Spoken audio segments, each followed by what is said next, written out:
I hope you would know that he perhaps isn't too happy with the way he's gone this tournament. Yes, he has 2 half centuries, but he would have expected more from himself. He would have expected to see the team to the back end of those overs. He's gotten in, but he's always found a way to get out. So he needs to shepherd the team to those back overs if they're going to make a base score or chase down a base score today. Yeah, I mean, averaging 40, still not too bad, is it? How he handles Hayden Walsh in the middle overs is going to be fascinating and possibly key. Walsh is having an excellent season at the moment. You've seen him at close quarters of late, currently with the Tallowers. Is this the best you've seen him bowl in a long while? And if so, what do you put it down to? Yeah, I haven't seen him bowl this well for some time. I think he's full of confidence at the moment. And that's what wicket does to any bowler. You start taking wickets, and all of a sudden you feel like you're invincible. And he's bowling really, really well. His googlies are turning a lot, and he's bowled quite a lot of that as well. So I'm quite sure the Leeward Islands Hurricanes will expect him to come to the party and do the stuff in the middle section. And a fascinating battle between the two legsmen, isn't there? Him and Carrier at the top of the wicket takers list. He needs 2 more to draw level with his rival. Yeah, and of course, he's vying for that spot that Carrier has in that West Indies team. Yeah. So he'll be hoping he can get more wickets and perhaps pass him. Yeah, right, OK. Leewards, though, are going to bat first. Justin Graves is in a sensational run of form. He's got a 50, he's got 121 and 95 not out the last time they played against Barbados. He started the season batting at number 6 or number 8. Have they almost stumbled now on the perfect formula for them, him alongside the really aggressive Powell? Well, he's that kind of player, Justin Graves. He's a versatile player who can bat between any position really, and he does bowl his seam up as well. He's in tremendous form, and he's quite comfortable at the top of the order. So maybe he's found his niche at the top of the order. He's doing a magnificent job. Do you think he should stay there? Is opening his spot for his career? No doubt. He has to open the batting. He has 328 runs in a few games, and he didn't bat in that first game. Didn't bat in the first game. Was slated to bat at 6 in the second, at 8 in the third. And then from the time he's gone to the top of the order, all of a sudden it looks like a new Leeward Islands side. Yeah. Initially, we felt like he was going to provide some stability to that middle order, but he's provided stability from the top. He's Bajan. You let him go. What's going on? He could be playing for Barbados.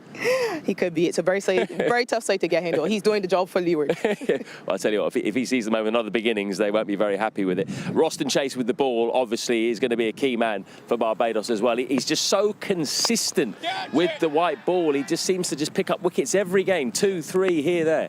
Certainly is a key figure for the Barbados bowling lineup.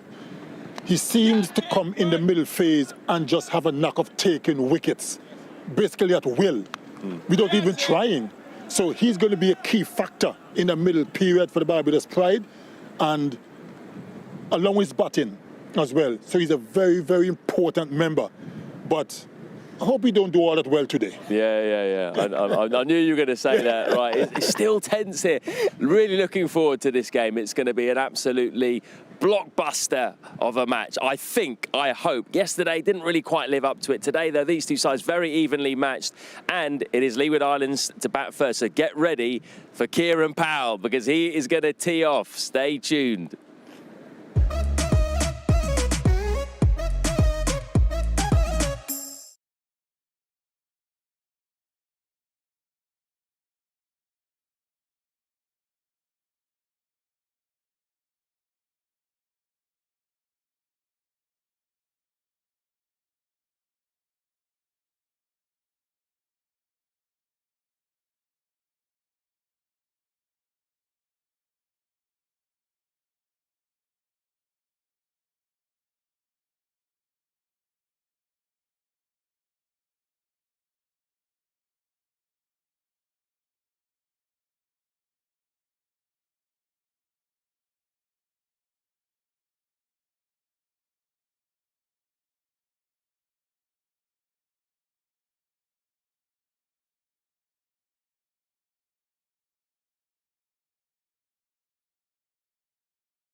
Hello and welcome back to coverage of semi-final 2 here at the Brian Lara Cricket Academy. It's the Barbados Pride up against the Leeward Islands Hurricanes.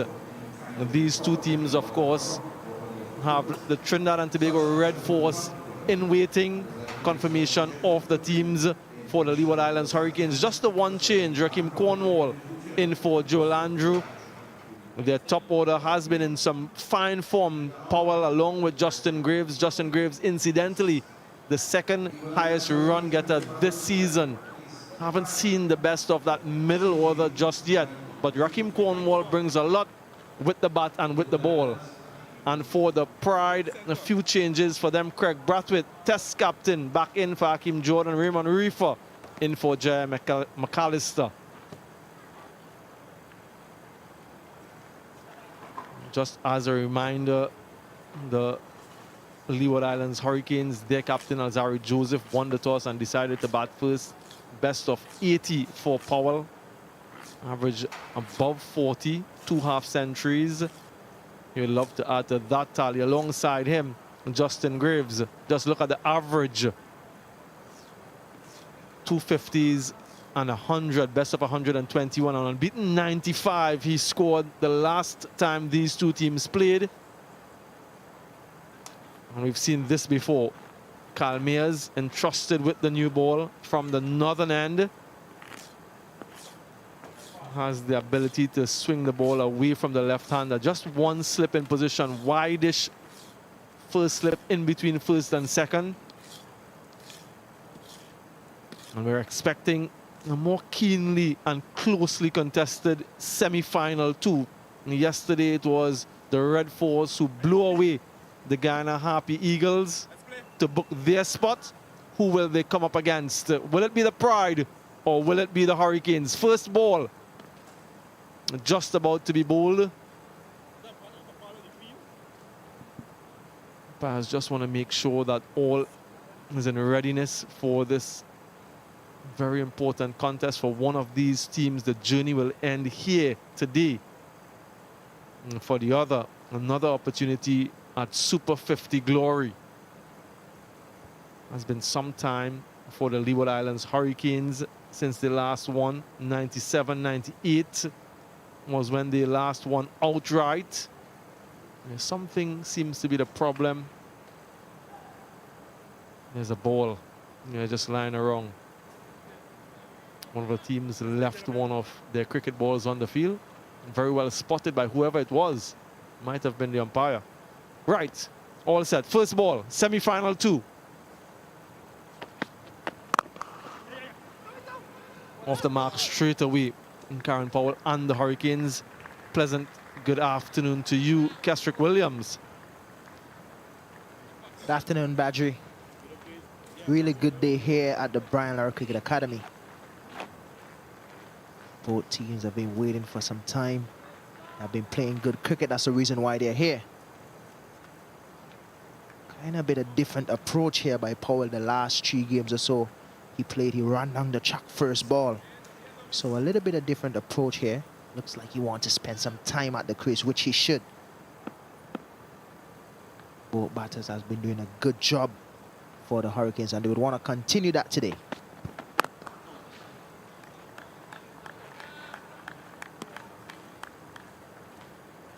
Yes, so for the Leeward Islands, their last outright win was in 97-98.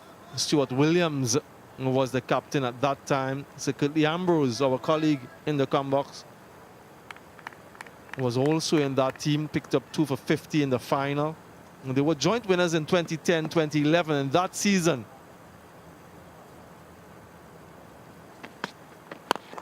In the air,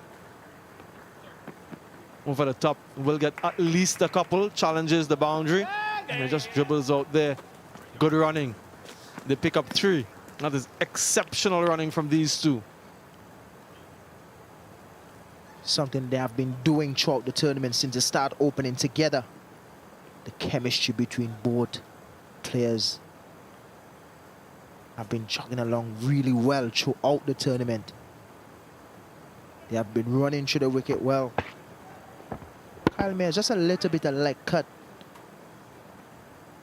Justin Graves just easing it over cover for 2.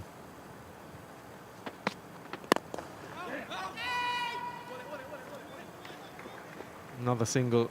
These two have been quite aggressive in power play 1, trying to get their team off to a good start, capitalize not only on the power play, but also on those 2 new hard balls. We saw how difficult it is in the middle overs once the spin is introduced. So it's a good idea if they can manage to execute. That's the other issue.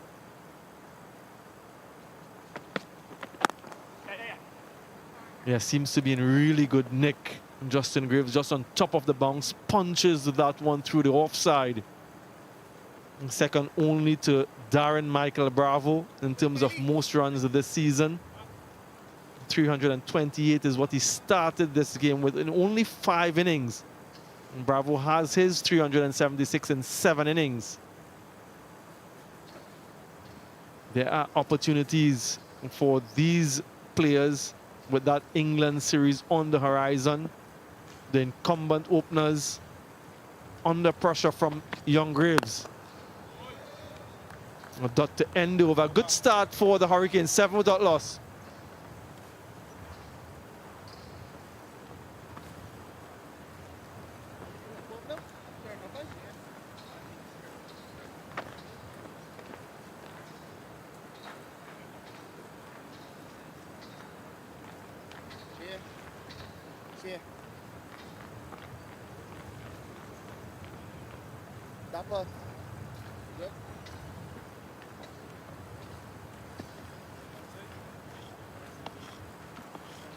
Yeah, just confirmation of both teams.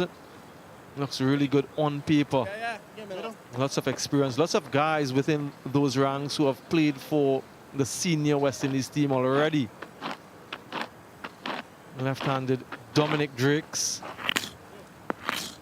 with the new ball from the southern end. His father, Vaspert Drakes, part of the coaching group for the Pride.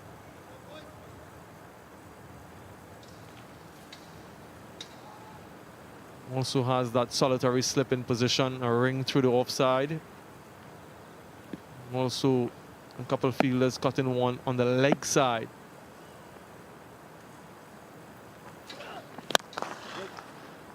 A gentle half volley to start.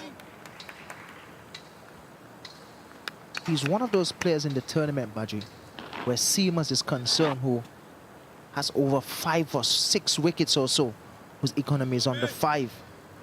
So he haven't been doing a bad job, but there's a lot more expected from him with his international experience. You'd want him to do a lot better, especially we know him as a bowler that's going around the T20 circuit, especially in the back end. We would want to see a lot more from him. Quick single. He haven't been really giving us or giving his team what they really require in the back end. Yeah, the Pride, they last won this tournament in that 2016-2017 season when they beat Jamaica in the final. Shea Hope scored 101. Jason Holder was the captain on that occasion. Suleiman Ben picked up 3 for 33. So they're looking to add to their tally in terms of Super 50 titles. Win this game and then they'll have to win another.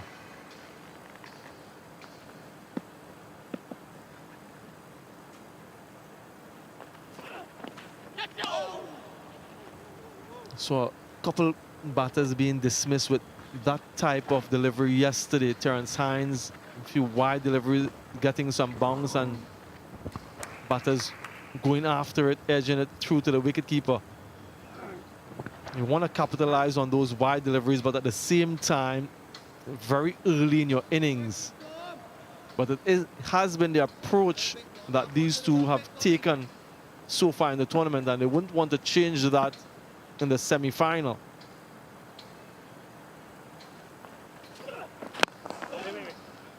The decision to bat first, Gastrick, what do you make of that? Not a bad decision. Wicket is relatively dry. The little bit of preparation, moisture that was in it, with the heat that's coming down on us, Samuel, It's gone already. It will probably be a little bit more slower tonight. That balloon bounce, obviously, in the night. So it would be a bit more difficult to bat on tonight. So the decision to bat first on it, where it would hold itself together a bit more, it's probably the best decision to make. But here at the Brian Lara Cricket Academy, a lot of teams haven't really won the toss, bat first and win. So would like to see change in that from the Leewards. The Leewards can change it. They have a good team. They have a very good bowling attack. So we would really like to see them change that today. Yeah, only the second captain to win the toss and deciding to bat first here at Lara this season. Previous captain to do that, Rovman Powell, ended up losing that game. 2 gone, 8 without loss.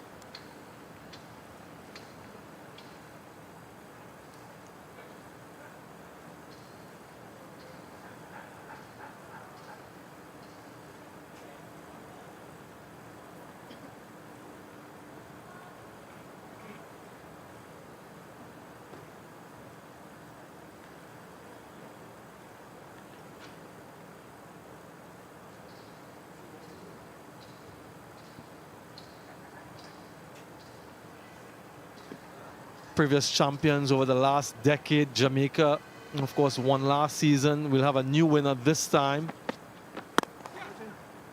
Straight to the fielder. Yeah, Trinidad and Tobago won 3 times in the last 10 years. Guyana made it to a number of finals, haven't been able to get over the line. Windward Islands with a couple themselves. But look at that 2019-2020 season and the 2018-2019 season. CCC and the West Indies emerging players. Those 2 teams selected after all of the territorial teams selected their respective representative team. And the players who didn't make it to the first squad were then selected by the emerging players and the CCC. And on those 2 occasions, they went on to win the tournament outright. Something as well, when you speak about the CCC and the West Indies Academy,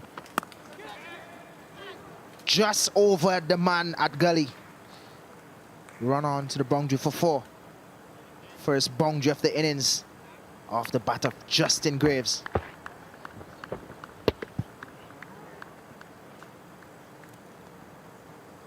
Yeah, streaky boundary. Was trying to cut that one along the ground and perhaps in front of point. Take the boundary nonetheless. Not as convincing as you would have liked, Justin Graves, but that's what you get when you go hard sometimes.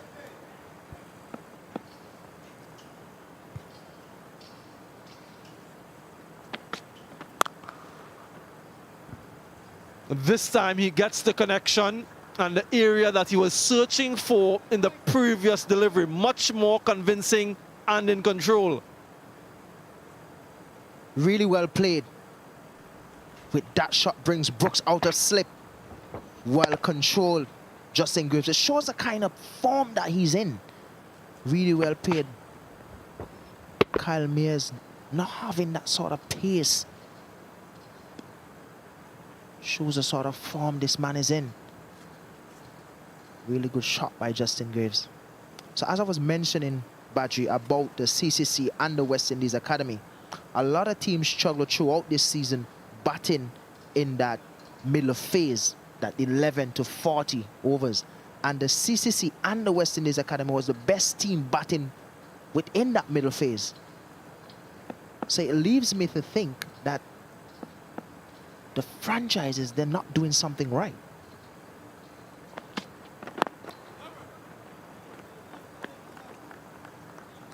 So what are they doing wrong then, Kesrick?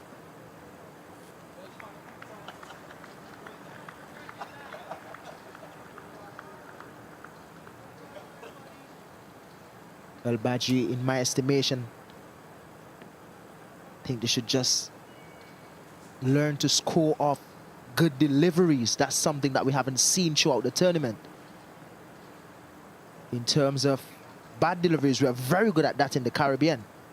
But I think we don't have that.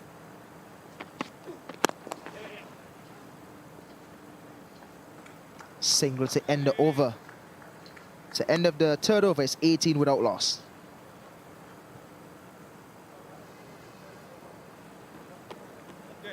Going down.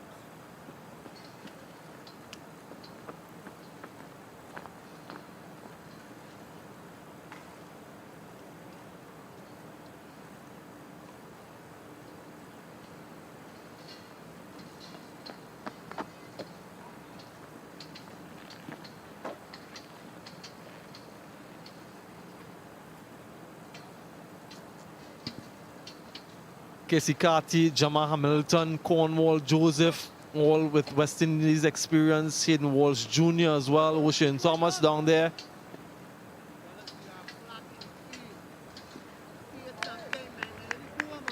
And Justin Graves is one of just 11 players to have represented 4 different teams in Super 50 cricket. He, of course, hails from Barbados, so he's playing against his countrymen. Lots of familiarity with what he's coming up against today. I mentioned in that earlier encounter between these two teams in the group stage, he scored an unbeaten 95 in a game that the Leeward Islands Hurricanes won on the DLS method.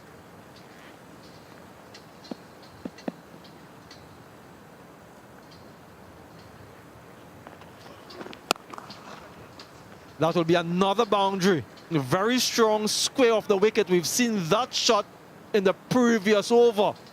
Very well executed by Graves. On top of the bounce there, Samuel. Really well played.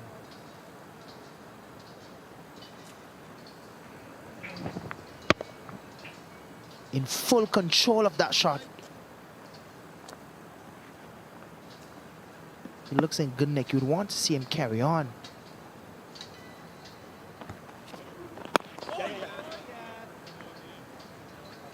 Just one, just one. Just a single. The Leeward Islands Hurricanes have looked a different team with these two guys at the top. They have been running through the wickets well. They are very aware of the situation. And they've been playing some wonderful cricket. Really love to see them at the top of the innings for the Leeward Islands Hurricanes.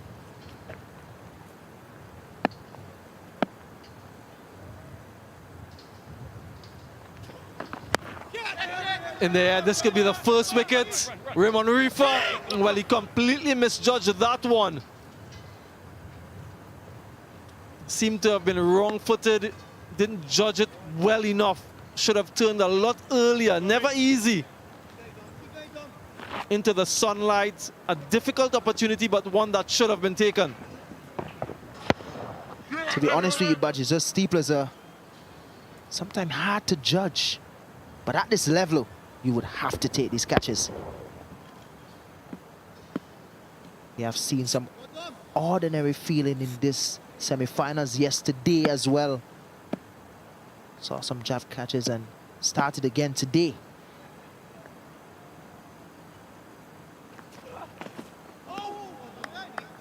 Very expansive from Powell. Has taken that approach, that very aggressive approach in power play 1. And looking to go over the top as long as it pitches anywhere close to him. He seems quite intent to take it on. Even the short delivery, the previous one. High risk sometimes leads to high reward. Sometimes it leads to your demise. So if you're prepared to play that way, then you accept either result. Single to end the 4th over, 26 without loss.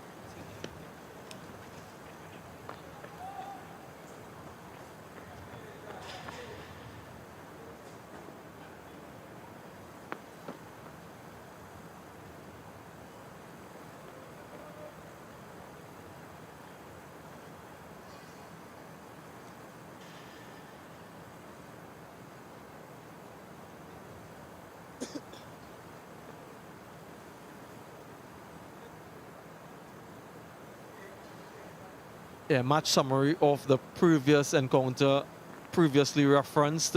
Barbados Pride got 196, Shea Hope 55, Chase 45. Caden Walsh Jr. and Alzari Joseph picked up 3 wickets apiece. Ocean Thomas had 2. The Hurricanes got 192 for 6. Graves, that unbeaten 95, pivotal. Hurricanes won by 4 wickets on DLS.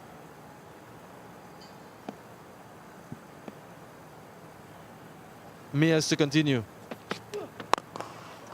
Masterful all the way for 6. That was glorious from Powell. We have been enjoying this all season from Powell.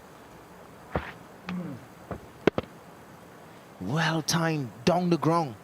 The Leeward Islands team throughout this tournament have been scoring at about 6.7 or so off the seamers. Thanks to Kieran Powell. Usually go hard in the first power play. Give the Leeward Islands that start that they need. That momentum to go into that second power play. And with Graves with him, it's been looking better. Yeah, makes the adjustment with his length, Kyle Mayers. Can't afford to be too full to Powell when he's in this type of belligerent mood. Yeah, pulls his length back quite significantly. That shot of the previous delivery was perfection. It brought about a change in field. He has a sweeper in position now, and the square leg comes into the circle.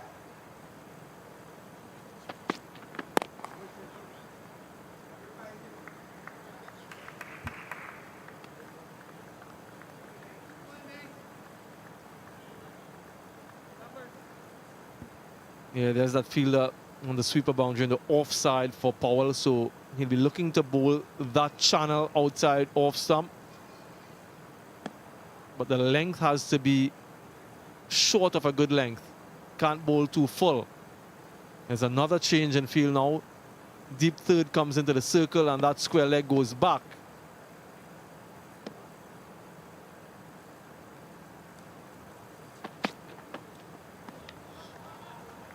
A good delivery. The umpires for today, very experienced pair of them. Nigel Duguid out of Guyana. ICC International Panel, Dayton Butler is the other umpire, another former West Indies player, fast bowler. 5 ODIs and 1 T20I.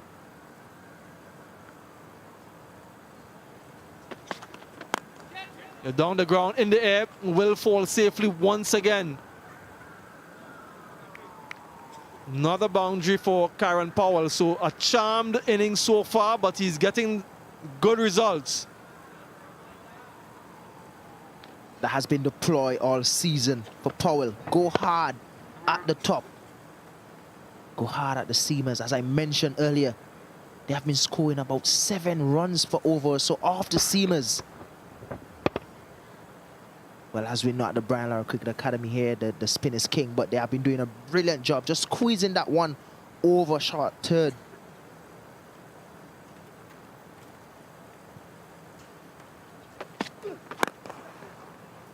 Has protection on the leg side, so we'll get another couple. In many ways, this is a good start. 38 without loss. Keep going, guys.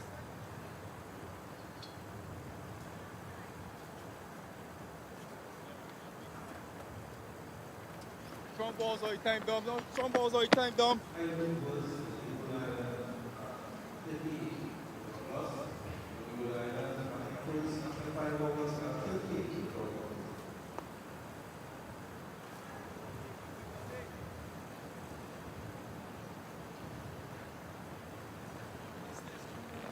Yeah, 12 runs coming from that last over, the most expensive of the innings so far. Only just started, 5 overs gone, so a long way to go. But when you win the toss and you decide to bat first, this is the type of response you want from your players. A good platform is being laid for the first wicket. Drakes from around the wicket. Yeah, Drakes made his senior international debut for the West Indies this year against the UAE in Sharjah.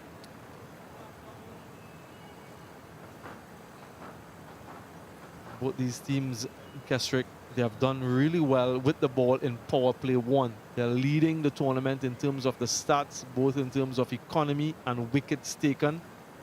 Most wickets in power play 1, Alzari Joseph up there with 9. Quite some way out ahead of Dominic Drakes with 5. Lewis from Windward Islands on 4.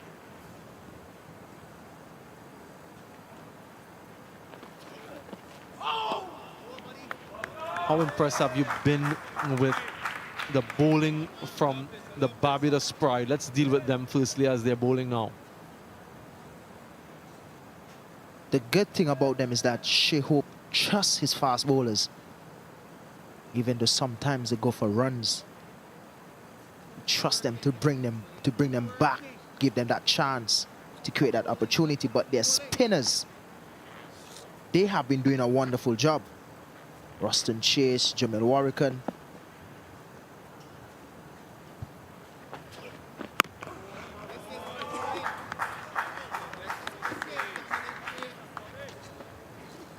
They have taken over 30 wickets for the Barbados Pride. Just about 5 or so they're going at. So they have been doing a wonderful job, the spinners. But the seamers, they have been bowling good in patches. They haven't really given you that, what you really need. But it's good to see that Shea Hope is trusting his seamers, especially on these sort of pitches. Short one. That's not really conducive to fast bowling. So it's good to see that he's showing his bowlers the confidence to come and hit the deck hard and still put in that effort to hit the errors and be as consistent as possible.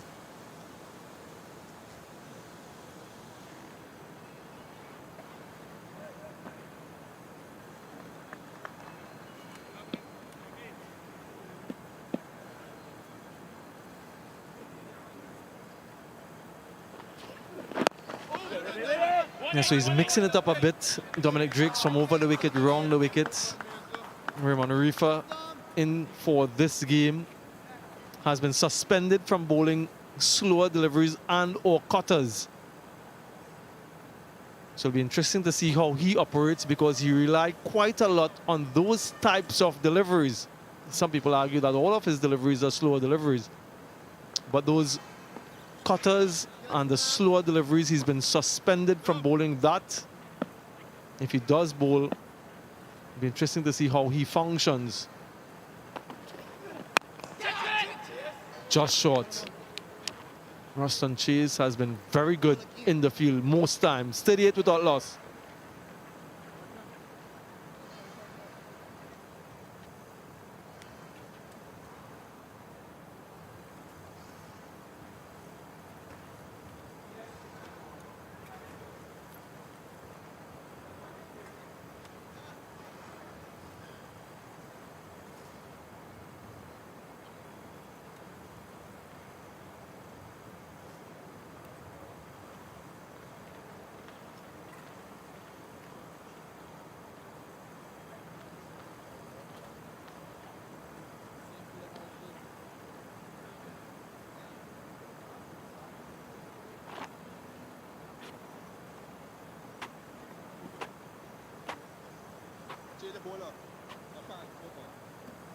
Well, we just heard Samuel Badri speak about Raymond Rifa and his inclusion.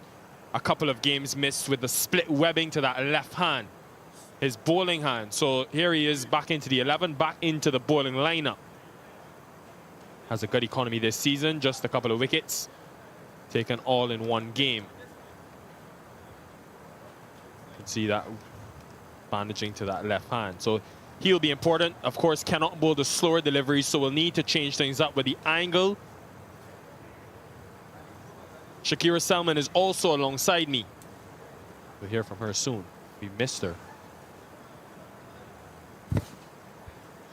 Good afternoon, viewers. It's good to be back. And I hope we see a more keenly contested semi-final here. It will be a challenge for Raymond Reefer, now that he cannot go to those slower deliveries. He does rely quite heavily on them.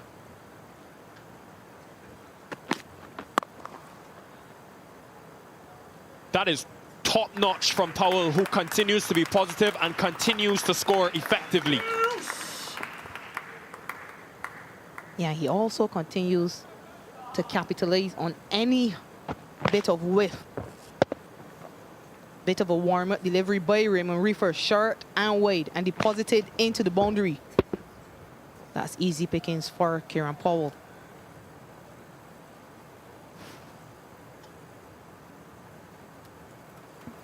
Yeah, Hope has thinking to do here, because yes, we've seen this team have the collapses in the Hurricanes, but with this start, the rate at which they're going, this is dangerous territory. In that game, when these two teams met previously, they had the luxury of getting Powell early. So Warwick can bowled, I think it was 4 overs then in the power play. If he thinks more seam, he's got Primus, who we just saw, but I think maybe Roston Chase.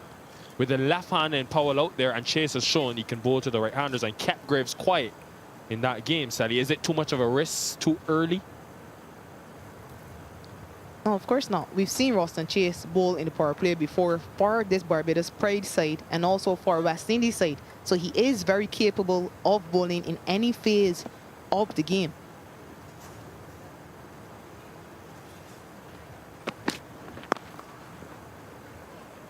Very strong against those short deliveries. Does well in that boundary, Craig Brathwaite.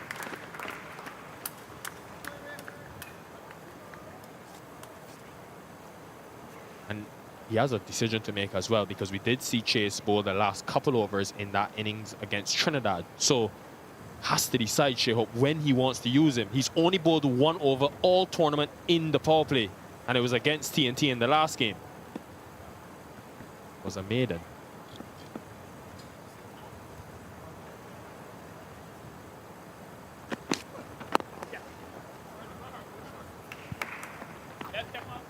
Call for 2. And they get there quite easily because of that vacant mid-wicket area. So very good running by these two once more.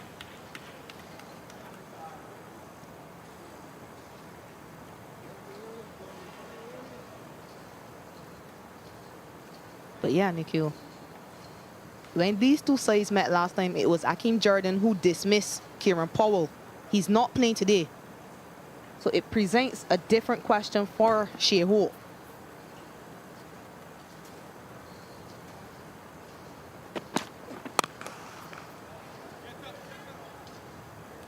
The way Graves is timing the cricket ball, and we've had the privilege of seeing him in the last couple games when he got those 50s, the 95.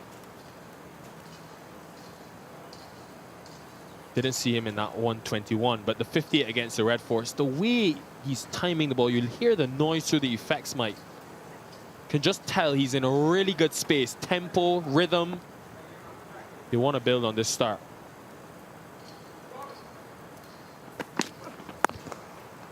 A very productive first over against 3 for 9 from it, 47 for none.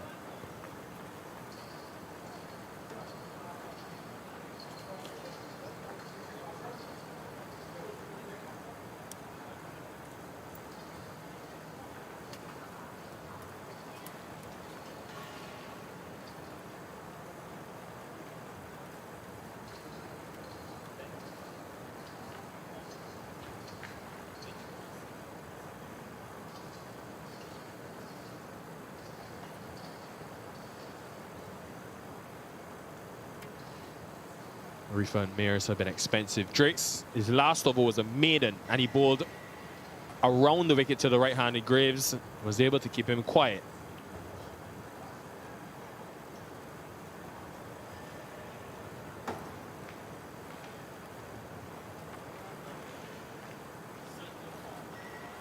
Two of the better teams in this competition, these two. Over the years, every time they come up against each other, it's been some cracking games. Think back to that one in Antigua last year when Pride chase, they won in the end. Shea Hope had to get 88 from 63 deliveries. Could be in for another thriller. Drakes.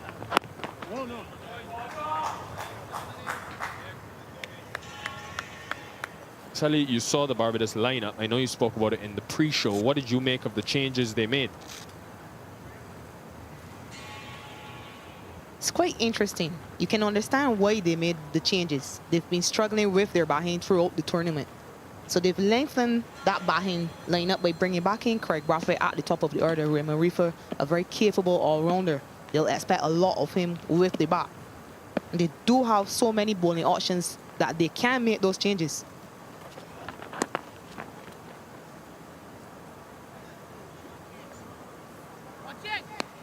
Tells you how much they prioritize that batting, because I thought, given history, you maybe go to a Javed Leacock, who missed the last game and also has a 4-for against the Hurricanes last season, but they've stuck with Smith, who bowls the off spin but also has that batting ability. They've only got 2 left-handers in this Hurricanes batting lineup. One is Powell, the other is Walsh. They've opted to still keep the 2 off spinners, probably because of the batting ability.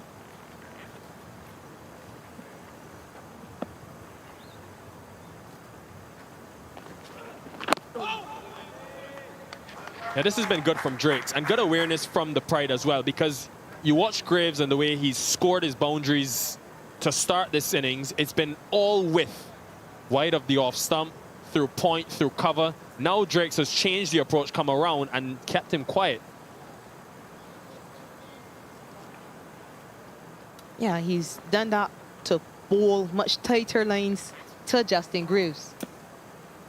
Still has 5 fielders on that offside, but he's bowling a lot straighter now.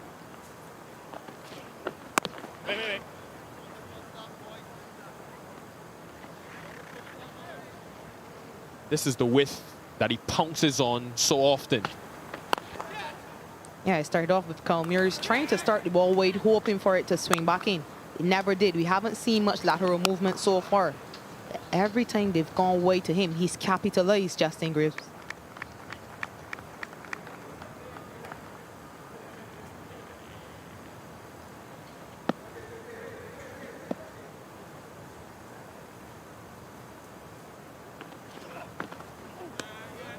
That is a beauty from Dominic Drakes.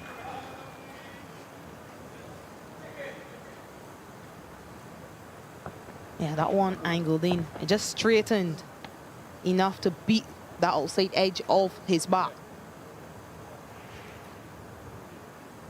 He is asking questions from this angle, Dominic Drakes. Just heard Kyron Powell in the stump mic tell Justin Graves it's a good leave. Graves will tell you he played that inside the line of the ball.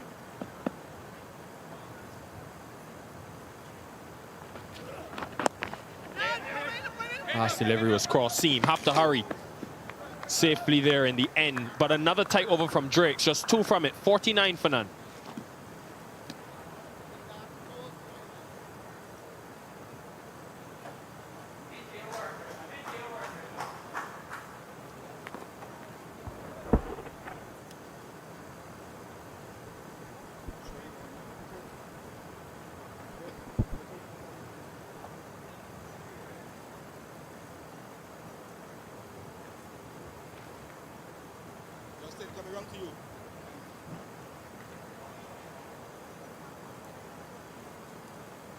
They say batting wins you games, but bowling wins you championships. Do they say that, Shakira Salmon? I hope they do.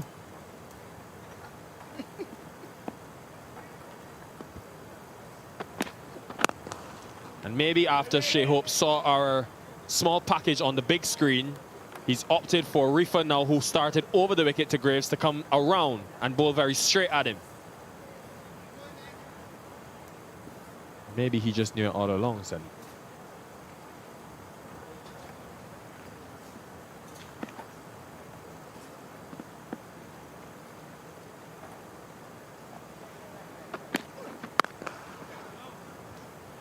Punched nonchalantly by Graves.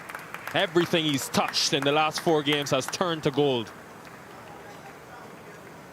And that boundary brings up the 50 for the Leeward Island Hurricanes. But look at this. This is class from him. This isn't too wide. It isn't a bad delivery, but he just manages to pierce that gap. It isn't a very big gap there between extra cover and mid-off. But just look at that. Off the middle of the bat and through that gap along the ground.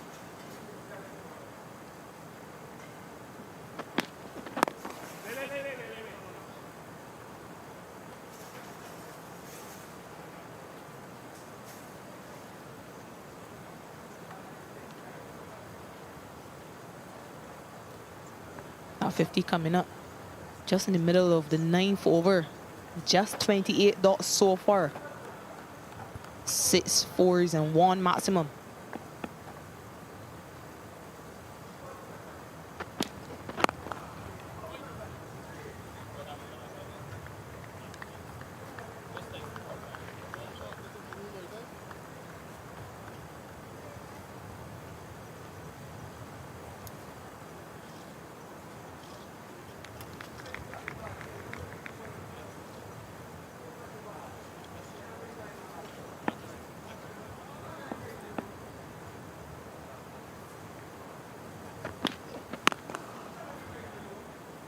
A bit of aggression, bit of fight back from Reefer.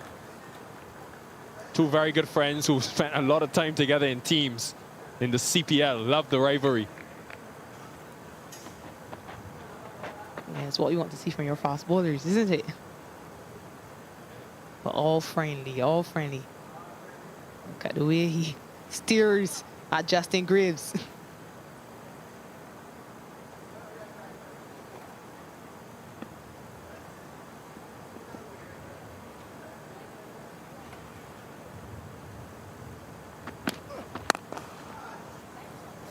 What a follow-up that is. Majestic, exquisite, you name it. 57 without loss.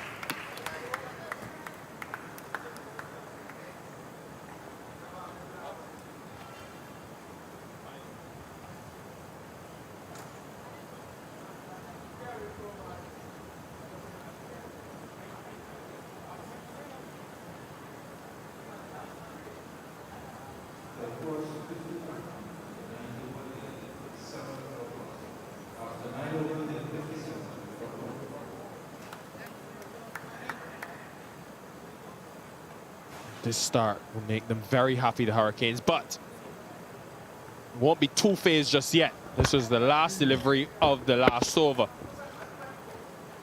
And I say that because I would have very fond memories of that Trinidad and Tobago game where it was an electric start similar to this, almost identical. 84 without loss after the first 10. Probably better than this, actually. And then Sally lost 10 wickets for just 88 runs. So in the semi-final, we want to forget that quickly and build on this. Yeah, Sheho and his side would know how fragile this Hurricanes middle order can be. So even though they've gotten off to a flyer, this is what they're known for. Getting off to a good start and then collapsing in those middle overs.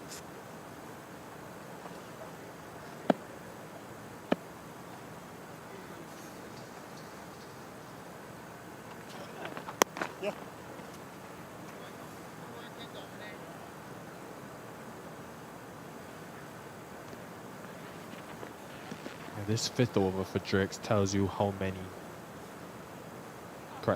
much he prioritizes breaking this partnership, because Drakes is someone who's bowled across the 3 phases and a lot at the back end. If he bowls another tight one here and can close this one out maybe for just 3 or 4 runs, does he go again? Still no spin, no Roston chase.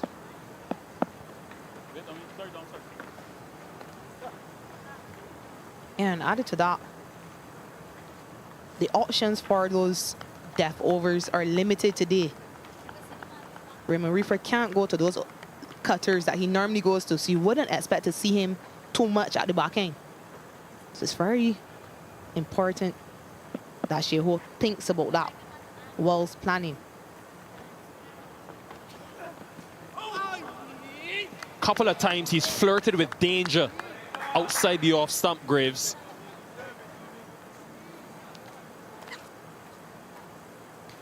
And I think he's just done by the angle once more. He expects that ball to keep coming into him. And it's perhaps the reason why he feigns that hit. Again, it just straightens at the very last minute. It's very good bowling by Dominic Drakes.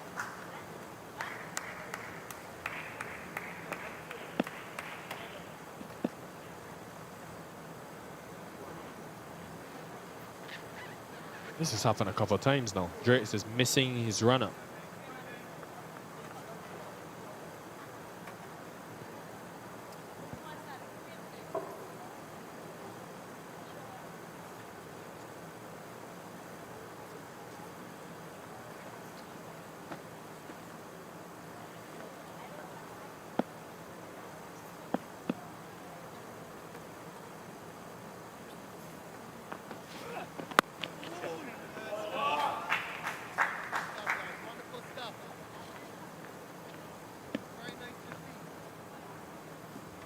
Always going to be a few internal battles here, and Graves, he may not want to admit it, but he always will have that chip on his shoulder because he's Barbadian. He spent 3 seasons with this team, opened the batting for them in 2021, playing alongside guys like Drakes, Shea Hope, and others.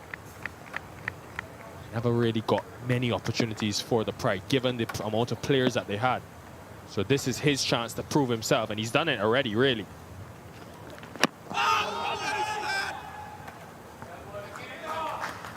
Yeah, a bit of a shot for LBW there, but perhaps taking the inside edge before it got onto pad. If it even touched pad at all. Well, Kieran Powell will want to be careful with planting that front foot so far across to the off stump so early. But yeah, I did interview Justin Graves the last time he was here to play against this side, and he's not afraid to admit it. He did admit that there is an extra bit of motivation when he comes up against sides who released him. He scored that 100 against the Leeward Island Volcanoes and then followed it up with 95 not out. Taken. First wicket finally for the Barbados Pride, and it's relief for Drakes, relief for Shea Hope. Powell has to go.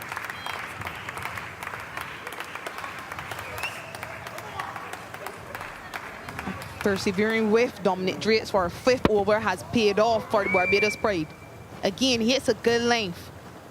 Kieran Powell perhaps threw the shot a bit too early, but it's a really good diving catch by Zachary McCaskey. And fielding is going to be important today. Powell has to go. He has to start again, just 28. Hurricanes 61 for 1.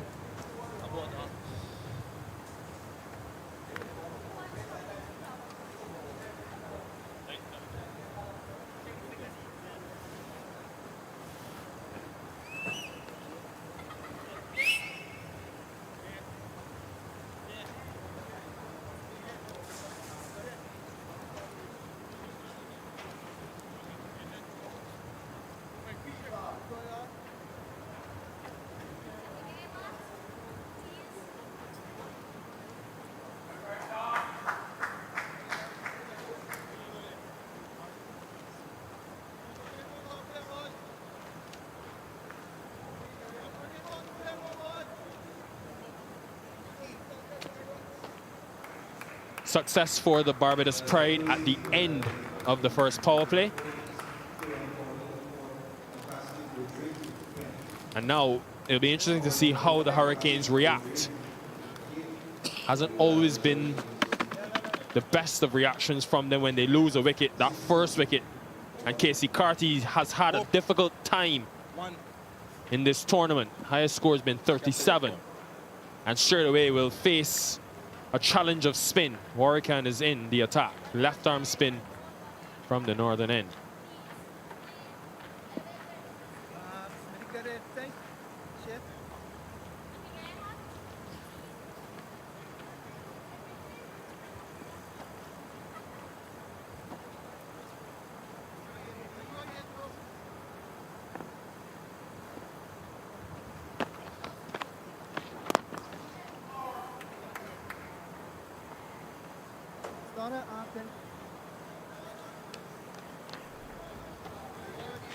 Yeah, and Casey Carty is here because of that. perhaps wasn't the lane or the lane for that shot. It's pretty wide, and somehow it takes the inside half of the bat. Perhaps the bat face closed on that occasion. It's a really good catch by Zachary McCaskey.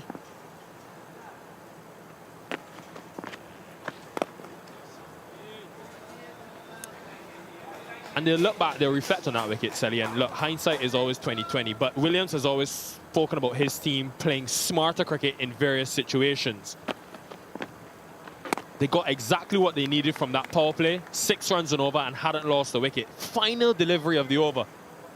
Power throws it away, but again, if had it went for 4, maybe we wouldn't have had this discussion.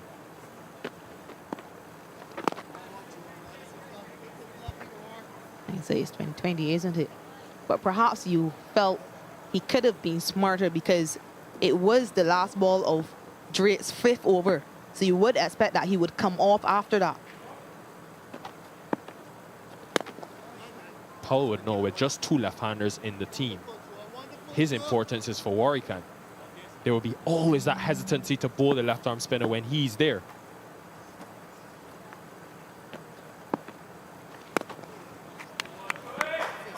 $62 for 1.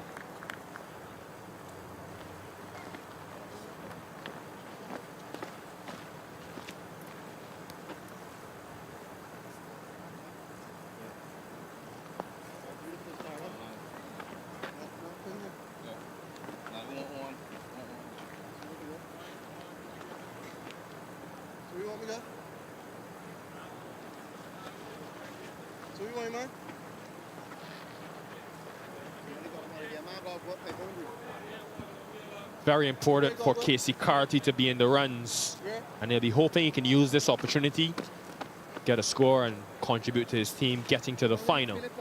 But for the Pride, they have something else to say. Roston Chase has been brilliant this season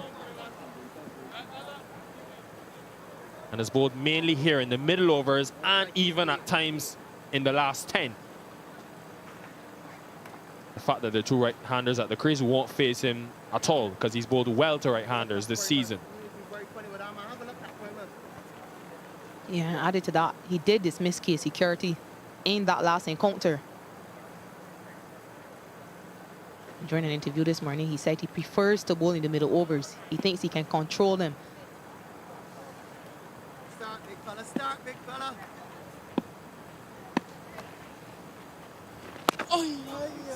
Sally, you're doing the research. I'll even build on your point. He's not only gotten Carty out this season, last season as well. Bowled 9 overs to Casey Carty. Strike rate is just around 70, 75 correction, and the 2 wickets. Now we'll get the chance to see that matchup firsthand. Surface, surface. You need a man here for him.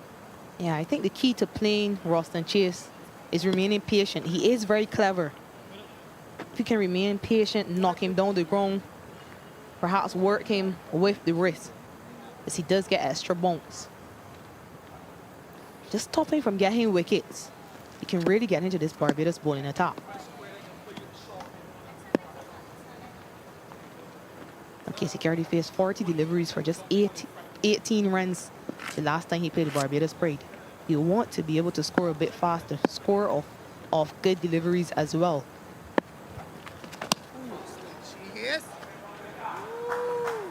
For the viewers at home who joined us for that game, you'll remember vividly that Carty was extremely frustrated in that innings. They frustrated him. Chase and Warwican did it.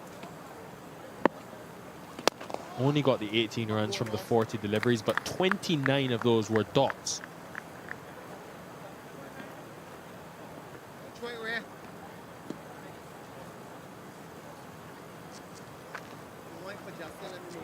He's so important for their chances, like Graves.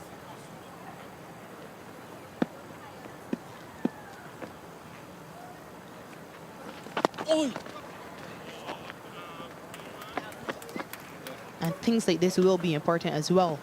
It's really good running once more. It's something you often see when Justin Graves is at the crease. Perhaps Casey Carty can do a bit of that as well.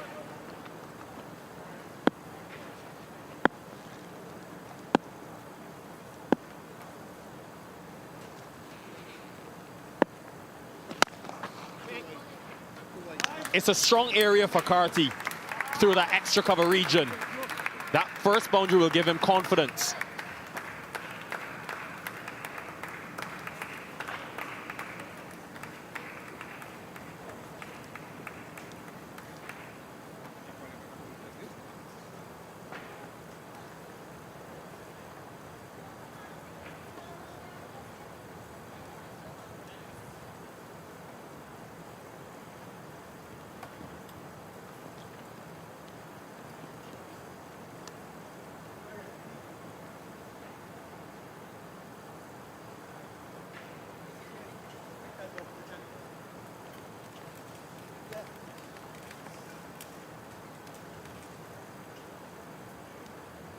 Five economical overs from Drakes. He was rewarded with that wicket of Powell.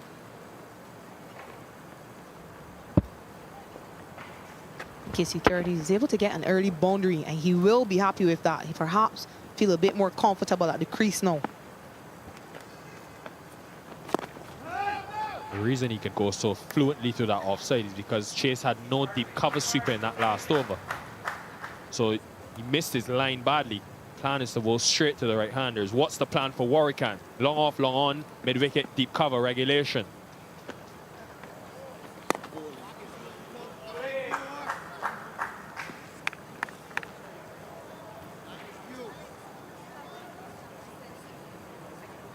Two Empire teammates, Warwican and Graves, both play for the Empire Club in Barbados.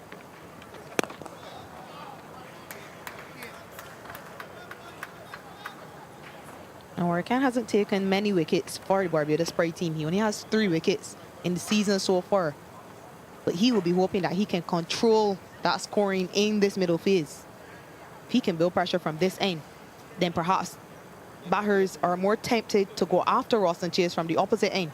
So it's about good partnership bowling. Mid-on comes into the circle, just 3 outside on the boundary. Similar tactic Hope used against Carty in that game when he was caught at long off.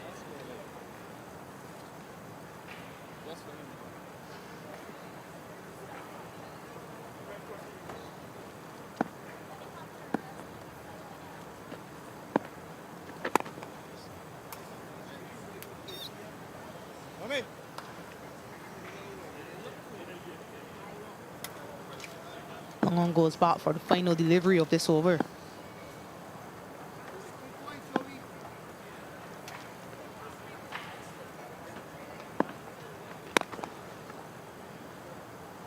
Just 2 runs from the over, 71 for 1.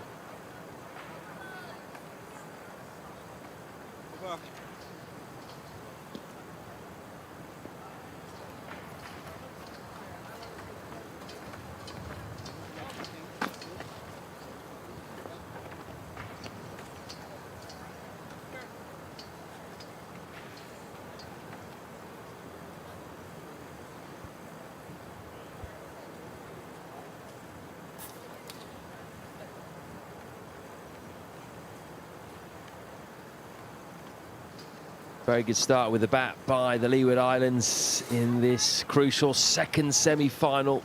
But since that wicket, Barbados just starting to rein things back in via their 2 vastly experienced spinners.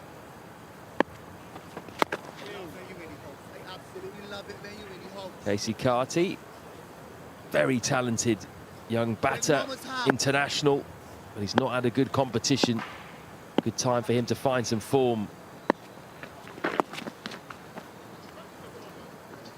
He's just looked a bit out of sorts, really, from the very first match. But players like him, generally, you can't keep them quiet for too long. Is this the day when he can get into nick, get a big score alongside the very impressive Justin Graves?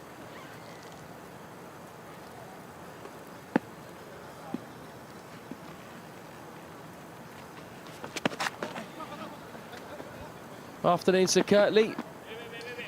Decent start by your boys. Good afternoon, Matt. Certainly is a good start. Alzawi Joseph, the skipper, won the toss, elected to bat first. And so far, it's proving to be a good decision They just need to build on this wonderful start. Justin Graves looks to be in prime form.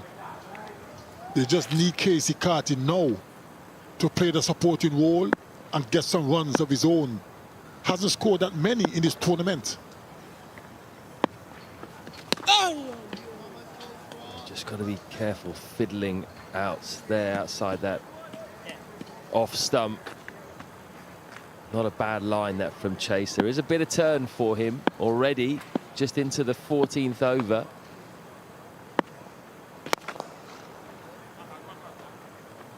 Better from Carty. 74 for 1.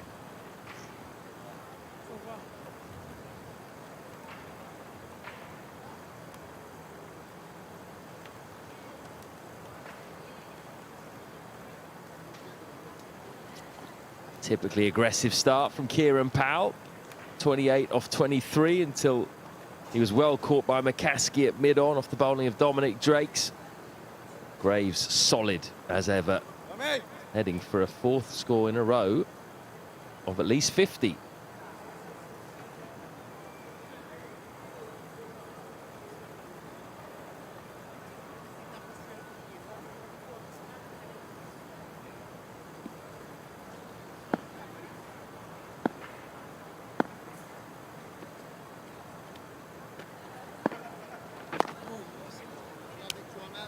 You can see there is just a little bit of grip there.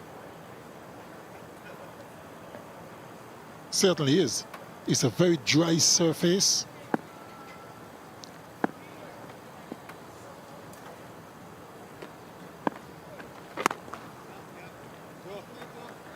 It's always a possibility that later in the day, early into the evening, pitch may get a little bit slower and lower.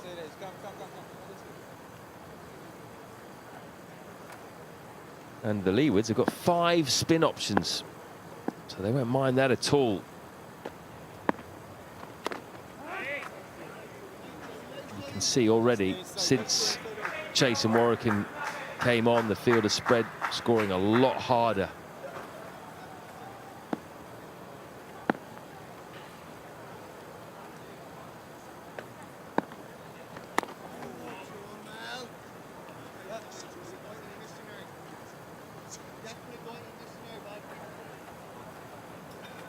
So these two are going to have to find a way of keeping the score ticking over, manoeuvre the ball around.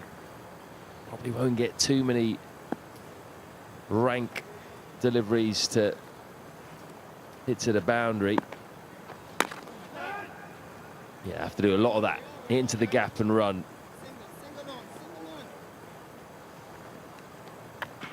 This is a period where the Leeward Islands Hurricanes batters will have to really manipulate the bowling. You don't want to dig yourself into a hole where scoring runs are restricted. Got to show more intent of scoring against the spinners. 15 overs gone, 76 for 1.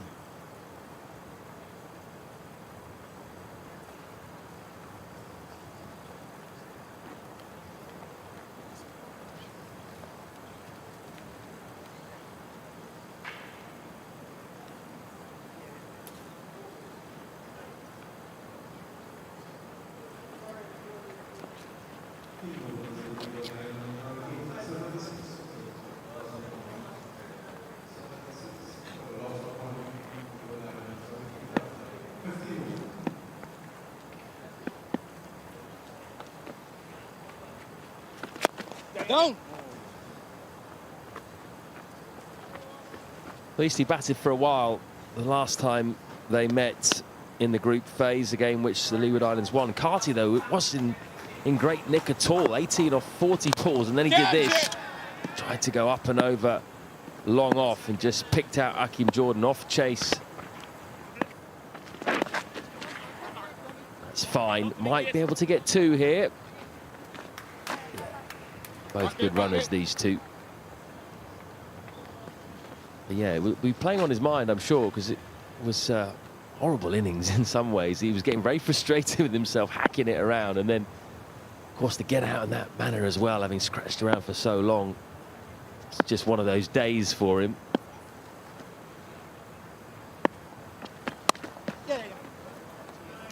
That's into the gap as well. Should be 2 more. Better start this by Carty, definitely, than the last game. Certainly is a much better start. He was clearly frustrated the last time he played against this team and eventually gave it away. I'm quite sure he wouldn't want to make the same mistake. But he's looking a lot better in his innings so far.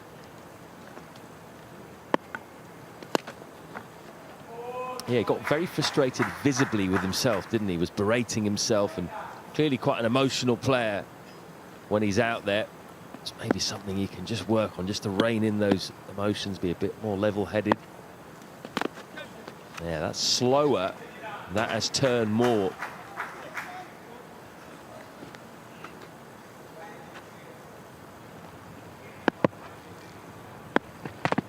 That's very nice to see for an off-spinner, the right-hander.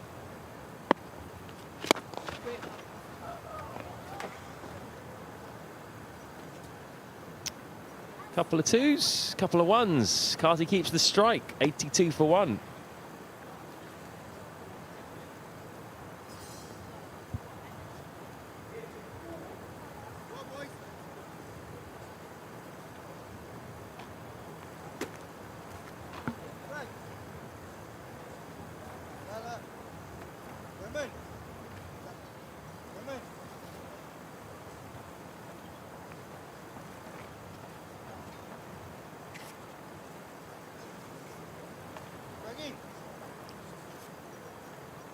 Very interesting team changes, Curtly, particularly Barbados. They've left out their strike seamers, Gemma McAllister and Akeem Jordan, but really strengthened the batting, bringing back Craig Brathwaite and Raymond Reefer as well.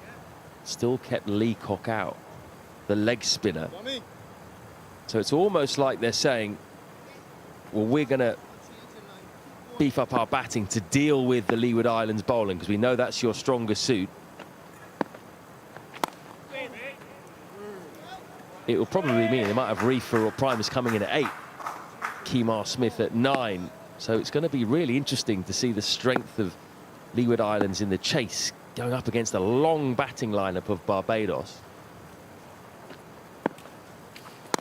But the one thing it has done is it's taken away a bit of variety from the bowling, because you look at their seam attack now. They've got 4 seamers, but there's no great pace in there. You've got Dominic Drakes, who's got the most pace. You've got Mayers, you've got Primus, and you've got Reefer. There's also no room for the leg spinner Leacock, so it's almost like a conservative 11 that they've picked. I reckon they're a little bit concerned about the batting, considering they were blown away the last game by Alzari Joseph and company. So they certainly have beefed up their batting.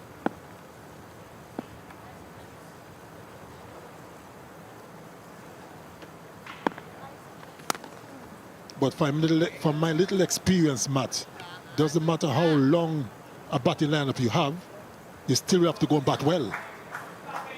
And the Leeward Islands bowling attack has been doing an extremely good job so far this tournament.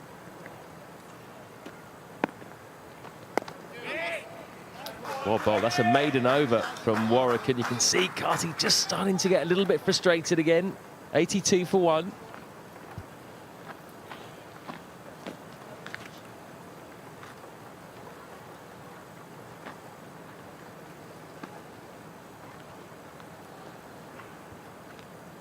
The spinners have definitely put the brakes on, particularly Jamel Warwick. Look at those figures: 4 overs, 1 maiden, none for 5. Chase has gone at 5 and over, but together they've done a good job. Drake's was also impressive early on.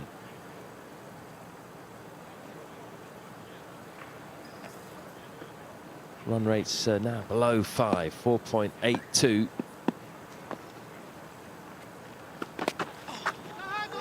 Should be 2 here. Tickle fine by Graves. Easy 2. Of course, playing against his old side. He is a Bajan. Justin Graves. He obviously wasn't fancied by Barbados. They didn't select him a few years ago, then moved on to the Windward Islands, who then let him go to the Leeward Islands. Seems extraordinary, someone of his talent. It's been let go by two sides.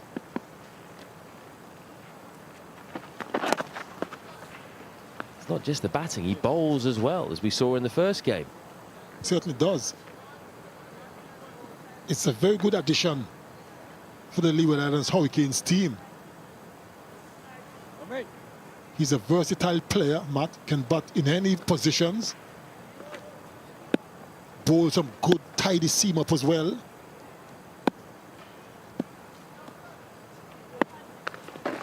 And I'm quite sure playing against Barbados, where he's from, want to make a statement.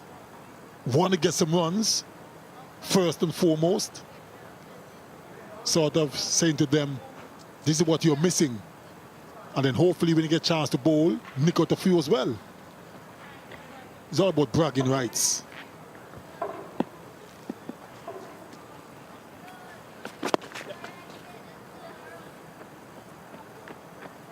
Yeah, it's funny, isn't it? Sometimes players just don't get the rub of the green. They don't fit into a certain group of people.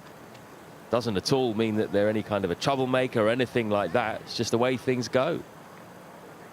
At the time, just don't fit into the plans. Other players in their positions who they fancy more. Yeah. That's a really nice shot off the stumps. Didn't try to overhit at all. Almost gets 4, but he's going to get 3.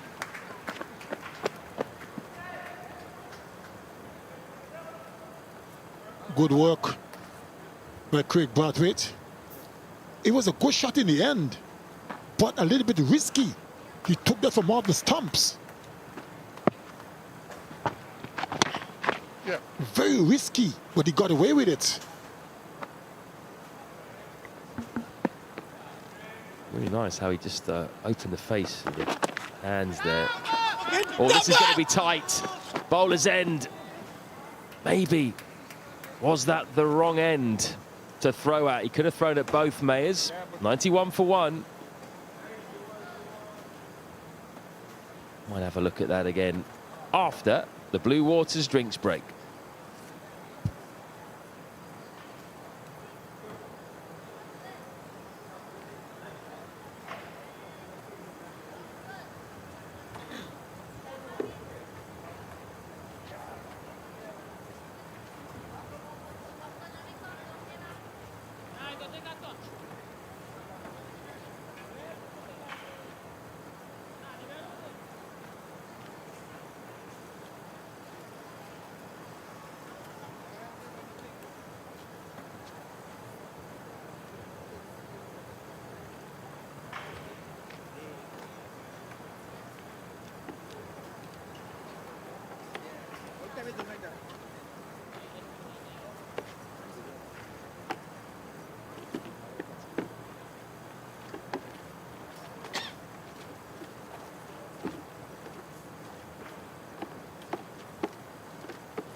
Welcome back.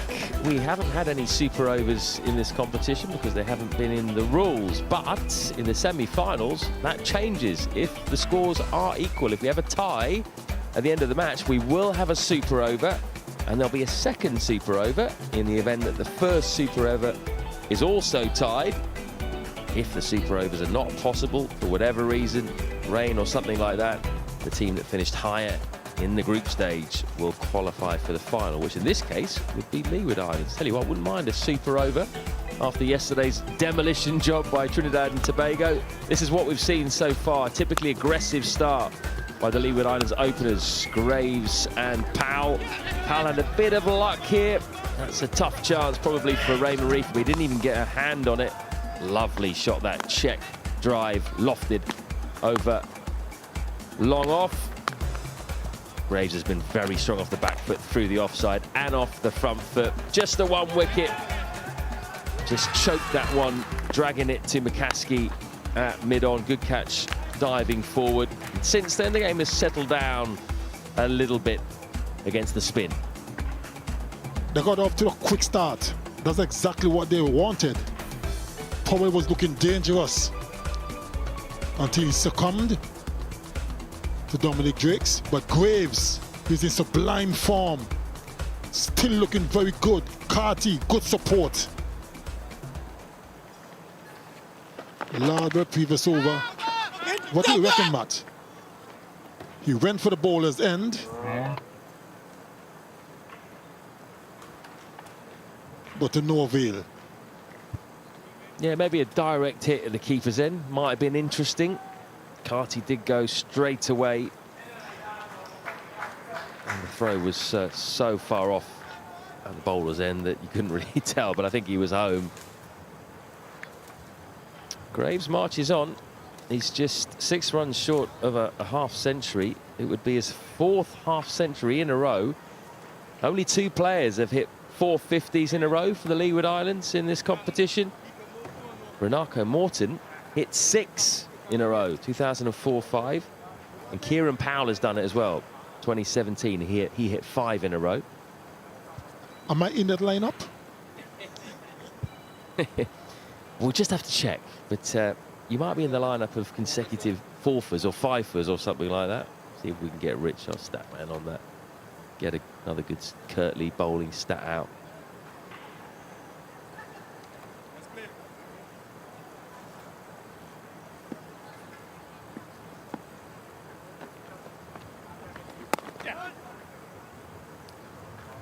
So the Leeward Islands, as I said at the top of the show, they did share this trophy in 2010 with Barbados.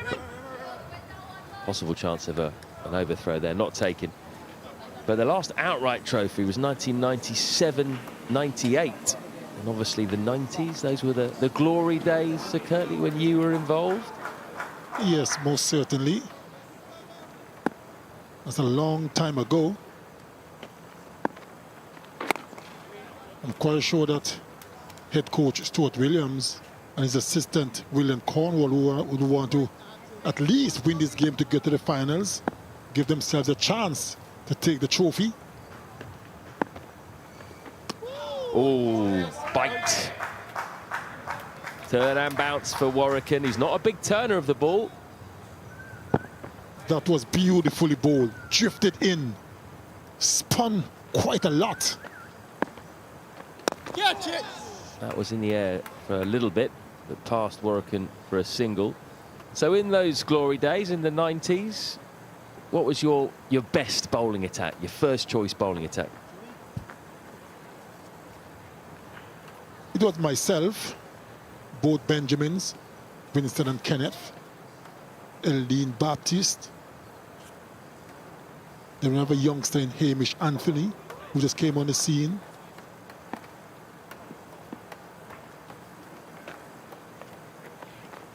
George Ferris and Anthony Merrick, just before my time. And when I got into the team, then they were left out. But we had a strong fast bowling lineup. And quite frankly, not to brag or boast, Matt, but in the 90s, you know, the Leeward Islands were really the team to beat.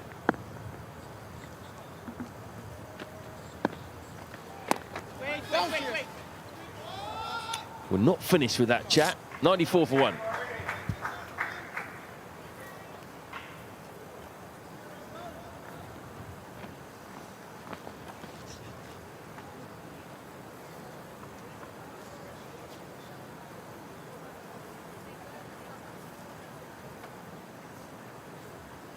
Vastly different economy rates there. Look, 1 for 3, 1 for 1.6, and then 6, 8.5, 9.67. Two-tiered bowling attack at the moment.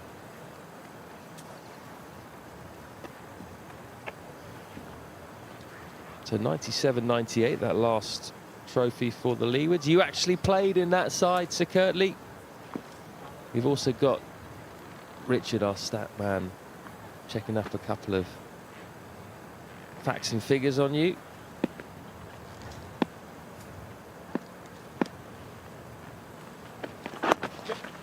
Remarkably, you never took a 4-wicket haul in the Super 50. You got a lot of threefers. You're saving it all for Test cricket.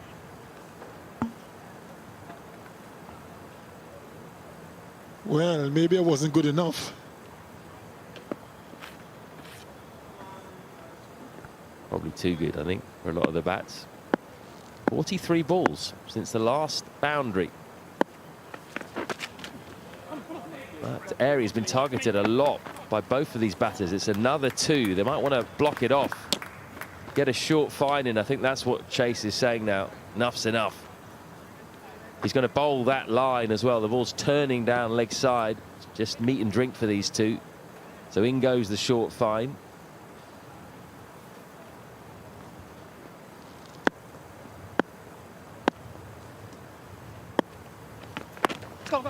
Better line, but well manoeuvred into the gap for a single. Leewards today have got 5 spin options. You mentioned a lot of fast bowlers in your attack. Did you even have a spinner? Yes, we did. El Comido Willett, he hails from Nevis, was there. Noel Gishard hails from St. Kitts. Sir Viv Richards, twiddle 1 or 2. Yeah. But we were heavily dependent on our fast bowling. How times have changed. Although it is good to see now the likes of O'Shane Thomas, Alzari Joseph and Graves to a certain extent just adding a little bit of pace and a bit of incision in the power play to the already very good spin attack that the Leewards have. They look a very balanced side now as the 100 comes up in the 20th over. Seem to have all bases covered, don't they? Extreme pace. Leg spin of Hayden Walsh, left arm spin of Daniel Dorham, off spin of Kofi James and Raheem Cornwall and Terence Ward.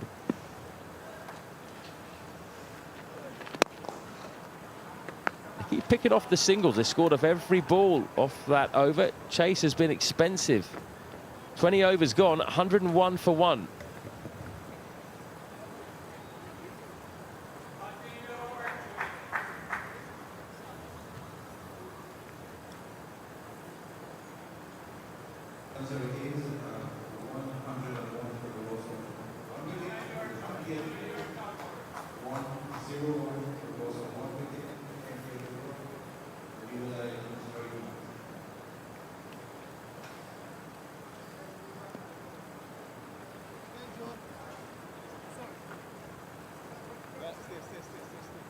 Justin Graves moves to the top of the leading run scorers list, and when you compare him to the other 4, look at the average.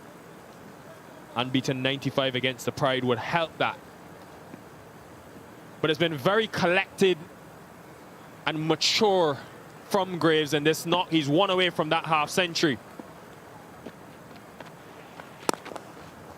And we'll get it now.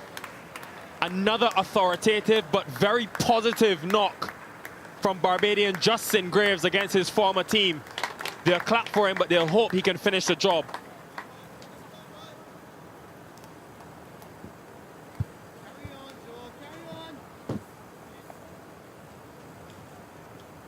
Really well played to Justin Graves. He's continuing his good form. Oh, yes. Casey Carty just a little bit slow, but we expect that because he hasn't really been flowing throughout the tournament. So it's really good if he can come into his own in this game. We need him. Just a single. This has been good from Carty in a supporting role for Graves. His strike rate is only 55, but they're still going at 5 runs and over because of the good start. He's in a bracket of his own in terms of consistency this season, Graves. You look at the clip in which he's getting to these 50 runs, Kez. 57 deliveries today, against the Windward, 63. And then the last 250s prior to today, 45 deliveries and 48. But a lot depends on how the others bat. He's had to slow down dramatically because they've lost wickets in clusters. Carty can just stay there, bat this situation with him. They'll be looking at 300 plus if he can continue to stay out there.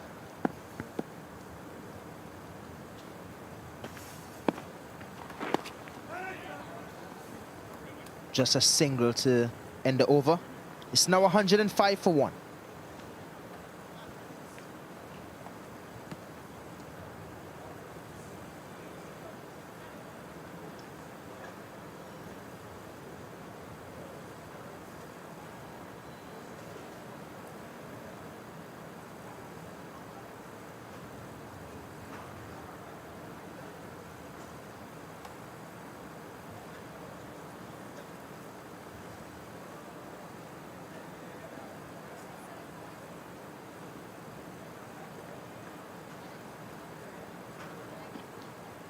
After losing that initial wicket of Powell in the 10th over, this has been a good rebuild. Partnership of 44, exactly what's required.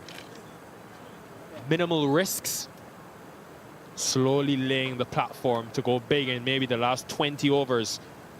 Now, after Chase and Warwican, no success for them. Another off spinner and Kemar Smith into the attack.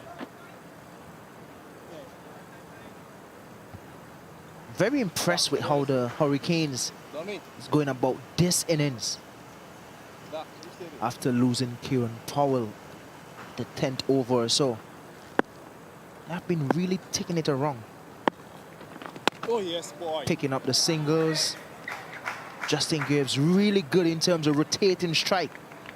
That's something that they haven't really done well throughout the tournament. But today, you're seeing that intent to rotate the strike, pick up the odd boundaries. Something that we really didn't see throughout the middle phase of the game from the Hurricanes. You're seeing that now. Oh, yeah.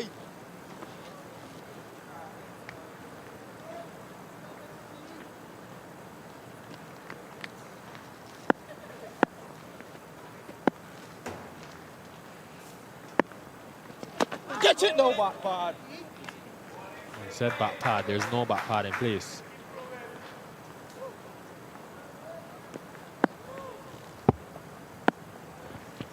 A little bit of purchase off the wicket. The leg side, that's wide. But something that I like from the Leewards though, last season they were striking it at 76.6, but now they're striking it at 85 as a team. So they have improved. Down, Brooks. Come on, man. Which means they're rotating the strikes a lot more. Their boundary hitting has improved with Kieran Powell and Justin Graves at the top. So really, really well done. Speaking about boundaries, this guy don't need an invitation to hit boundaries. Yeah, I'm eager to see how Hope uses him with balls specifically today. Only bowled 3 times in the tournament. He's got success in 2 of those occasions. But here at Lara, just the 2 overs for 7 runs in that game against the Leewards. Someone that can hit the pitch for them, take pace off, and there's no Akeem Jordan today. So with all this spin not working, is he tempted to maybe go back to him, or even Raymond Reefer, who is expensive? I like that point. I love that point because he can be that person to bowl that off-pace deliveries.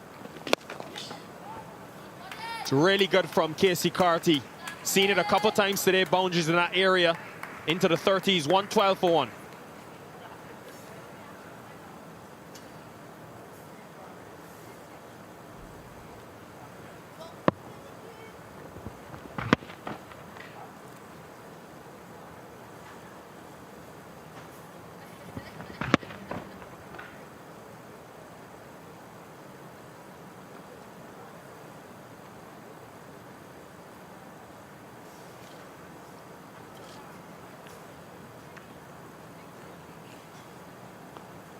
Run a ball for the last 5 overs. Exactly 30 runs scored. No wickets lost. The big win for the Hurricanes in that phase. Now, Still persisting with Warwick, who's gone at just 2 runs and over. They've been very selective against him. Very circumspect as well. Hope won't mind this if he can get through his 10 on the trot at a very economical rate. That extra cover fielder is still catching in front of Graves, slip in place as well. Catch it now. Yes. Warwick is a type of bowler that as soon as he delivers, he's back on you again, ready to go again. So when he's bowling well, he sort of confuses you as a batter because he doesn't give you that time to settle, to rethink. That's it, look, he's at his mark, ready to go again. So as a batter, you don't really get that time, especially when he's bowling well. 6.2 overs, 12 runs. I haven't really picked up much wickets, but a lot of teams haven't been able to score against him easily. It's been very tight, very economical. Somebody that really held things together in that second power play, him and Ruston Chase throughout this tournament for the Pride.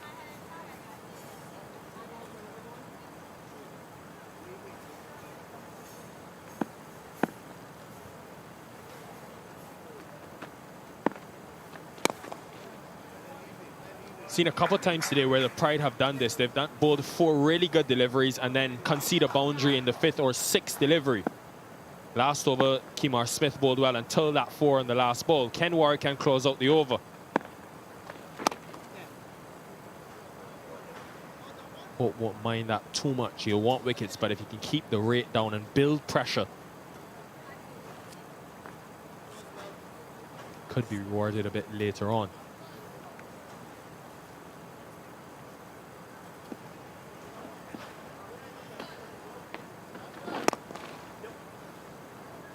Three from the over.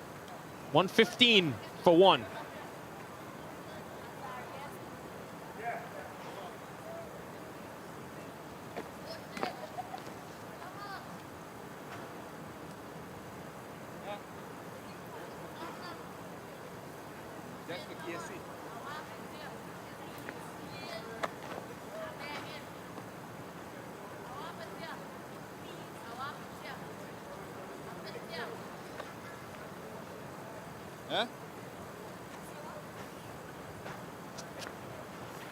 Yeah, if they got 7 and over from here, gets them above 300. And even if they consolidate maybe for the next 7 overs and get to the 30th, these two, they'll back the power with Cornwall, Hamilton, Hayden, and Walsh to come. That they can still elevate themselves to 300 or more. Graves may hold the key to this innings, though. A lot of work for him still to do. Graves continuing his fine form, doing fantastic jobs. 26 balls. Oh yes, boy. Now 27. So that's 7 dot balls in the last 27 balls or so. Only managed to get about 6 dot balls. So he's rotating the strike, which is really good. And he's not just getting singles or twos off bad deliveries, he's also getting it off good deliveries. So this is something that we've been trying to see happening throughout the tournament. Graves is doing that now, and what a time to do it going into the finals. And it's the ability to go through the gears, as you speak about. In the power play, you see a lot of boundaries when he's been given with, but now in the middle, recognizing his importance and having the ability, it's a skill.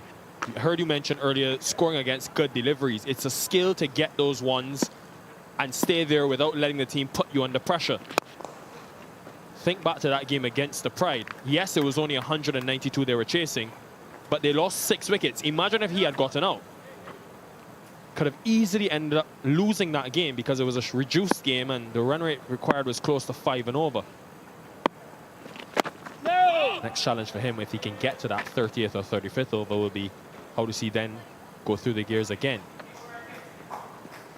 Another reason why you will see those boundaries in that first power play is because the Leewards.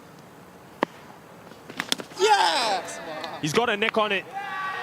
Finally, the Pride get a crucial strike. Carty just looking to up the ante, but has to depart.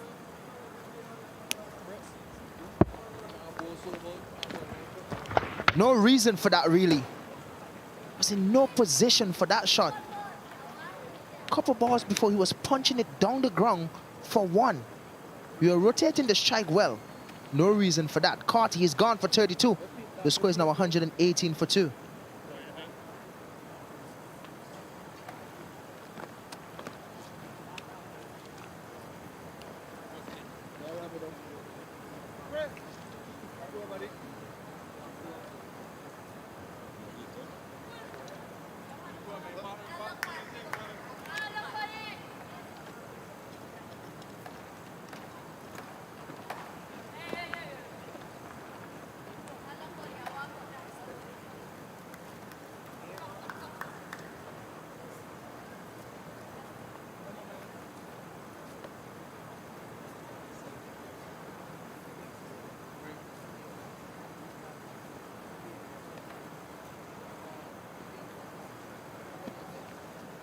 Jamar Hamilton had a decent season to this point, couple of half centuries, decent strike rate as well.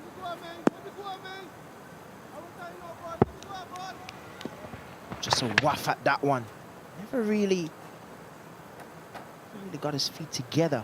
He's in no position, not grounded at all. Just taking a waff at that one, Carty. Something that we wouldn't really see from him. At the end of the day, he's gone.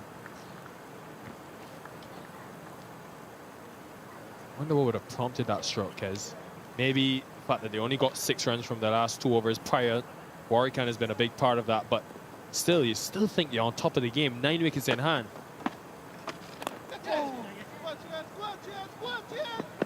Well, Nikhil, I think it's a lack of awareness. Something that has been plaguing West Indies cricket over the years. No reason for that shot. You're on top of the game. You're batting with one of your most informed batter. You're on 32, going well. There's no reason for that shot. You have to continue play well. Get your team to a good score.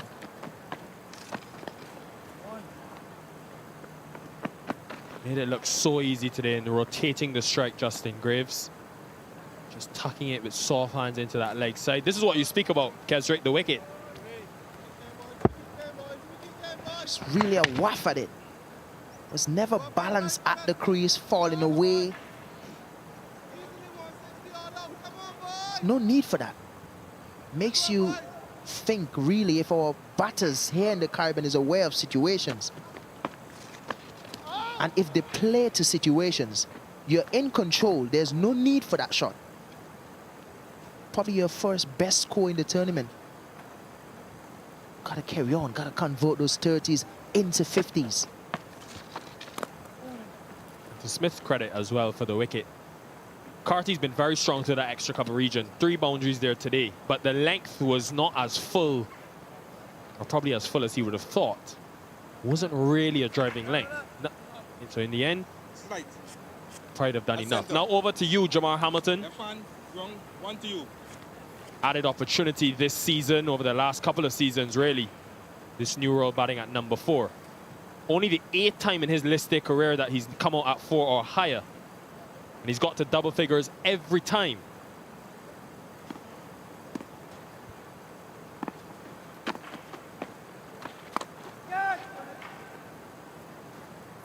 Off the mark straight away. 6 from the over, 1, 2, 4 for 2.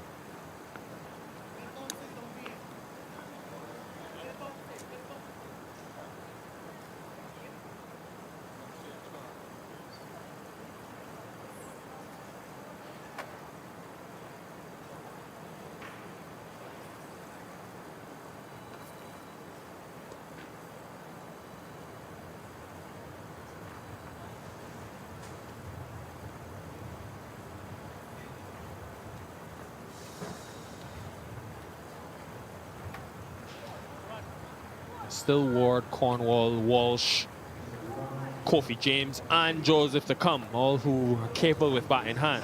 Halfway stage of the innings. Hamilton has a job to do. First role for him will be to support Graves and build a partnership. Can they spend 20 to 30 deliveries at the crease? Then build from there. He will score as well. He does this well, Hamilton.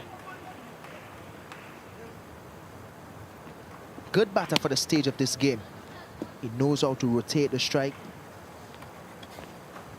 So you would see him be a bit busy in the middle. Now the hardest thing to do on this wicket is to start. Just a little bit, yeah. But when you get a start, you need to build on that start. Letting a new batter come in to start again. He may take a couple balls, it's a close one. Get there in the end. The new batter that comes in has to start again on the track. I don't think we've implemented how good this has been from the Hurricanes today. With Graves and Powell, and obviously Graves has led it. But every batter that's come out there, they've looked for singles, they've looked to be intense in the middle. It's been really easy, especially when he tucks it down that leg side, Graves. It's always going to be a single when you bowl that sort of line and length to a batter of Graves' caliber and the form that he's in. With Kyle Mayers just behind square leg, and you have that. And you have Dominic Jakes, wideish fine leg. Always presents that opportunity for a single. These batters, they're good between the wickets.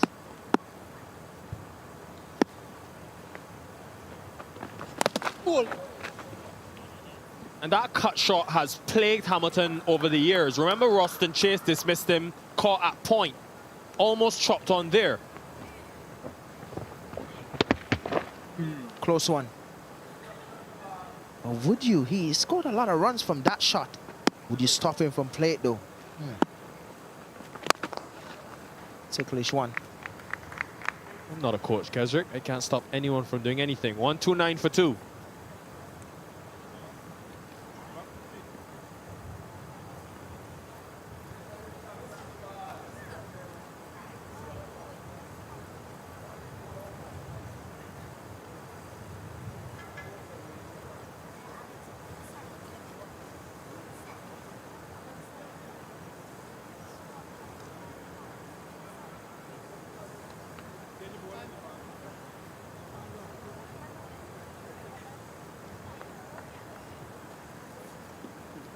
Will be a challenge now for the Hurricanes. They've lost their way at times when they've been in favorable positions like they are now. A lot of batting to come. Overs at their disposal and a set batter in Graves at the crease. Expect Reefer to do a lot more bowling today because they've played the extra batter. First couple of overs in the power play were expensive. Now he'll try again. Fine leg, backward square, deep third and deep cover are the 4 fielders outside the 30-yard circle.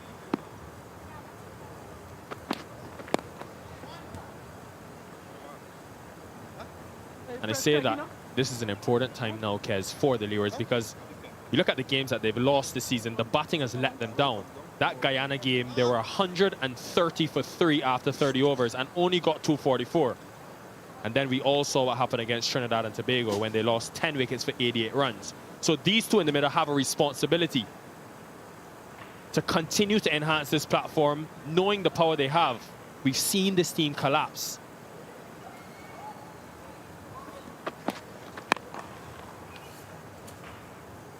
And it brings you back to how Casey Carty lost his wicket.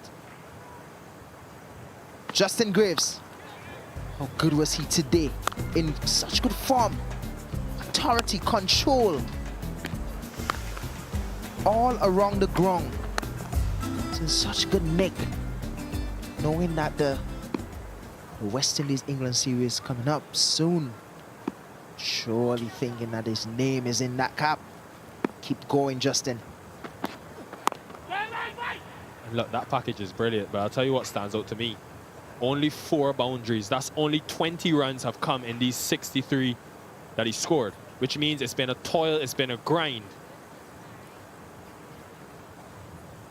Well, correction, 5 boundaries, but yeah, 20 runs. Well, that's the thing about this wicket.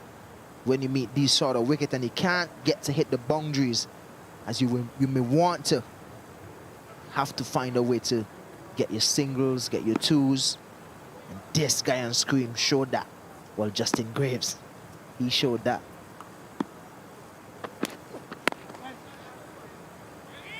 While a lot of batters may find difficulty in getting singles, finds it with ease. That's something that I think a lot of players in the Caribbean needs to develop, being able to get singles at will.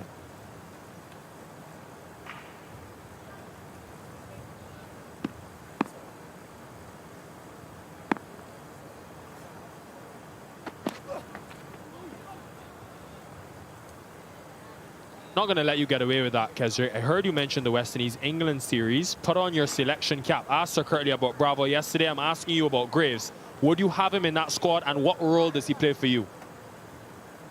I'm not a selector, but definitely he has to be in discussion. He's in good form. The series is a couple of weeks away. Why not have him in that squad with the ability he has to score runs? He has been doing a fantastic job. Get him in. Give him that opportunity. It's the end of the over, 131 for 2.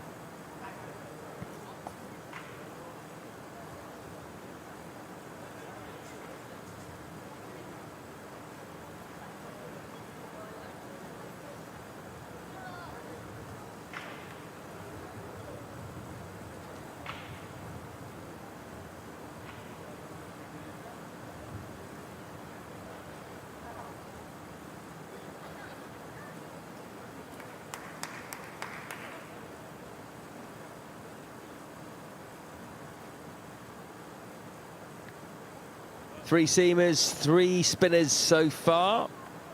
Jamal Warwick and the pick in terms of his economy rate. Roston Chase has been uncharacteristically expensive. And of course, the dog's back. They don't miss a trick, those dogs. It's a good game, they like to get involved. Have a little roll around in the outfield. It's going to be Kemar Smith to continue. Already picked up the valuable wicket of Casey Carty. And you sense, Samuel Badri, that this is going to be really crucial next few overs in terms of where this game is going. If the Leeward Islands can get up to 250 plus. Oh, almost chopped on. Jamar Hamilton almost did it in the previous over. That would have been a bad way for Graves to go. Yeah, almost. Could have gone so easily onto the stumps. Bounces over, fortunately for Justin Graves and the Leeward Islands Hurricanes. This time he has chopped on. Didn't learn his lesson. More turn for Kemar Smith. They needed that, Barbados. Yeah, cleaned them up. And saw it happen. A delivery before, missed the stump, but no luck this time for Justin Graves. Another wicket for Smith. I was just about to mention that a lot of their hopes rests on this man, Justin Graves. 63 he goes for, 131 for 3.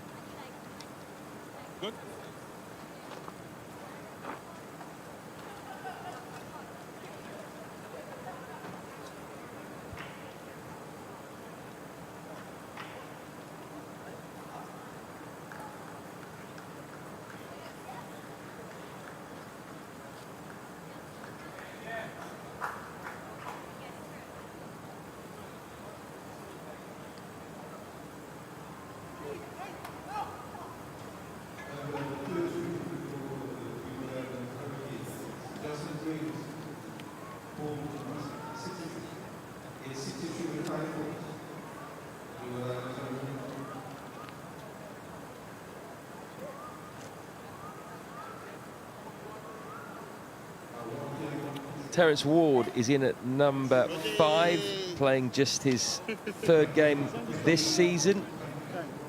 A couple of useful cameos so far, nothing more. This is why he's there. This turned big from Kemar Smith, but really questionable shot selection from a man who'd been in for a long time. Justin Graves tried to play the same shot just previously, almost chopped on, and he hasn't learned his lesson. He's played it again, and on that basis you'd have to say he deserves to go.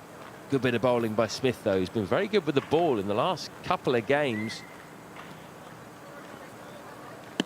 2 for 15 now, 2 big wickets.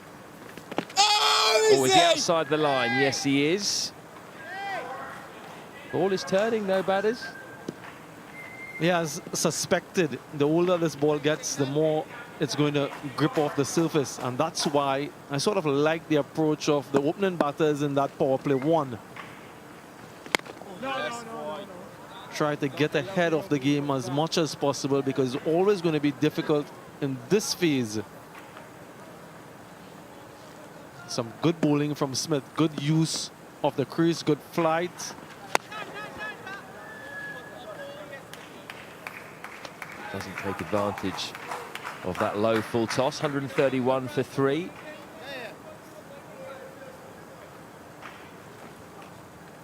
Success for Smith in that over. The big wicket of Justin Graves. This was the previous ball. Almost chopped it on. And then the next delivery, he successfully chops it on. So 2 good deliveries, 1 resulting in the wicket. And it starts for all of the top 3 for the Leeward Islands Hurricanes. Graves at least converts his start to a half century. The other 2 not doing so. Lots of overs remaining. So these 2 have a responsibility to consolidate, to rebuild, and to get up close to that 250, if not more. 4th over for Raymond Reefer. Around the wicket to the right-handed Hamilton. And this is where this Leeward Islands batting lineup will be tested, because they've relied so much on the openers. Just going to be 1. Graves, leading run scorer in the comp. Powell's got them off to some flyers. They've been the 2nd best side in the power play with the bat in terms of how quickly they've scored, but that slips down to 5th out of 8 in the middle overs. They've struggled a little bit more, and you would say that they maybe do lack a quality batter in the middle order. Jamal Hamilton coming in at 4, Ward in at 5, then you've got the likes of Hayden Walsh Jr., Raheem Cornwall, Kofi James.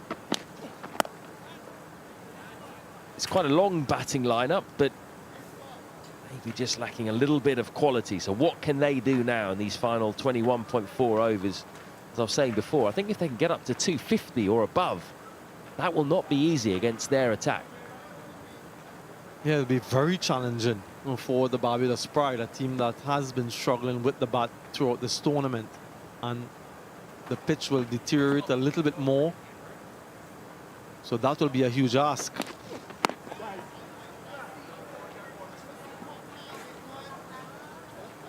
The key, though, is to try to rotate the strike as much as possible. Boundary hitting is not easy. So deflecting the ball, running hard between the wickets for the next 10 overs or so, very important. Remember, at this phase, there are 4 fielders out. In the last power play, there's an additional fielder, so it becomes a little bit more difficult in the last 10 to score freely.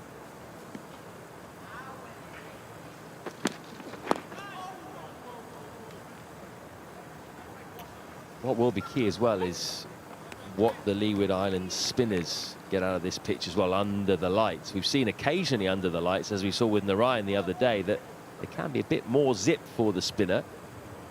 Sometimes, though, you get a bit of dew in it and it just skids on. Yeah, some youngsters.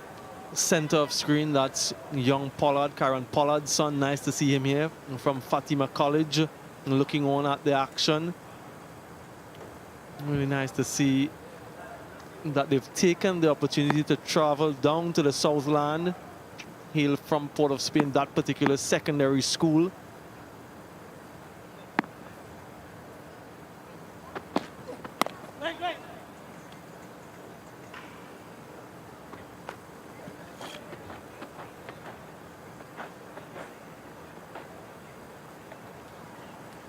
Reefer's done a decent job here, going at 5 and over at the moment, just over.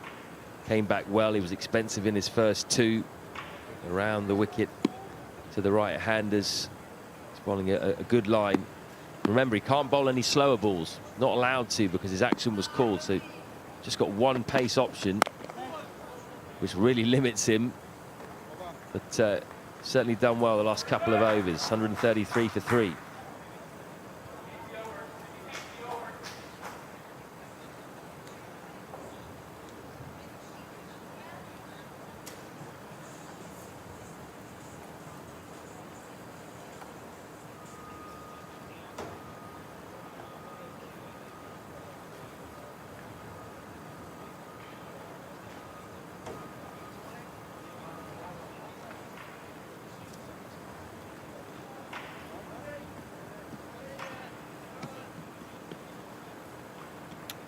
To have another option. Barbados in Rashawn Primus. He's the 4th seamer. We haven't seen him yet. No out-and-out pace, though, is there? That's maybe one thing they're lacking today. J.M. McAllister and Akeem Jordan both left out of the 11. Primus could be used possibly at the end if they want him. Oh, that's bowled him. More big turn. And a big wipe across the line from Terence Ward.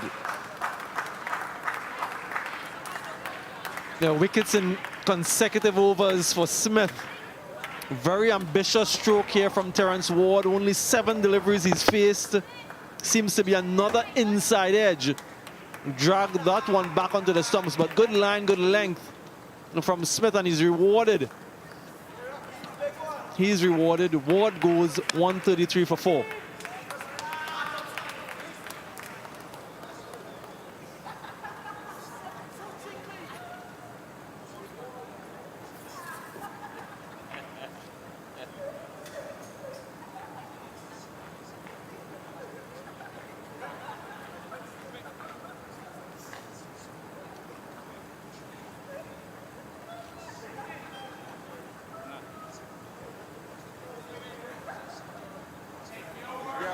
This man here, the main swing,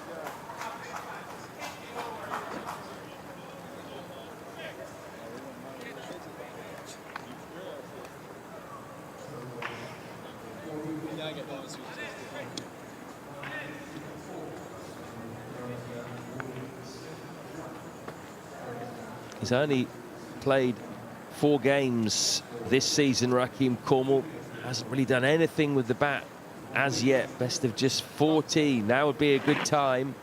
This is why he's there. Second time a right-handed batter has dragged onto the stumps off the off-spinner Kemar Smith. Really tried to hit this very hard. It was probably too full as well. He got a big stride out. Just didn't look good. That's turned. How is that one? Not out. A very confident appeal from the bowler. Did he get outside the line of the off stump? That was pretty close. In the midst of a good spell here, Smith. Short leg is in. You don't see that too often in 50-over cricket, particularly not at this stage of the innings. Now, let's have a look at the wicket again. He just got it all wrong, didn't he? The front leg almost slipped a bit. Oh, that's in the air. He's off the mark, though.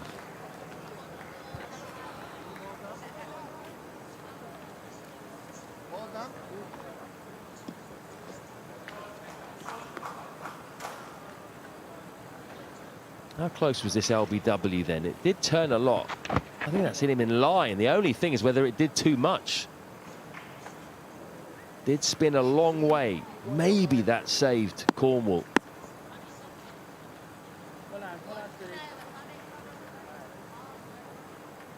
Yeah. Catch it, Brooks! Short legs in business here, I think.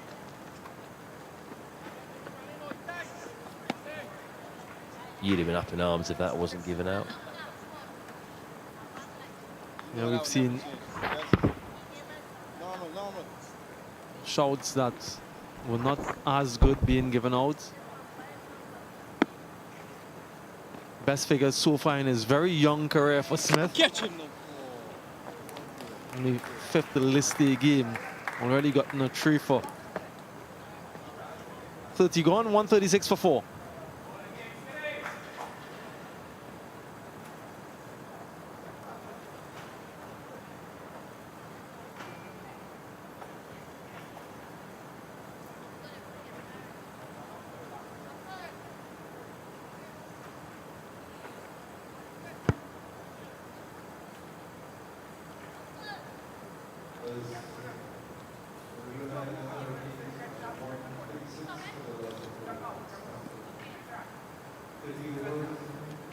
Raheem Cornwall in at number 6. They've got plenty of options, Leeward Islands, in terms of their batting lineup. Got Hayden Walsh Jr. in there, Kofi James, who are both kind of bowling all-rounders. Zara Joseph as well can strike a big ball. They could have kept Cornwall back for a bit later in the innings. Middle overs maybe not his strength in terms of knocking the ball around. He's more of a power hitter. Like that, he's trying to get on with it. Ball's hit the helmet there, and they're going to get 5 runs, I think. Very welcome.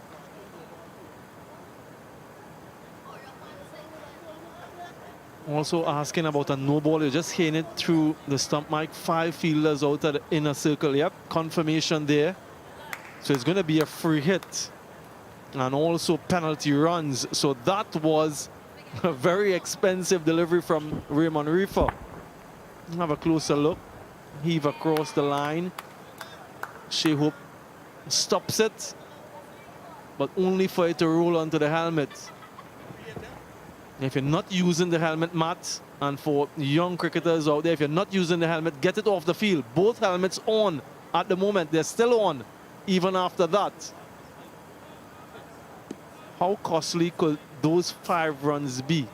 Eliminate any possibility of these types of things happening at the end of the over. Get them off if you're not using them. So it's a free hit. Where's he going to go? He can't bowl a slow ball, of course, here, Raymond Reefer. So what's he going to do? Long on, long off out. Deep backward point, deep square leg. Full, and that goes high in the air. Has it got the distance? It does. He's got that nowhere near the middle, Raheem Cornwall, but it's 6.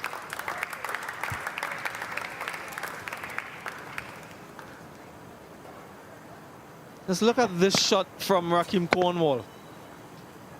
I didn't think that that ball was going anywhere close to the boundary, and yet it sailed over. Powerful man.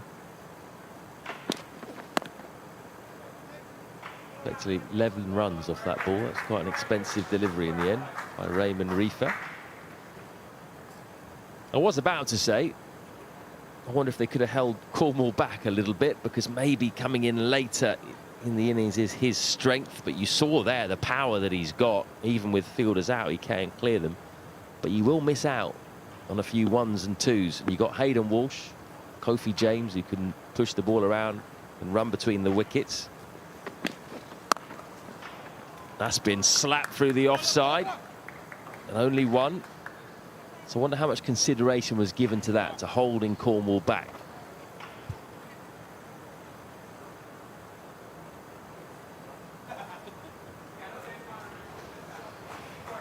Yeah, good point.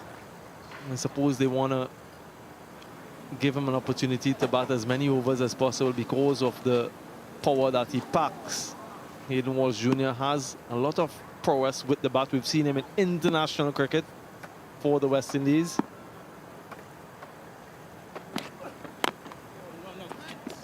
I just wonder how it affects the way Jamal Hamilton plays as well, knowing that he can't get any of those quick singles, and there will be 2s that are now non-existent. Jamal Hamilton, I remember an innings he played in a semi-final against Trinidad and Tobago at the Queen's Park Oval in 2019. I think it was an unbeaten 78 from just 34 deliveries. That was sensational striking from Jamal Hamilton. So he can too pack a punch. I suppose on the plus side, if you're batting with Raheem at this stage, you can just chill out a bit. You haven't got to run as much. And hopefully he can also hit the odd boundary, so you're not under too much pressure.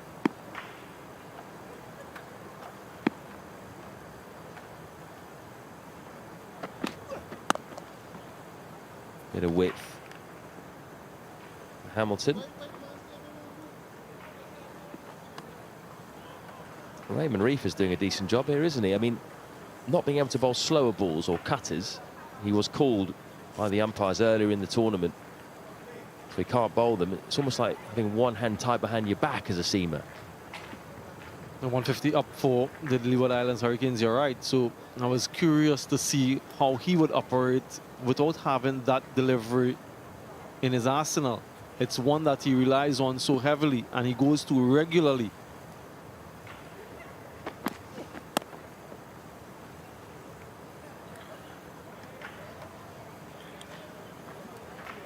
Just 2 off the final 5 deliveries, so he came back well after that free hit. 150 for 4.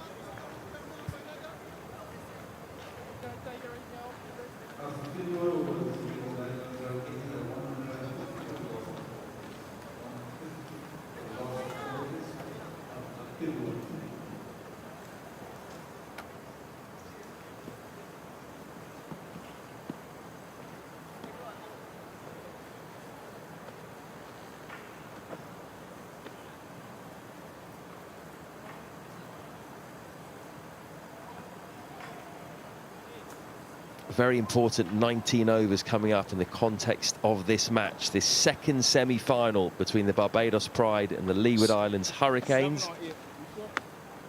The winner will play Trinidad and Tobago in the final on Saturday. How many can the Hurricanes set a very strong Barbados Pride batting lineup? Hit hard and straight by Jamar Hamilton. Samuel Badri says he also packs a punch.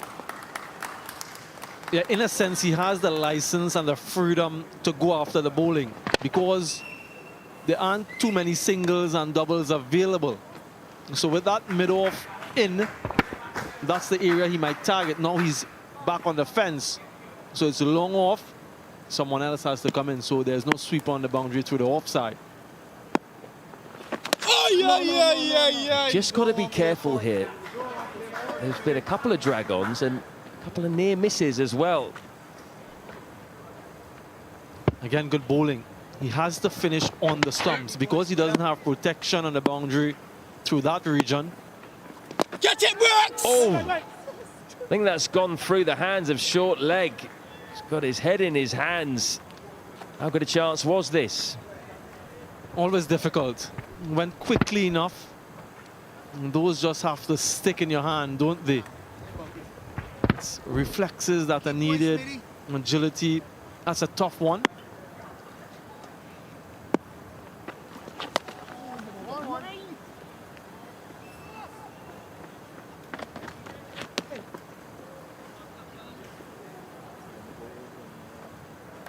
So rare ball down the leg side by Kemar Smith, but it's been noticeable actually that he's got his line spot on, whereas Roston Chase actually was a little bit down the leg side to the right-handers who were able to milk him. He was expensive, went for 6. Oh, just slowed it down. Turning a long way down leg side. Good bit of bowling, defeated him in the flight. Yeah, intelligent bowling, just slower on the line. That's important. He's still trying to go against the turn, Raheem Cornwall. Now he can free his arms, but he hasn't got all of that. Well fielded in the end by Reefer. Just the single. It's 156 for 4.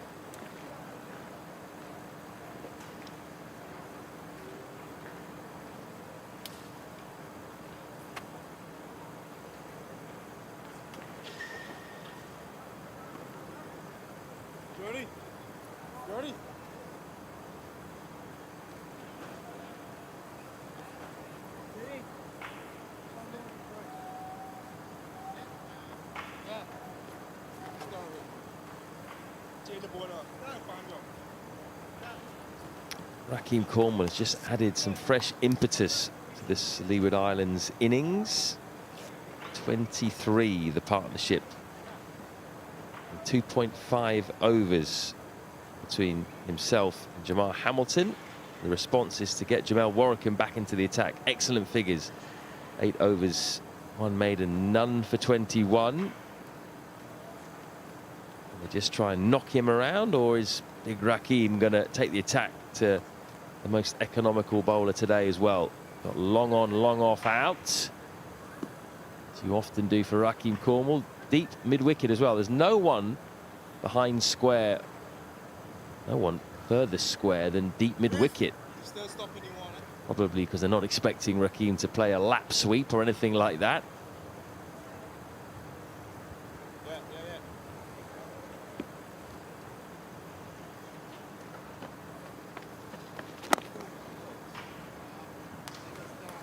Yeah, people who've been looking on at this tournament will remember that game against the Trinidad and Tobago Red Force, where the Leeward Islands got off to a flyer.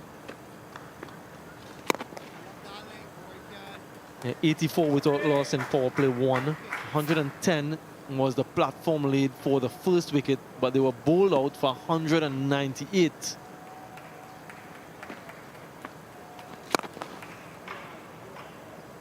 So again, a good job done by the top order batters. It's for the middle order and the lower order to carry on with that good job that was started to get them up to at least 250 or even 275. Semi-final, remember, winner goes on to play in the final. An opportunity to win a title for the Hurricanes for the first time outright since 1998. Yeah, big game for both these sides, really, isn't it? Because, as you say there, Leeward Islands haven't really been at the top table that much of late. Just their 3rd semi-final since 2010, and their last outright trophy, 97-98. Barbados Pride, such a big team. Their last title was 2016-17. That's quite a long time for a side like Barbados. Big opportunity for both of them with strong sides to get through to the final. On through the gap. Not a very big gap either, but they're only going to get 1 still. Anyone else? You pick up 2 there. Cornwall keeps the strike, 159 for 4.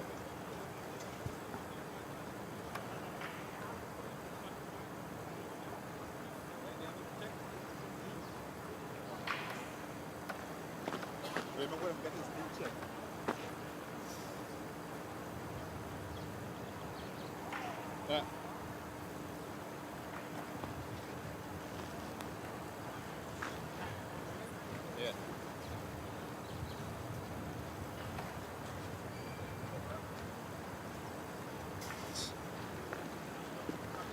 159 for 4. Starts for Hamilton and Cornwall. Can one of them at least go on to play a significant innings here? Get the Leeward Islands up to a score that they will fancy defending with their gun bowling attack. Hakeem Jordan not picked today.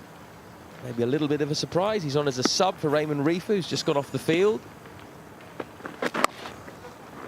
That's a really good shot, isn't it? Just eased through the gap off the back foot, a back foot punch. Yeah, and that's the one area that Smith doesn't want the batter to hit. He has no protection there. So it's a really good shot. Use of the crease, goes towards the leg side to free his arms. Good timing, good placement from the big man. That's a proper cricket shot, that. And that's a big heave. This has got snow on it. Deep backward square leg. Takes it. Rashawn Primus did well there to make quite a lot of ground, steady himself. That went a long way up. Cornwall's going back. Yeah, if the previous shot is where you don't want him to hit, this is where exactly you want him to hit, into the wind. Very, very difficult to clear that boundary. Primus judges it well and completes the catch. Another wicket falls for the Leeward Islands Hurricanes. His stay was brief. Rakim Cornwall goes for 16, 163 for 5.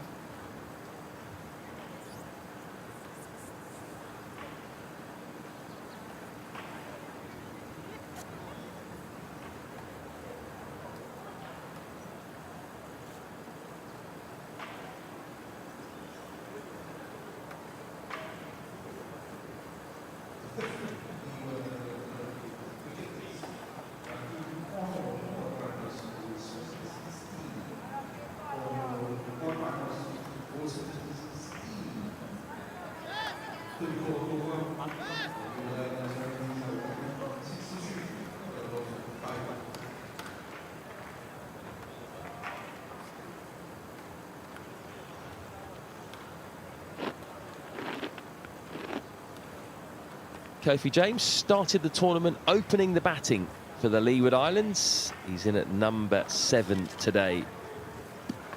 Only made a best score of 13 so far. Raheem Cornwall just lost his shape a little bit. The top hand came off the bat. Fairly simple catch for Primus, but did have to make a bit of ground first. And they'll be quite relieved, I think, Barbados, because Cornwall can do some damage. He bats 30 balls or so. He's going to score quite a few. Kemar Smith, fantastic figures. 4 for 28 off 6.2 overs. Just his 3rd list day game. Best figures by a long way. He's out-bowled Roston Chase, international off-spinner. Chase is 5 overs, none for 31. Kemar Smith, definitely one for the future. 5th less day game, correction, not his 3rd.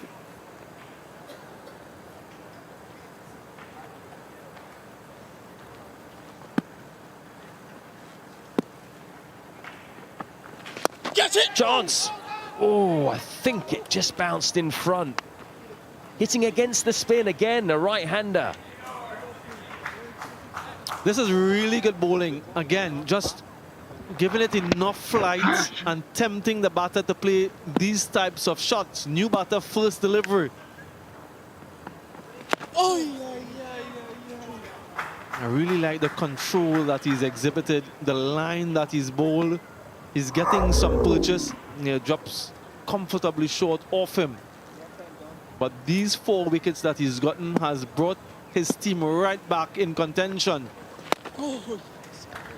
That is the line that he's lived on. He's got his line spot on to the right-hander.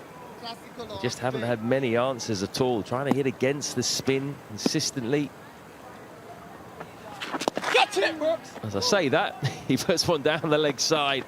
Kofi James accepts it gleefully, goes for 4 runs.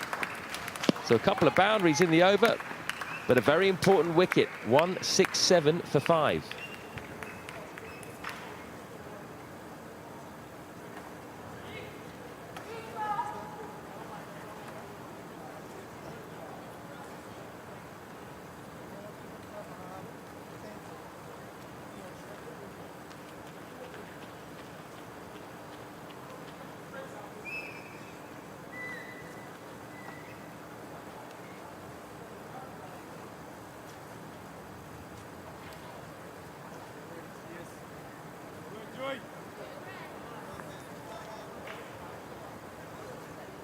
From a position of dominance, the Pride,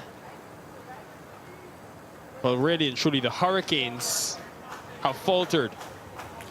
And Jamar Hamilton is there. He's a set batter at the crease and will have a lot of work to do in the 16 overs remaining. Kemar Smith, what a story. 4 wickets for him in just his 5th list day game. Warwican has been good as well, built pressure from the other end.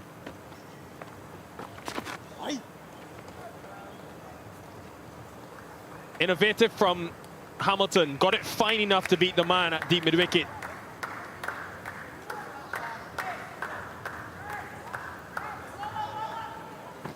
Hello, Sir Curtly Ambrose. Good afternoon, Nikhil. Daftly played by Hamilton. Just gently swept it away down to the vacant fine leg for 4.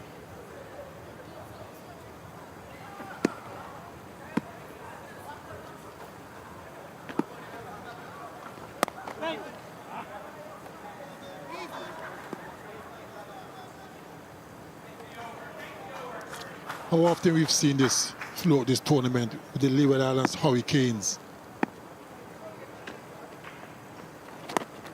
Tend to get themselves into good position really looking to get a big total, and for some reason start to lose wickets a little bit in clusters.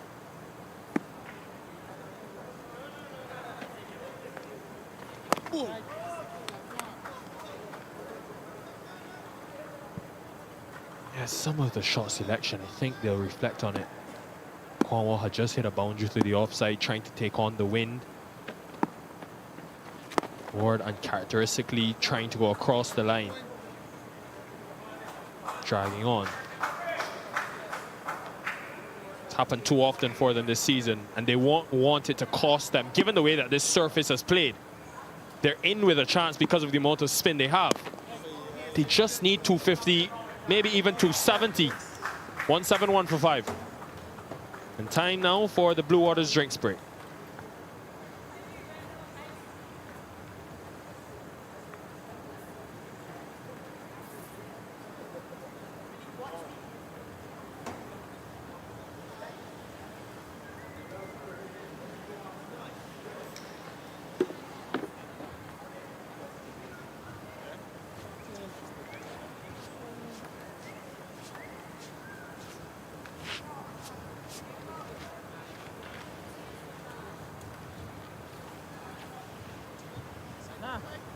White and red.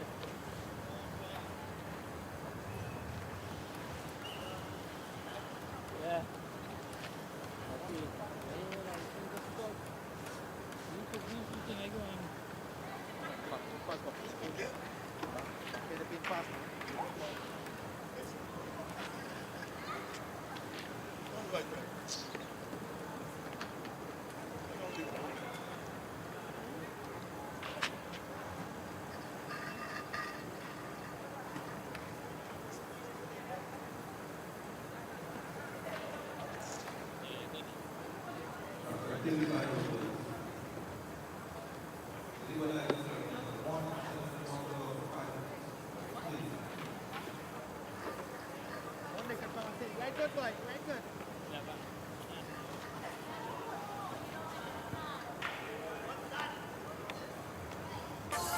Here's some exciting news. The West Indies are home for Christmas. England are coming to Antigua, Barbados, Grenada, and Trinidad for the 3 CG United one-day internationals and 5-match T20 series. The games run between the 3rd and 21st of December in the first home series for the West Indies during the festive season for many years.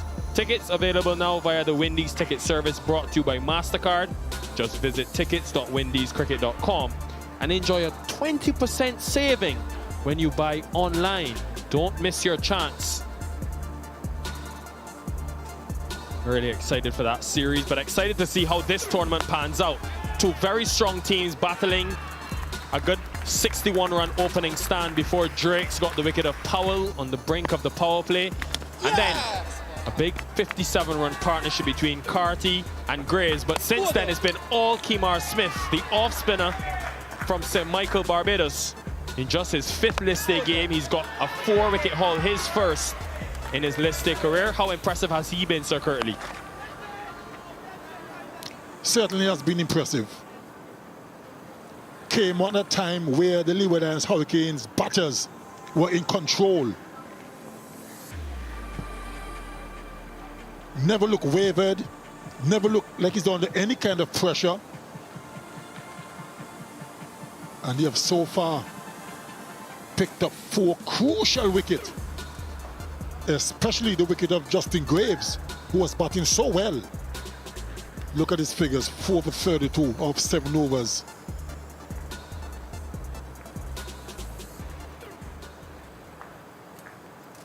And he's still in the attack, obviously, looking to pick up a fifer. But whether he does or not, this would be a spell he would not forget.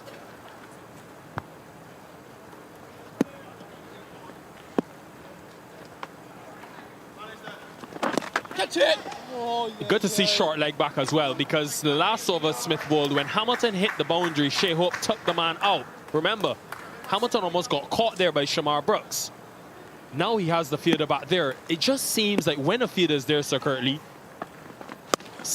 things are happening every delivery.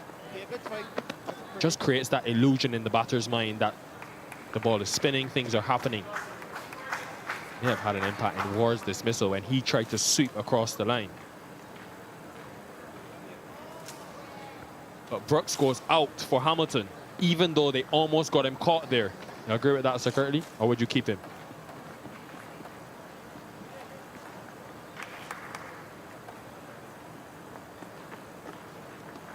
I would keep the short leg in. Hey. Punched away Keep going, boy. Keep going, boy. for 4.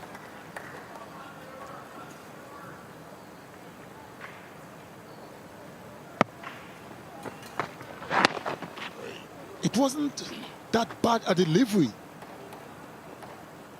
But Hamilton gave himself a little bit of room. Oh, yes, man. Oh, yes. Yes, I would leave the short leg in for the basic reason is that it will force Jammer Hamilton to play something different. Because without a short leg in, he can play forward. If he pops up, it's nothing. Yeah. Just like that. It's easy. But with a short leg in, he probably wouldn't have done that. And it takes bravery as well from a captain, because Hamilton, as we just saw, is someone who will score boundaries. This field is also brave to Hamilton, especially because Smith is bowling with 3 fielders deep leg side, just long off. No deep cover sweeper. And for Kofi James, only 3 fielders on the leg side out. Mid-off comes up. Get your new wicket. James navigates well. 177 for 5.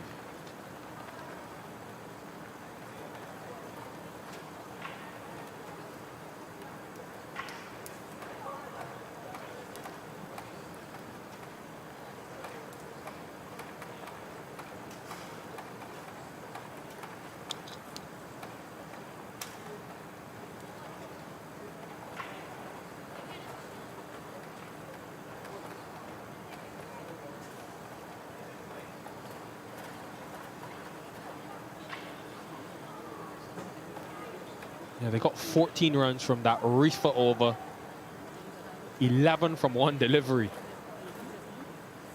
But the crucial wicket of Cornwall ever since they've got that wicket of Justin Graves, it's been topsy-turvy, back and forth, this chess match unfolding in the middle. Now some seam from Shea Hope.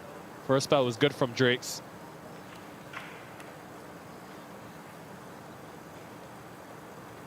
Change of ends for him as well. Started from the southern end, now operating from the northern end. Will use the wind to go back into the right-hander.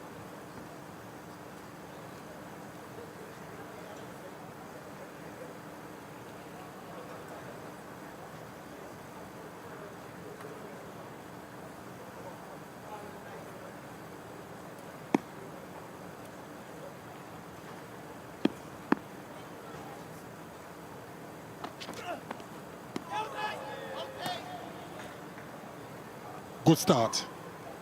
Good start from Dominic Drakes. Jammer Hamilton went for this expansive shot and missed.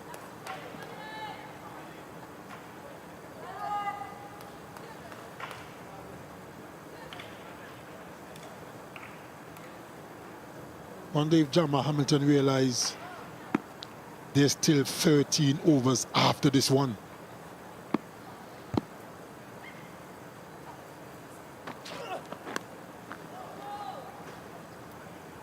Has been a touch of variable bounce, you know, at times. And look, the way the surface has played, it's been very conducive for Smith. Some deliveries have bounced a bit extra for the seamers. Hamilton and his team will be watching this very closely.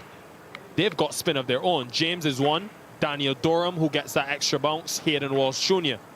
They won the toss and batted first. So you wonder how much the dryness of the surface almost helps the Leewards. And kind of wonder, Sir Curly, are they better off playing it safe until maybe the 42nd, 43rd over, ensuring they get over 250 as opposed to trying to go hard now?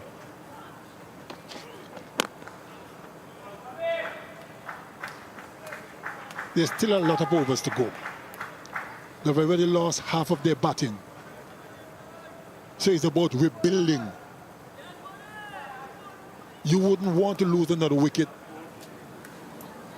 until maybe you get to like 45 overs or whatever to get some score. Just look, show some intent to score without trying anything too risky.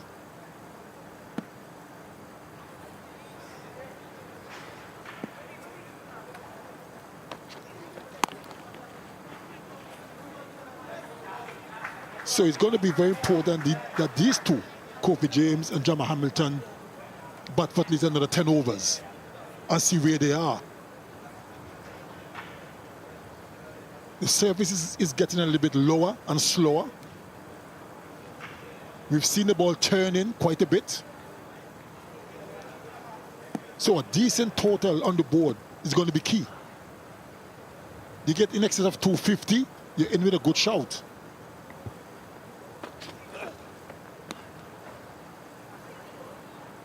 And it's a bit of strategy being played by both teams here, because Hayden Walsh has been the Hurricanes' best batter in the middle overs this season. A strike rate of 90. He's got a 50 and a 49 in the tournament.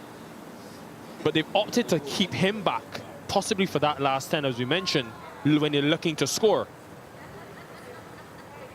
And obviously, maybe the off spinners in Smith and Chase with overs left could have been another reason.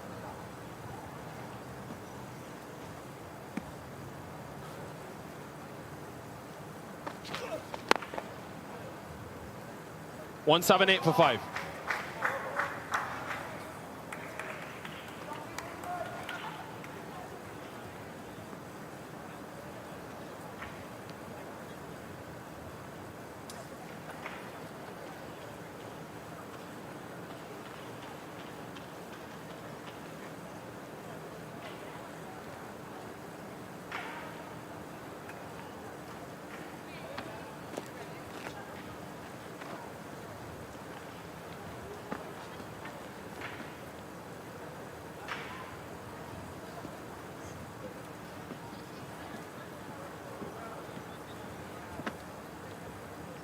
Run rate has hovered around that 5-run per over mark. Current rate gets them to 241. Hamilton will hold the key. Kemar Smith continuing. Yeah. Keep up! Back up, Bit of indecision. Really is good for Smith though, because he was part of the 4-day championship squad earlier this year. Kemar Smith hails from the YMPC club in Barbados. Didn't get an opportunity to make his debut then, but backed for this tournament. And because of his batting ability, I think, was kept in the team today, and now has shown he can get purchase off these surfaces. His brother Dwayne Smith, who plays for the same club, will be very proud of him. Shane Dowrich, also a part of YMPC, but he's had some really good club seasons back home. This was got him into the team. We've seen glimpses with bat in hand as well. Hasn't come to the fore quite just yet. There is a bit of a drizzle around. All squared in.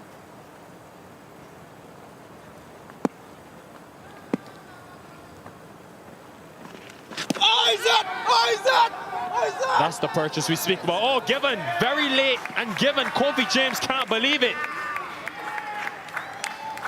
Umpire Dighton Butler took his time and then made the decision, and it's a 5-wicket haul for Kemar Smith in just his 5th list day game. Kofi James playing the reverse sweep. Bounce and turn. Shea Hope, the skipper, went up straight away. Smith be late, and then that decision came extremely late. A disappointing Kofi James has to go. He's gone for 5. Leeward Islands Hurricanes, 179 for 6.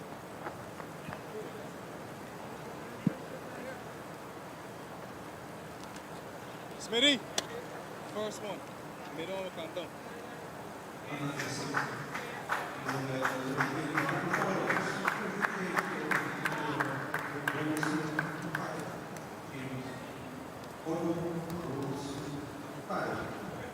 one ball, only one can be hit. Done.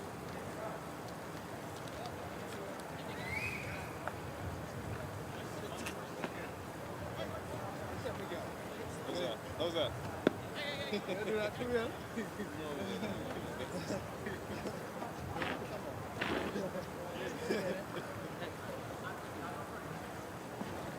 4 wickets lost for 61 runs for the Hurricanes. Hayden Walsh Jr. has had an excellent tournament with bat in hand. Strike rate has been over 100. Average has been close to 50. Got that 60 not out earlier this season when he was elevated up the order to number 5. Also got a 5-wicket haul in that game. Oh, yes, Speaking of 5-wicket hauls, what a day for Kemar Smith. Like I said a few moments ago, Nikhil, it will be a game he will never forget in terms of his bowling.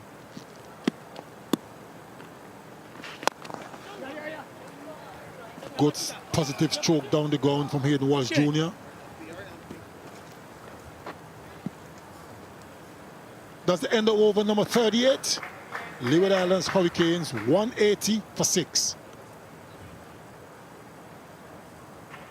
A really good day at the office for Kemar Smith, and you'll hope that his contributions are enough to get his team into the final. They'll have to do the job with bat in hand. But for him, someone who's worked hard in the domestic system in Barbados, but did just spin off the surface there. And umpire Dayton Butler thought it was out. May have just brushed the arm guard or glove. Took a while to give it though.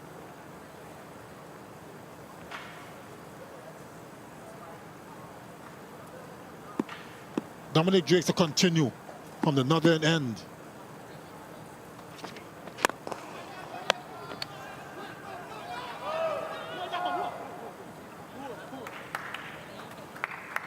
Just feels so currently that so much is happening out there all of a sudden. 10 overs ago, the Leewards were completely dominant.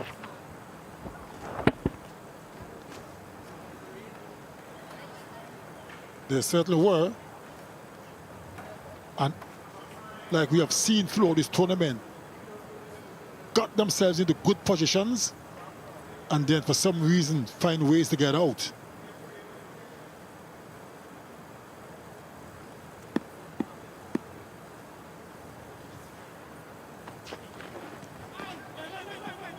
It certainly has been good bowling from Kemar Smith. But we have to be fair, Nikhil, that some of the shots that the batters played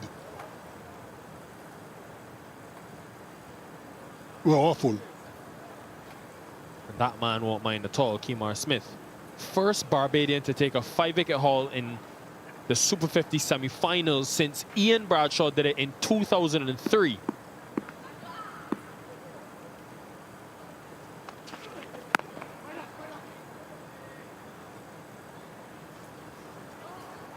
Unbelievable, really. 20 years between defeats.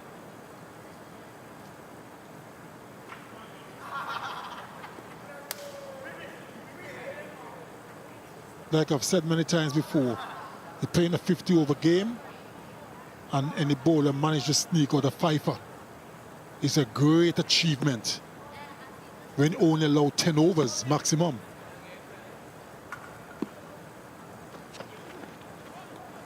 Wide down the leg side. And this performance will be one that Kemar Smith will remember for a long, long time.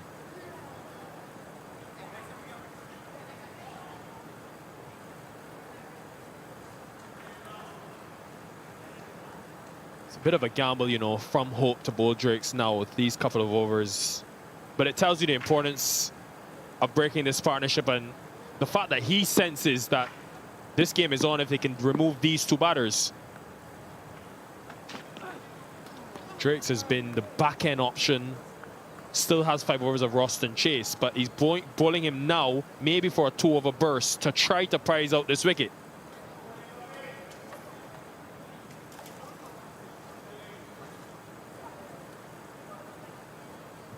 Rifa's been expensive mares as well, but it's been mainly Drakes and Chase who have done the majority of bowling in the last 10.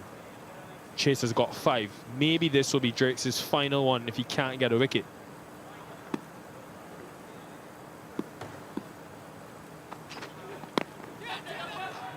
Was a short mid-wicket in place for that catch. And the field is set for the shorter delivery as well. Deep fine leg, backward square.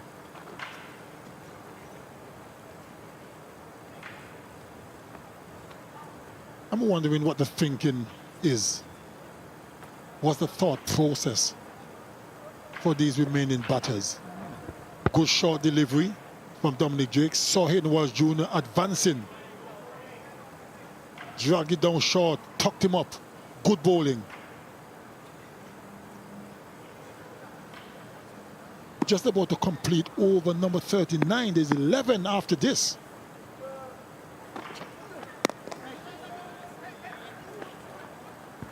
Only 11 runs from the last 4 overs now. 182 for 6.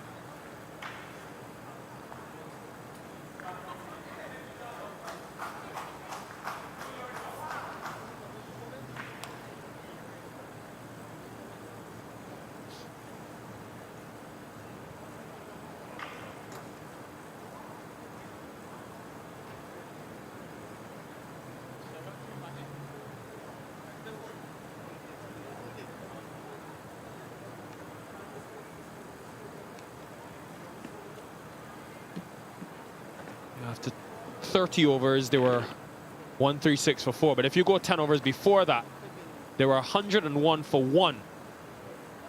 At the 20th over, Graves was well set, building a partnership with Carty. The Pride have fought their way back into the game. Smith will bowl his 10th. Can he get 6? Catch him. Oh,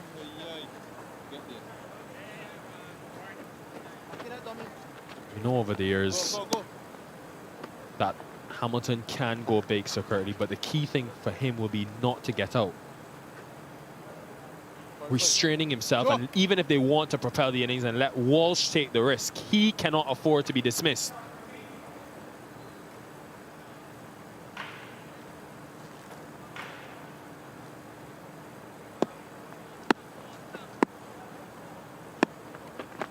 Yeah, yeah.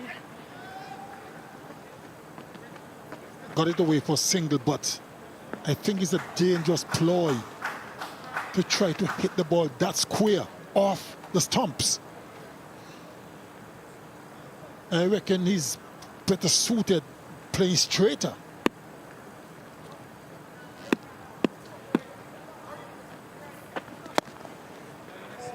Given what we've seen from Smith, Sir Curtly, when you compare him to guys like Kofi James, Cornwall, other off spinners, they spin the ball more than him, and he's gotten a lot out of this surface. What do you think the Leewards need at minimum to be competitive in this game? Catch it. With 10 overs to go after this one, they certainly need to get to at least 250. At least 250. Which means another 60 runs also for the last 10 overs can get them there. So that's what they got to think. And that will be a decent total that they can try and defend. Though it's raining. You're the one that called it, Nickel. And here they win. 185 for 6, 10 to go. What a day for Kemar Smith from Barbados. Just his 5th list day game, producing a 5-wicket haul. First of his career, and what a time to do it. The semi-final for the Barbados Pride. Really bowled well. Forced the Leeward Islands Hurricane batters to make mistakes. And it will be a spell he will remember for a long time. 5 for 43 of his 10 overs. And the players are going off because it's raining, covers are coming on. So there'll be a little short break in play, but don't go anywhere. Yeah, optimistically, the skies are pretty blue. But the weather has been so unpredictable in this country of Trinidad and Tobago, especially here in the southern part of the island. So we hope it is just a passover. There has been a very strong breeze, which is still blowing from the eastern side of the ground. Because you just felt the game was at a knife edge with this partnership between Hamilton and Walsh and the way that Smith brought the Pride back into the game. But they'll again look at the top 4, all getting starts, with Graves getting to a half-century. and still find themselves in a compromising position. But 10 overs is a long time. They'll hope they can capitalize. And Sir Curtly said 250. They'll need 75 runs from here to get there.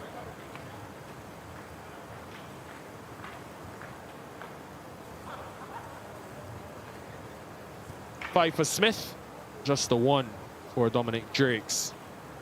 And I don't think the Leeward Islands Hurricanes will mind too much, seeing how much spin the surface has produced, because they've got a plethora of spinners themselves. Well, as you can see, blue skies, the rain seems to have slowed down dramatically. So hopefully on the other side of this break, we'll have some good news for you. Don't go anywhere.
Dropped.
Welcome back to the Brian Lara Cricket Academy. The rain has halted. Covers are still on, just in a precautionary measure. This is where we are at in this semi-final 2 so far. A really good start by the openers yet again. Justin Graves got a 4th half century or 50+ total in this tournament. Carty got a start. Hamilton at 4 is still there. But Kemar Smith cleaning up the middle order for his first 5-wicket haul has put the game in the balance at the moment. Hope to get back out there soon. But as we have this break in semi-final 2, we'll show you some clips from yesterday in semi-final number 1.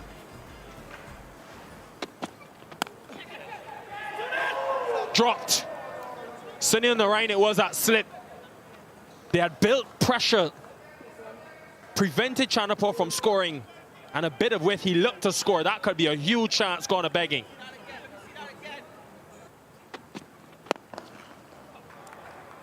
Misses length. Just a flick of the wrist from Chanderpaul. It's the first boundary of the day. 10 without loss. Edge straight away. And reward straight away for Hines.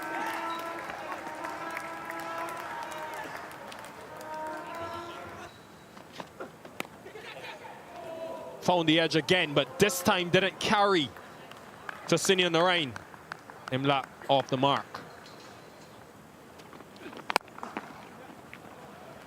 Again, very strong on the cut, and he's been given width, he's accepted. Edge gone. Second dismissal for Hines, and they've both been very, very similar. This one bounced a bit. Oh, what a catch! My God, what have we just seen? That's the catch of the tournament from Terence Hines. Just stuck a big right mitt out, and it stuck right in the middle.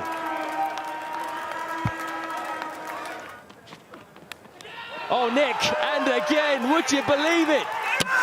Can't believe what I'm seeing here. Terence Hines is having an absolute field day. He's got 4. Crack through the gap. Chanderpaul's been trying to pierce that gap for a few balls now. Finally does it. That's right out of the middle. And the gap will get 4. Very well played, very well placed by Kevlon Anderson. Clean him up. What a delivery. Akil Hussein. And the woes continue for the Guyana Harpy Eagles.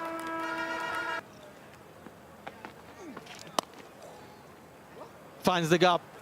Very risky from Sherfin Rutherford. A sublime stroke to get off the mark.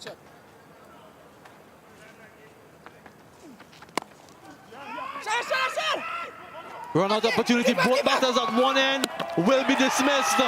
Lots of confusion.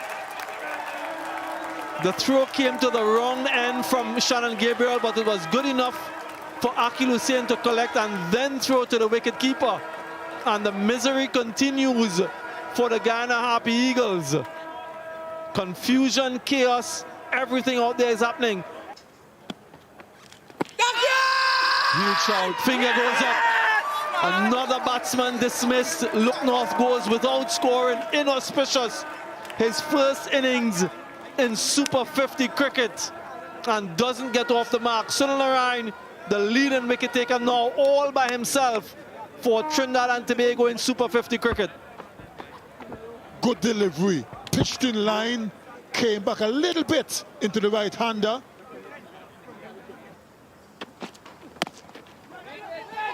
Oh, trouble again. Big mix-up. Direct hit gone. Third time there's been miscommunication between this pair. And finally the Red Force capitalize. This is what pressure do to you, Nikhil. Especially when you're batting with a lower order batter.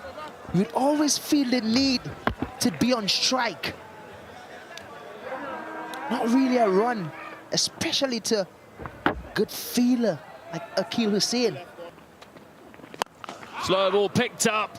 That's gone a long way back from Rutherford. That's the power of the man. Right at the top of that first tier. That's through the gap. More runs for Rutherford. Wonder if they will rue those missed chances earlier. Heaved away in the air. Out. First ball. Carriers on. And he gets the big fish straight away. Where was he? He's tied with Sunil Narain now as the leading wicket taker in this tournament. But what was impressive was the catch from Utley. Massive drag down from Carrier. They have just got stuck in the hand. Nonetheless, it's a boundary.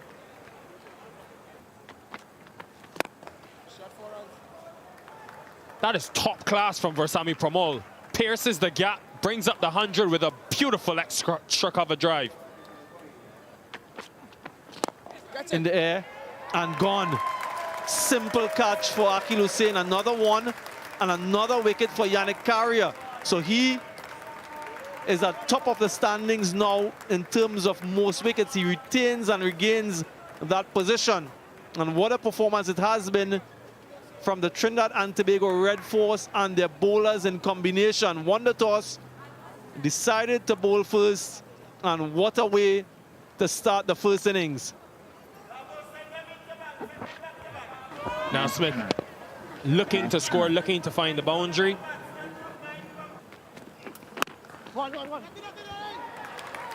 Timed very well. Can't afford to concede boundaries. Every run is precious. They're underway, the Red Force.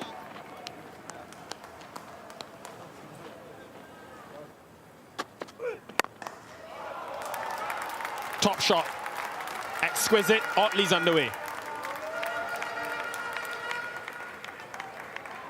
With the Red Force being under no pressure at all, he would feel a lot more comfortable to play his shots, because sometimes these little totals can be a bit tricky. You don't want them to get into your skin too much. So he will feel a lot freer playing his shots. Don't think it was the area in which he intended to score in, but nonetheless, they'll take the result. Boundary. Runs are flowing.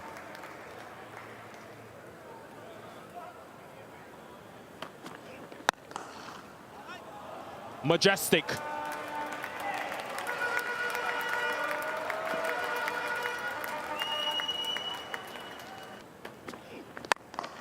And again, through the covers, sweetly timed.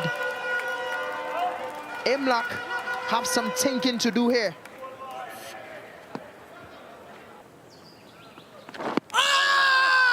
On the back foot, straight away, Pramod strikes. Could that be the start for the Guyana Harpy Eagles? That's what they wanted. Sammy Pramod. Good decision, I would say. Chance just out of the reach. It was too short by Pramod. Hetmeyer was in though with an opportunity. Boundary to end, 29 for 1.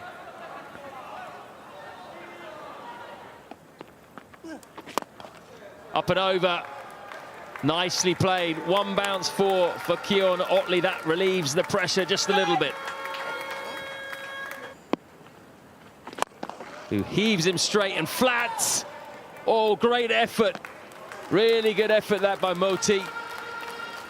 Did he get to this on the full? It would have been a spectacular catch.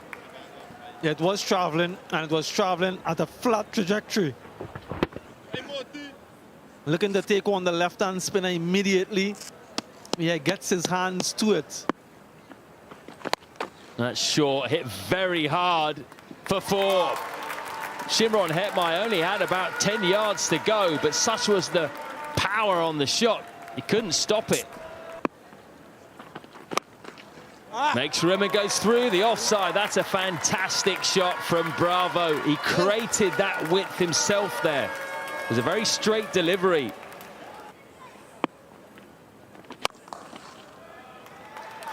Only 2 fielders outside the circle, so that is meat and drink for Darren Bravo.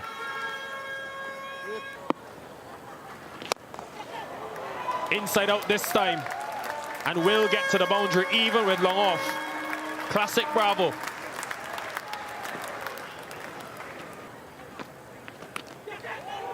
Oh, nicked. That was an opportunity. Almost put the curse on Bravo, but he moves into the 30s and has a smile on his face. 72 for 1.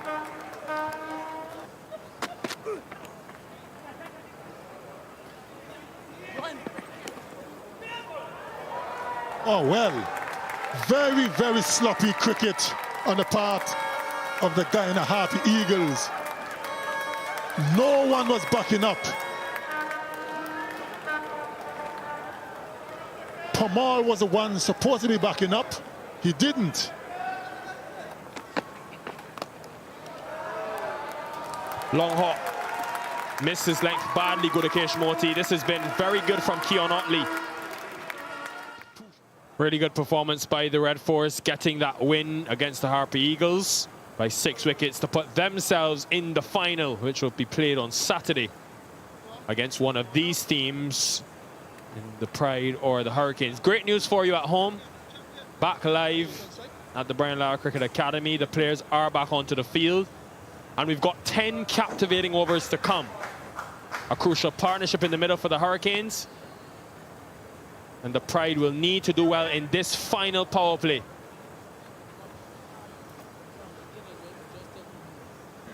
Raymond Rifa will be back into the attack. And still in the attack is Sir Curtly Ambrose. Just a bit of break for you, Sir Curtly, so you can catch your breath and get ready for the action. I was quite good, Nikhil. I was just worried about you. You seem to be very fidgety and anxious for the play to restart. So that's where you and I go together. You know, you're so passionate and I wouldn't want to say obsessed, you know, but I have to say it. Very obsessed. I'm the opposite. But play is just about to restart. Raymond Rifa will take up the attack. What will his final 10 overs be? Can the Barbados Pride dismiss the Leeward Islands Hurricanes, or will the Hurricanes put up a good total?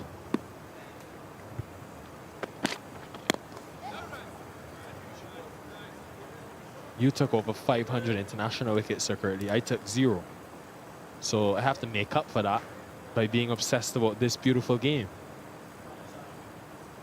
No arguments here. I guess it's your calling.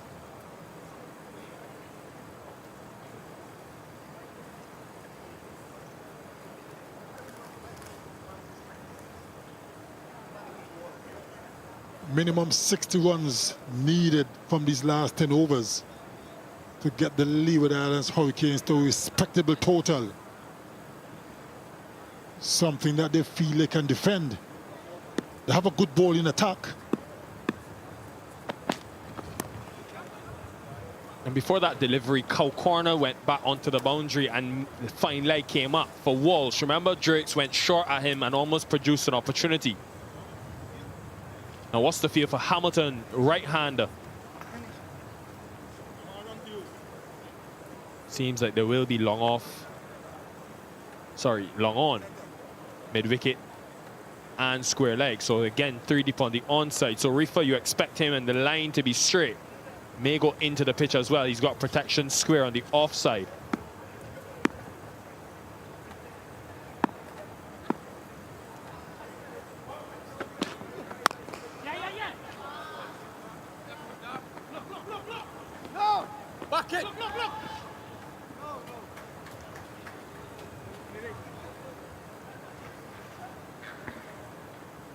Craig Batwaite, the man just on screen. And this man on screen here, the Welsh Jr., along with his batting partner, Jamal Hamilton, will have to do something special.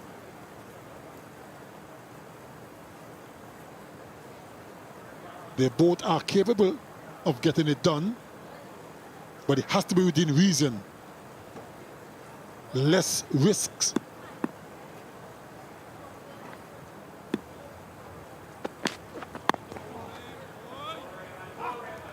How long do you think this pair has, Sir Curtly, before they then can begin to take risks, given that you have Joseph and some batting to come? It would be nice if these two could take it to the end. But I reckon they should at least try to bat another 5 overs at least, because they can score quickly.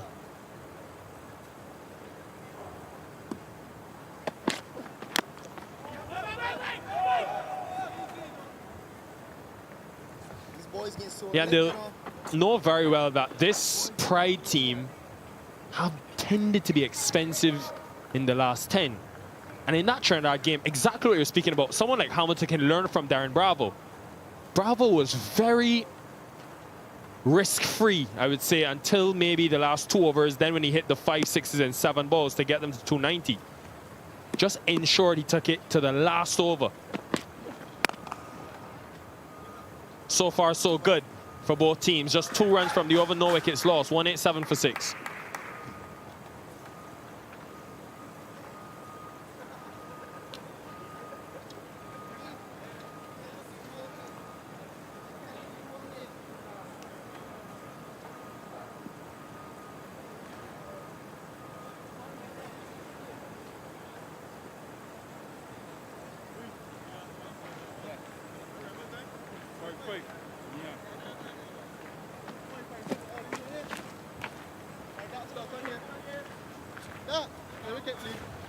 Roston Chase not in the wickets as yet. He's picked up 16 though for the Pride this season, and he's bowled a lot in the last 10 overs.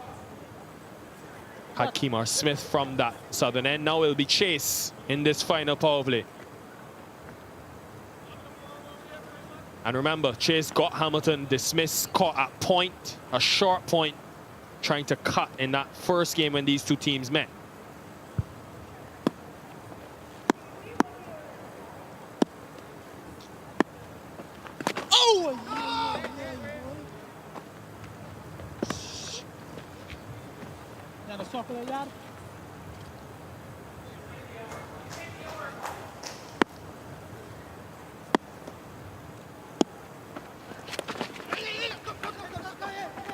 Hamilton likes that shot so much that they've employed a short, fine leg fielder. They still can't prevent the single though.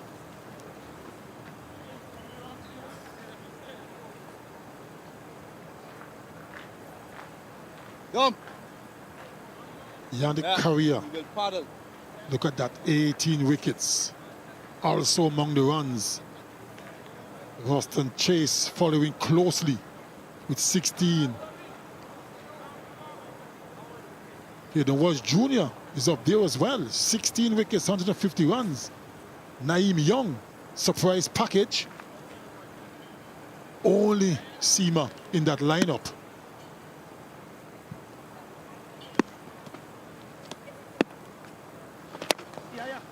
Not two. 2 is the call. This will be close. He dead no. Oh, has to hurry. Oh, is that?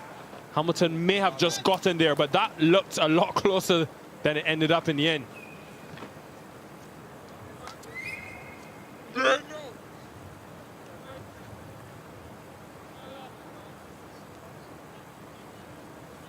Got in quite comfortably in the end. Jama Hamilton. Now started to rain again.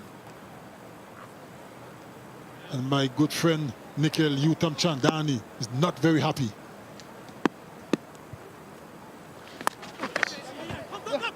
Would you believe it? It's gone straight up, but no one is directly behind Hope. Imagine these next 8 overs could determine this tournament for either one of these teams who will not progress to the final. Hurricanes, if they get 250, they'll think they're in the game. If the Pride can restrict them, they'll feel like they can chase anything with the batting lineup that they've got and extra batting being played today. Wait. Nice chase. Get in.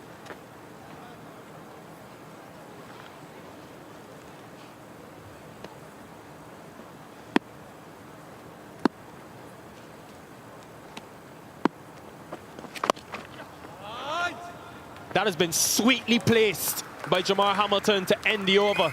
Much more productive. 8 from it, 195 for 6.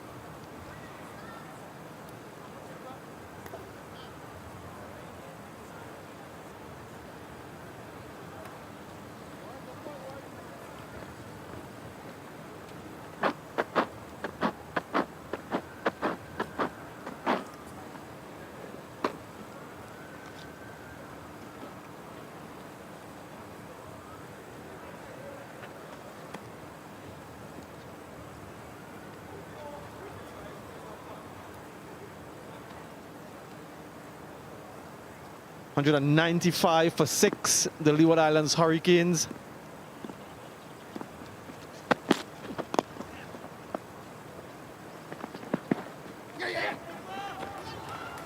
Good running, really good running. We haven't seen this often enough during the course of this innings. Hayden Walsh Jr. is very quick between the sticks. End of the previous over, slashed away through the offside, powerfully drilled by Hamilton. Mentioned a little bit earlier, an innings, a really sublime innings he played in a semi-final a few seasons ago. Hayden Walsh Jr. has a lot of ability with the bat. Shakira Selman, this, I suppose, fight back from the Barbados Pride through the middle overs was quite impressive. What do you make of this score at the moment, given what we've seen from conditions? They're in a pretty good position, you know, the Hurricanes. They're in a pretty good position, but the key will be these two batters waiting until at least the 45th, 46th perhaps, before they try to go aerial. I think they have to take a lot from what Darren Bravo did last time. They want to get as close as possible to that 250 total.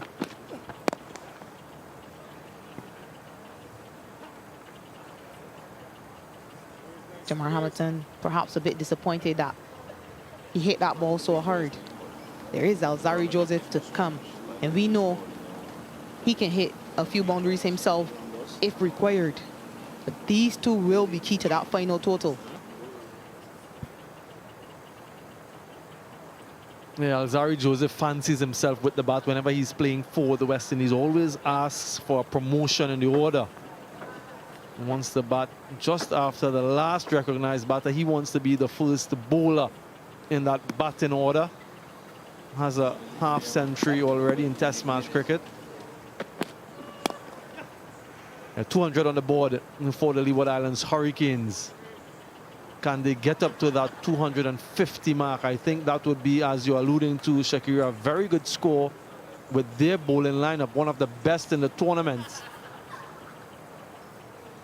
And that last 50 being the slowest of the innings so far. So an opportunity now to accelerate. They have 7 overs remaining after this one to get that additional 50 runs, perhaps a little bit more.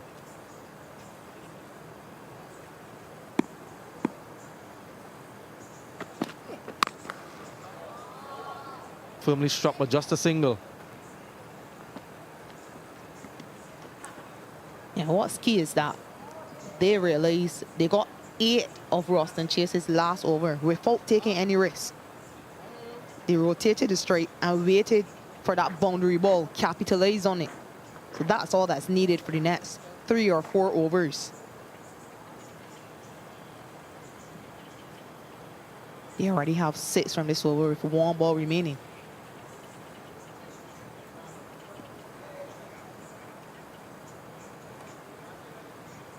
Little sprinkling earlier that caused the delay, so there will be some moisture in the outfield.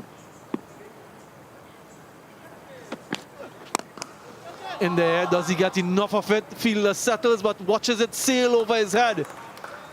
Good connection from Hayden Walsh Jr. and what a way to end the 43rd, 207 for 6.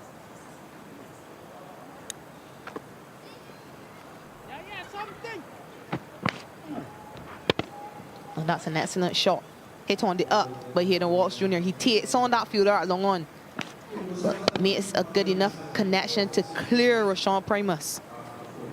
Another over finishing with a boundary.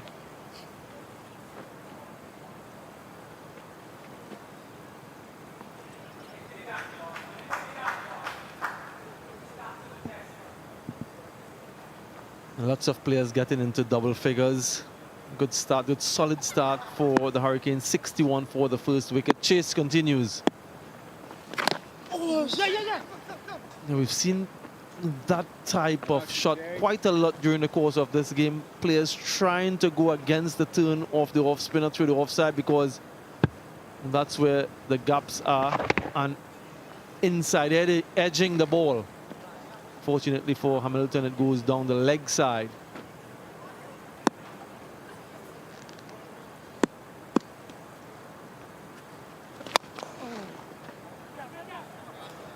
Seems as though Hayden Walsh Jr. has decided to press the accelerator. Very attacking stroke. That last one scored a 6 and in the last over.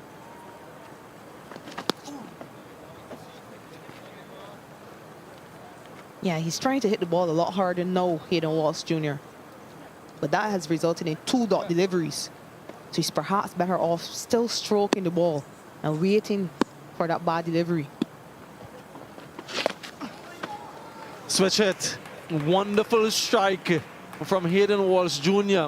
Was going against the turn previously, this time with the turn. Very skillful. And a good bit of innovation by Hayden Walsh Jr.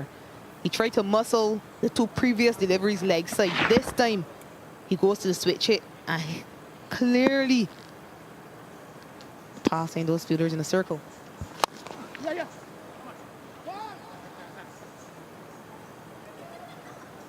Yeah, very dexterous, that switch hit. Decided to try something else, played a regulation sweep shot, made no contact before that.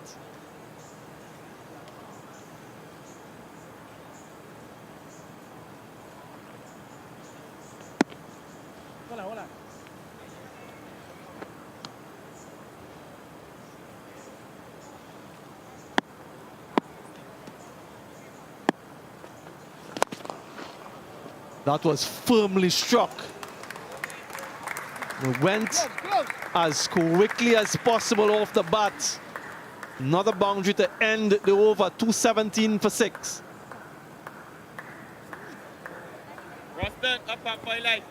And he did try to go over cover a few balls ago, Jamar Hamilton, but this time he aims a lot straighter. He hits that to the left of the diving long off fielder.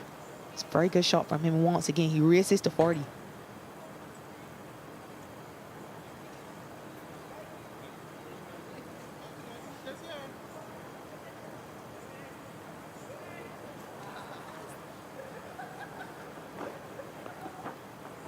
Just seemed to be suffering from some cramps, Jamal Hamilton. But just look at this shot.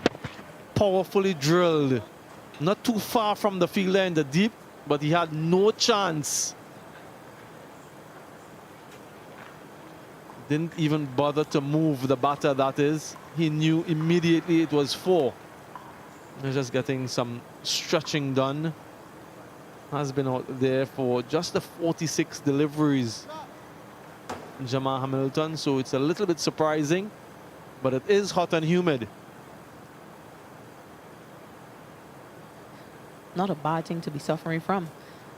Perhaps hoping that he could replicate something close to what Glenn Maxwell was able to do a few days ago, who was suffering from cramp for a very long time.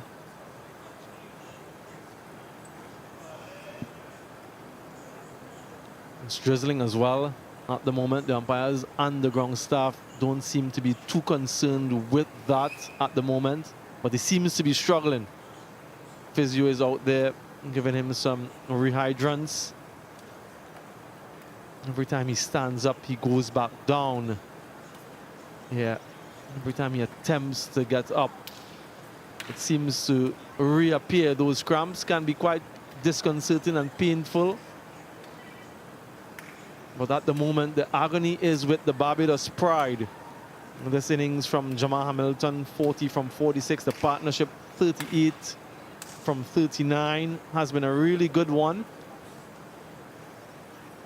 So a pause in play, a momentary pause in play, we hope.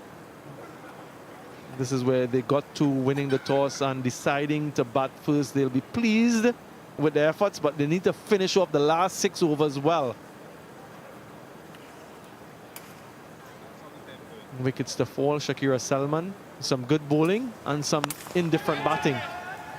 Yeah, no surprise seeing Kieran Powell going after bowling. It was the last over of Drake's first spell. He was caught brilliantly by Zachary McCaskey. Second to go was Casey Carty trying to go over cover. Kemar Smith's first wicket. Second was Justin Graves. Made a brilliant half century again. Then he chopped on. Terrence Ward going for a sweep after that short leg was put in place. He too fell to Kemar Smith. Then it was Raheem Carnwall to go. Punch one through the offside for a boundary. Went for a big shot through the leg side and caught. Last to go was Kofi James. Smith's 5th wicket.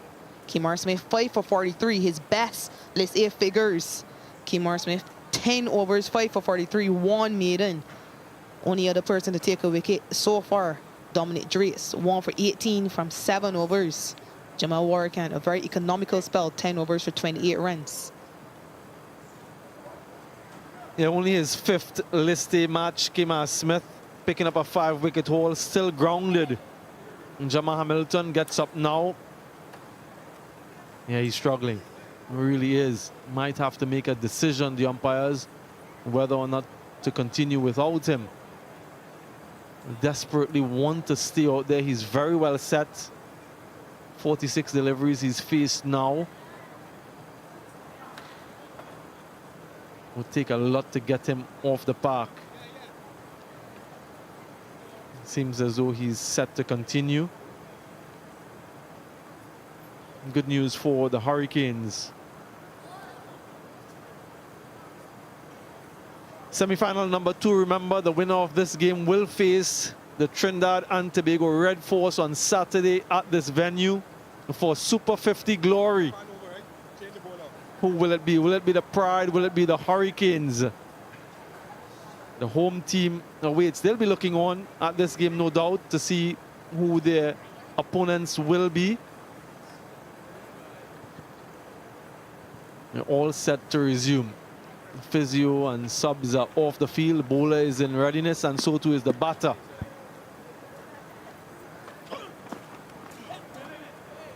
Just want to see the running between the wickets now to see how affected or unaffected Jamal Hamilton is. Yeah, these two have been able to get a few doubles in the last few overs. But no, Jamar Hamilton is struggling with what seems to be cramp. So it could affect him and could affect their overall total. Be interesting to see just how he goes now.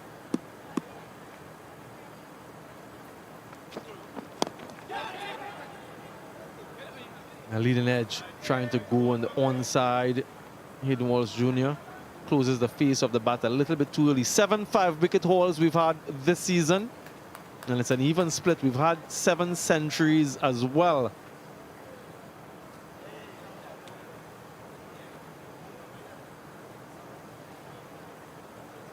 Would we see another century in this tournament? Shea Hope will have those thoughts in his mind. Zachary McCaskey has a century under his belt as well.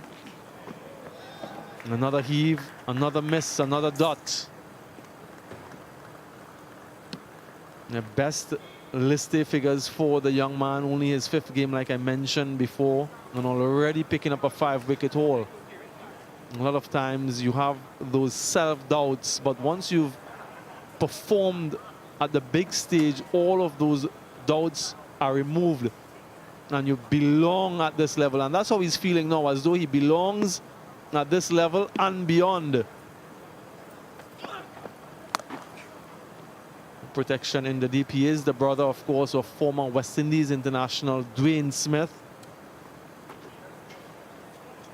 Member of the World Cup winning team in 2012, Dwayne Smith.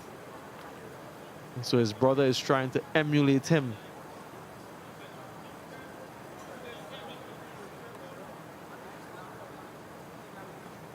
Yeah, and he'll be very happy with what his brother has done so far. He's represented the Smith family name very well.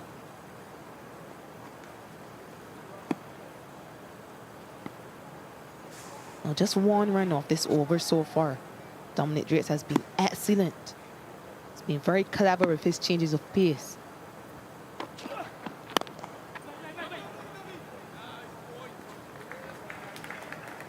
This entire over, he's gone into the pitch with slower deliveries as well, completely outforcing the batters. Jamar Hamilton doing some more stretching. Really seems to be struggling.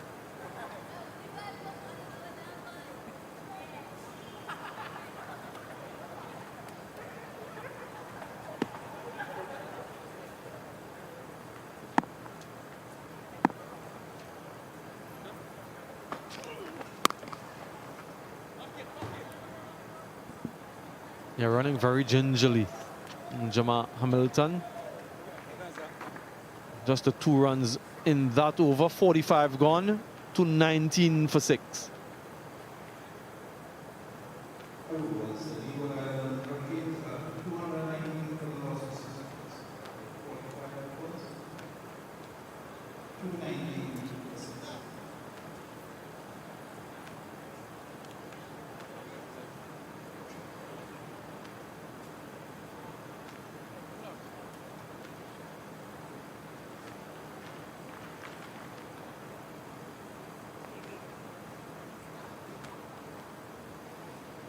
Very expensive Calmiers at the start of the innings. 3 for 29, 3 overs that is for 29 runs. I don't think that we will see him again. Just 5 overs remaining. Who do they turn to? Dominic Drakes with a couple, Reefer with 3, and Chase himself with 3. Reefer, it will be from the southern end. At this stage of the innings, power play 3, you allowed 5 fielders out of the inner circle, utilizing all 5 of them. Pulled away high. Is it handsome? Yes, it is. Good strike hitting into the wind, not as pronounced as it was earlier, and gets the distance, Hamilton. It's really good ball striking by Jamar Hamilton, using that angle of left arm over, around into him. Not too much wind on this occasion, so it's quite easy for him to clear that field. He's gone on to 47 now.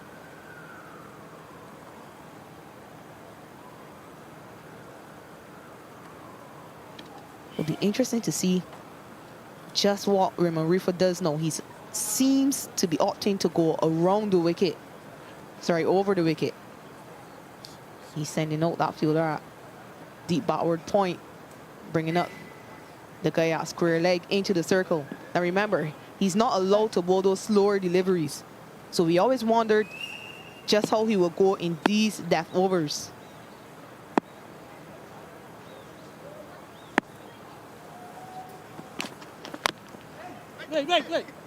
Almost chopping that one on again. Seen that a few times already from Jamar Hamilton, but he isn't prepared to run. We saw him suffering from cramps a little bit earlier. So stand and deliver. That will be his modus operandi.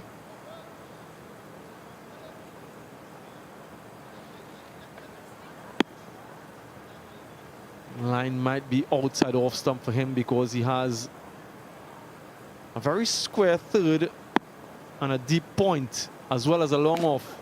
Yeah, decides to go wide, too wide this time, and rightly signaled by the umpire.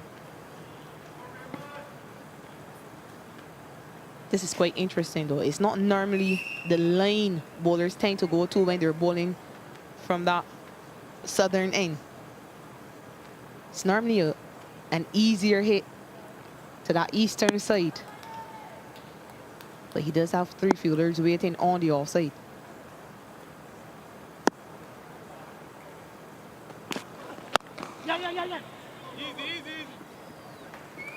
He seemed to move okay there. Jamar Hamilton moves a couple of runs closer now, a couple of runs away rather from a half century. Partnership as well, 2 more for the half century partnership. Been a good one.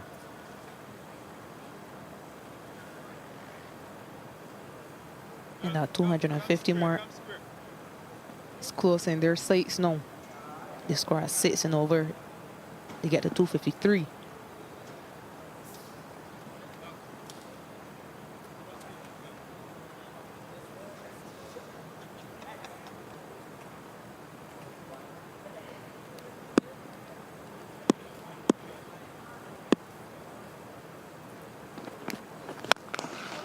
Smashed. Absolutely smashed by Hayden Walsh Jr. Misses his length marginally. And that's all that is needed. Brings up the 50 partnership in style and with a smile. Now he also doesn't get it wide enough. Raymond Reefer, he does have 3 fielders on the offside, so he is going for that wide line. It's really clever by him by Hayden Walsh Jr., who stepped across to the offside, knowing what the plan was. Partnership 54 of just 50 deliveries. So going at more than a run a ball. And nails it this time. Gets it a little bit fuller so he can't get the elevation. Always risky, the Yorker, but once you nail it, it's the best delivery that you can bowl at any stage of the game. 15 runs coming off this over so far, 1 delivery left.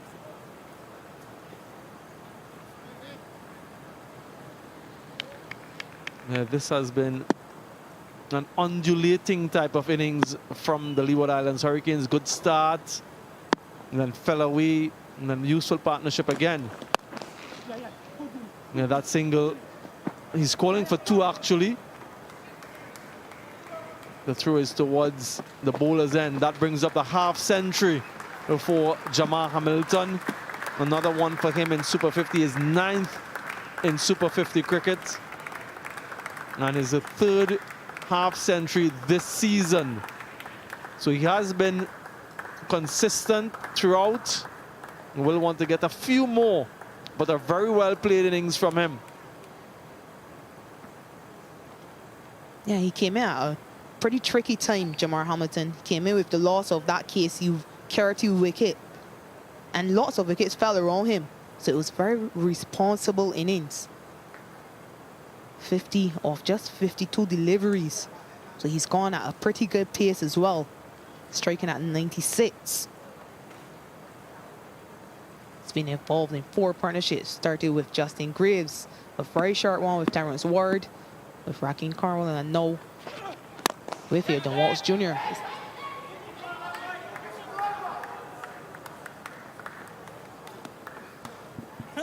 Yeah, well short of Smith, but the intention has been made a few overs ago.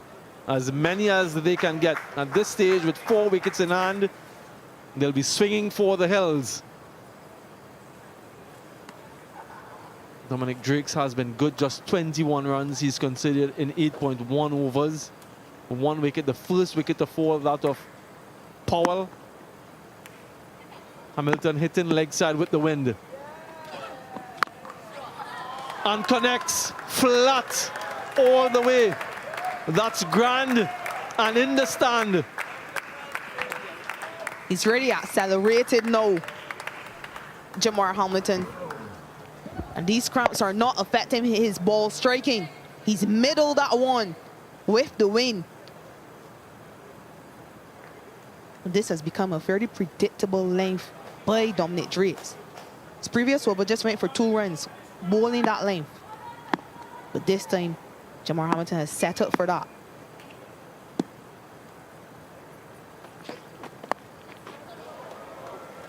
Unorthodox, but gets the result. Maybe not exactly where he wanted it, but somewhere in that vicinity, there's that smile again.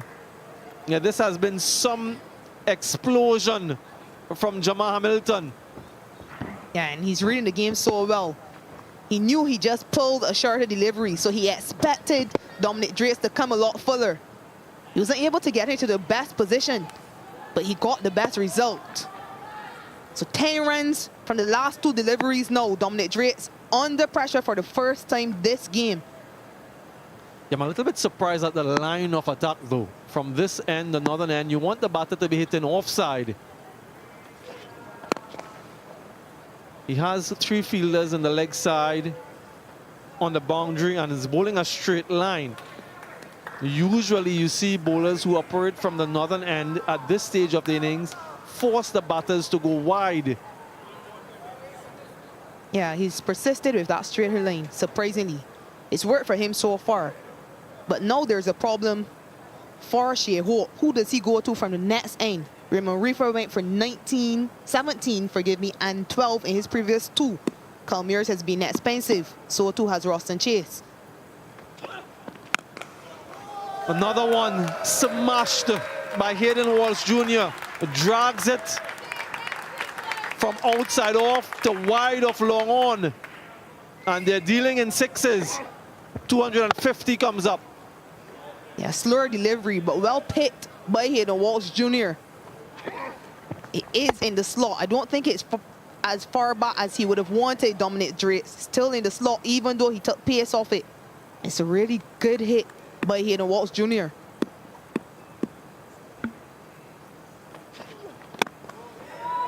Yeah, that's the delivery. They bowl the delivery after they've been hit for that 254 for 6.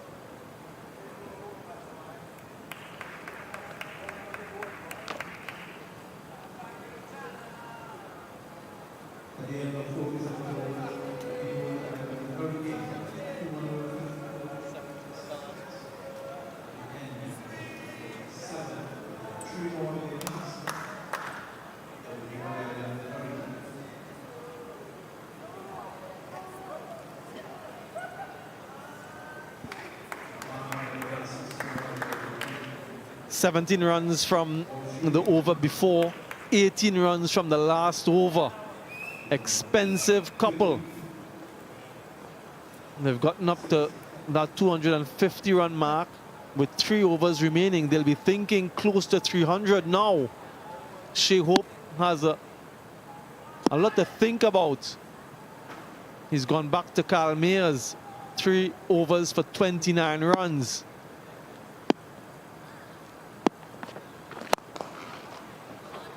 Straight down the ground, should be cut off. High score for Jamal Hamilton against Barbados. High score for him this season. And what a time to achieve that feat. Semi-final, remember. Yeah, we've spoken at length about how this Hurricane side falls away. But you're doing quite well now, primarily because of Jamar Hamilton. Last 13 deliveries have cost Barbados Pride 36 runs. And just look at that, 4 maximums, 1-4.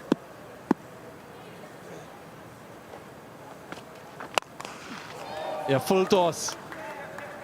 It doesn't capitalize on it, Hayden Walsh Jr. But the line of attack was much better from Mayers outside off stump. Last over from Dominic Drake's first one. Swatted for 6, then unorthodox for 4, and then smashed for another maximum. 18 runs all told. And this has been the problem for Barbados Pride in the last few games. Remember that last game against Trinidad and Tobago Right Force? They went for 47 runs in the last 3 overs. Straight down the ground. Another 6. That is a remarkable shot. To get the elevation from that length, used a lot of bottom hand. A short arm jab, really. Yeah, it's really good batting by Jamar Hamilton. He hasn't missed his length by too much, you know. It's really full. He's done really well to get the elevation from that length. And this is remarkable ball striking, especially given the fact that he is struggling with cramp.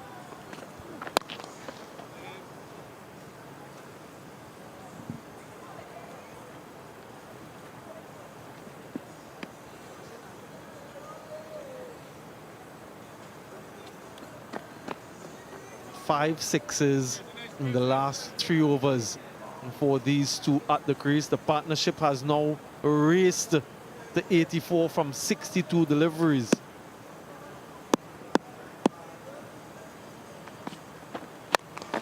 Slower delivery picked and in the gap. Does it go all the way? You bet it does. Another 6 sixes in 3 overs. Hamilton and Walsh Jr. They're going berserk. It's carnage. It's a slower delivery again by Calmeers, but he misses his length and his line. It looks to be the back of the arm delivery, which means it comes into Hayden Walsh Jr. So it's much easier to target that leg side boundary.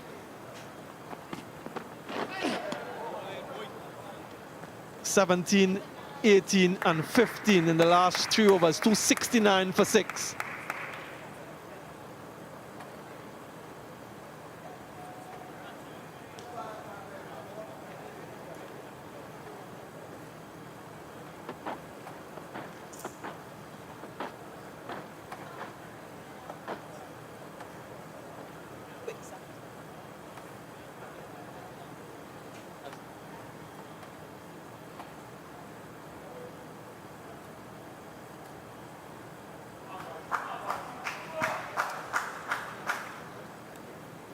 excellent finish to the innings from the Leeward Islands Hurricanes. They had a good start, opening partnership of 61. This partnership, 90. Hayden Walsh Jr. and Jamar Hamilton has turned it on.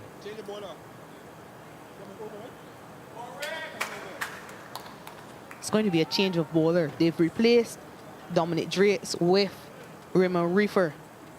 Now, Raymond Reefer is gone for 61 in 8 overs. His last 2 overs went for 29 runs. The last one went for 17. What will his mode of attack be? He has 3 fielders in the deep on the offside. So I expect him to go wide, aim for that wide line.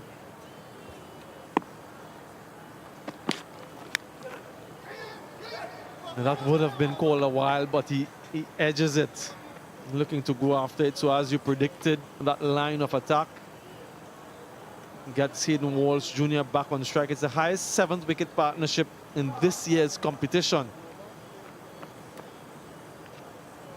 I just wonder if that little rainfall that we had earlier had any impact or effect on the pitch. Lots of runs have been scored since. Barbados Pride will be hopeful that it plays a lot better when they bat not too long from now. For the left-hander, what does he have? Deep mid-wicket, long on. He has a point on the boundary, extra cover on the boundary and long off, so he's going outside the off stump. Just one. Has protection there. Good running, gets 2. Back on strike, Walsh Jr. Yeah, good determination and fight being shown by Jamar Hamilton. It's just reminding Hayden Walsh Jr. there that he is struggling. So remember, he can't come back for those 2s. I don't understand this line of attack though. 3 with the wing. Yeah, just a single. Moves on to 48.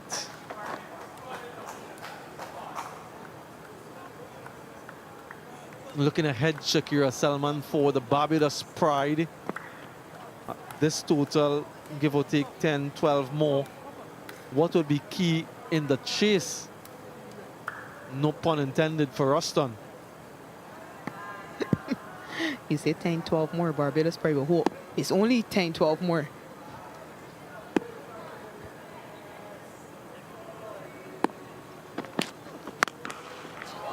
Well, that's 6 of them into the stand from Jamar Hamilton. That's another 6 for him, and it has been absolute destruction from these 2. This is absolute monstrous hitting, and that maximum brings up the 100 partnership of just 68 deliveries. He reads the line that Raymond Reefer has to bowl, steps outside off stump early, and he's given a full toss. But he's done really well to hit that over the leg side for a maximum. Just look at that, 100 runs of just 68 deliveries. Hamilton contributing 50 from 25 deliveries. Hayden Walsh Jr. 48.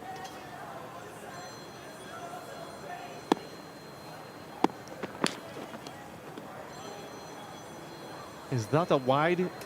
It's very close to being a no ball. If it doesn't pitch in the cut strip, it might even be a no ball, but it's a wide.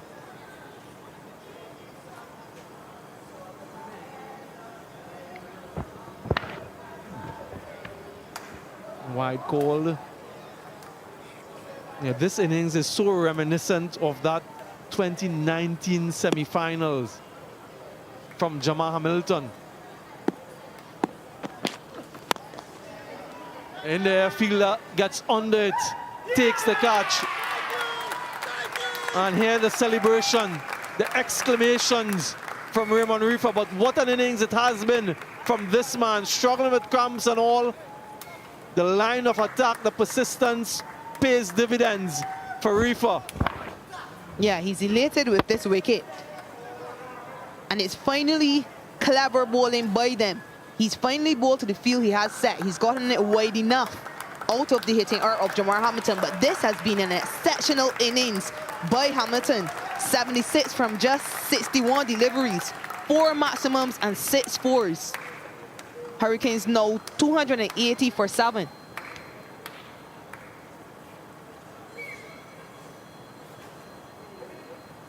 A new batter, their captain, Alzari Joseph. Made a little joke with him earlier today before the start of play about his captaincy and his elevation to the role. He said to me, we're in the semi-final. I must be doing a good job. Yeah, that wide line. And the field set. And finally, the partnership is broken. 101 that partnership was of just 70 deliveries. What can Captain Joseph do? 1 delivery left in the over. Goes down the ground. Roshan Primus completes the catch. Consecutive wickets for Raymond Rifa. First ball ducked for the captain. No impact made with the bat. He'll have a job to do with the ball. Yeah, Raymond Rifa persisting with that wider line. He also gets it full enough. So Alzari Joseph not able to make the connection he would have been hoping for. Roshan Primus runs in and takes it. He goes for a duck, Alzari Joseph. They lose another at 280 at the end of the 49th over.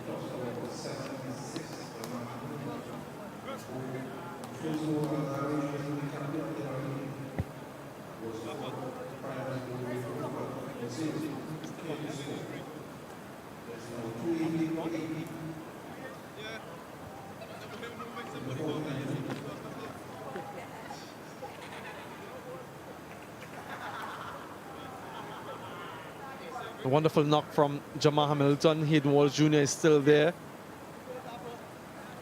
Good knock too from Justin Graves. Don't forget that. 63 from 76. Lots of batters getting starts, but that acceleration in the final few overs or so has put the Leeward Islands Hurricanes in a very good position. 6 deliveries left, 6 legal deliveries left. Dominic Drake's it will be. And gets it in the block hole. Gets 2. Excellent running. A little bit of a misfeel and some indolence from Kyle Mayers allows them to get 2 and to get Hayden Walsh Jr. back on strike. Brings up his half-century as well. Another batter getting to that half-century mark. His 2nd this season and his 3rd in list day cricket. Yeah, he's hit 4 maximums and 1 4. Just 19 dot balls in those 42 deliveries faced.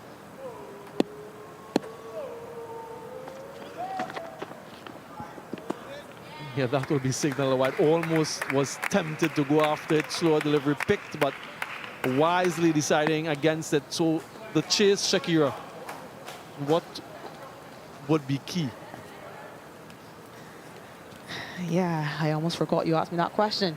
It's going to be a headache for the Barbados Pride. Now, this is a mammoth total to chase on what doesn't seem to be a very easy pitch. What is key, though, what will be key, is Kyle Mayers. He has to get them off to a flyer, and they can't lose too many wickets in that power play. Doesn't run, so he gets enough connection. He knew from the moment it left the bat that there's only going to be one result. He's dealing in 6s. Another one for Hayden Walsh Jr. Misses his length terribly and duly punished. Yeah, 5 6s by Hayden Walsh Jr. So he's dealing in maximums. Again, just step into the offside, knowing that he was going for that wider line, Dominic Drakes, and he's able to capitalize on another full toss. He's only hit 1 boundary, striking at 130. Wants to. He's very quick between the sticks. Doesn't matter if the non-striker gets run out, get him back on strike. I think that's gone. Like I mentioned, it doesn't matter as long as Hayden Walsh Jr. is back on strike. Not in a very good position to make any assumption, but I think he was gone. Yep, confirmation of it. So another wicket falls for the Leeward Islands Hurricanes. But the most important thing for them is that Walsh Jr. is on strike. And just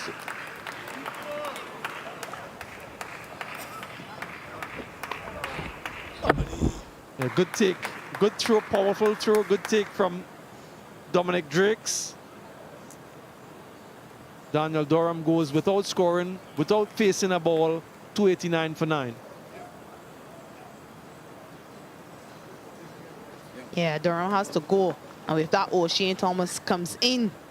But it's really good running by Hayden Walsh Jr. He knew he needed to get on strike. He needs to face the majority of these deliveries. That's it. That's the end of the innings, trying to be a little bit too cute. Hayden Walsh Jr. walking across his stumps and Dominic Drakes targeting the sticks and bang on target, but it has been an exceptional innings from Hayden Walsh Jr. Yeah, full and straight. Actually, it was missing the leg, the bat, and ricochets onto the stumps. Unlucky way to be dismissed, but it was a scintillating innings from Hayden Walsh Jr. Dismissed the Leeward Islands Hurricanes with one delivery left, 290 on the board. They would be well pleased with that effort. Smith, career best figures for him. Umpire Dayton Butler gifting him the ball. Very good gesture from umpire Butler. What a spell it was. 5 wickets for 43 runs in 10 overs. Only his 5th game, remember, folks. So look out for this young man for some time to come. Good control, good flight. Very intelligent bowler. Cerebral. Lots to think about for the captain, Shea Hope. This is, as you mentioned, Shakira, a mammoth total, given the conditions that we've seen and given the fact that the Leeward Islands Hurricanes have been the best bowling unit. Yeah, Leeward Island Hurricanes winning the toss and choosing to bat. And they will be very pleased with this scorecard. Led by Jamar Hamilton in the middle, 76 from just 61 deliveries. Justin Graves was good again. He continues to be really good at the top of the order for the Hurricanes, 63 from 76. Casey Carty got a start this game, got a 32 before he lost his wicket. But Hayden Walsh Jr. was able to finish with some belligerent hitting, 57 from just 45 deliveries. He hit 5 sixes in that knock, Hayden Walsh Jr. 290 all out with 1 ball to spare. Yeah, I mentioned Kima Smith. 5 for 43, 2 wickets at the back end for Raymond Reefer. Drakes picked up a couple at the back end, got one early up. 105 was scored in power play 3. The first time a team has broached that 100-run mark in the last 10. Brilliant batting from the Hurricanes. 290 is where they end. Target therefore for the Pride to get to the final would be 291. Can they get there?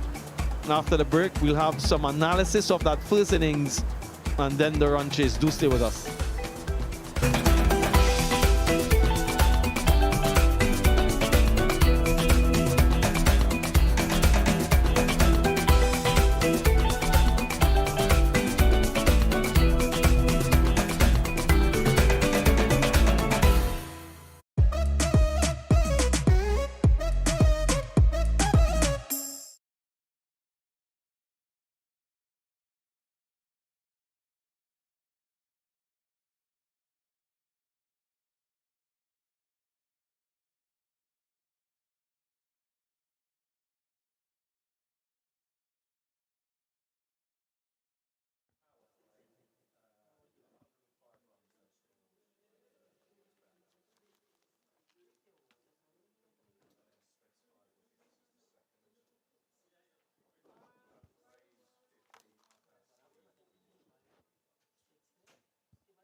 So, did you hear that? We've got the last 10 overs.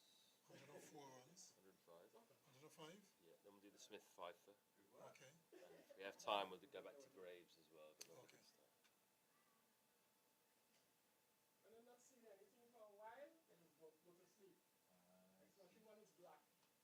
this time.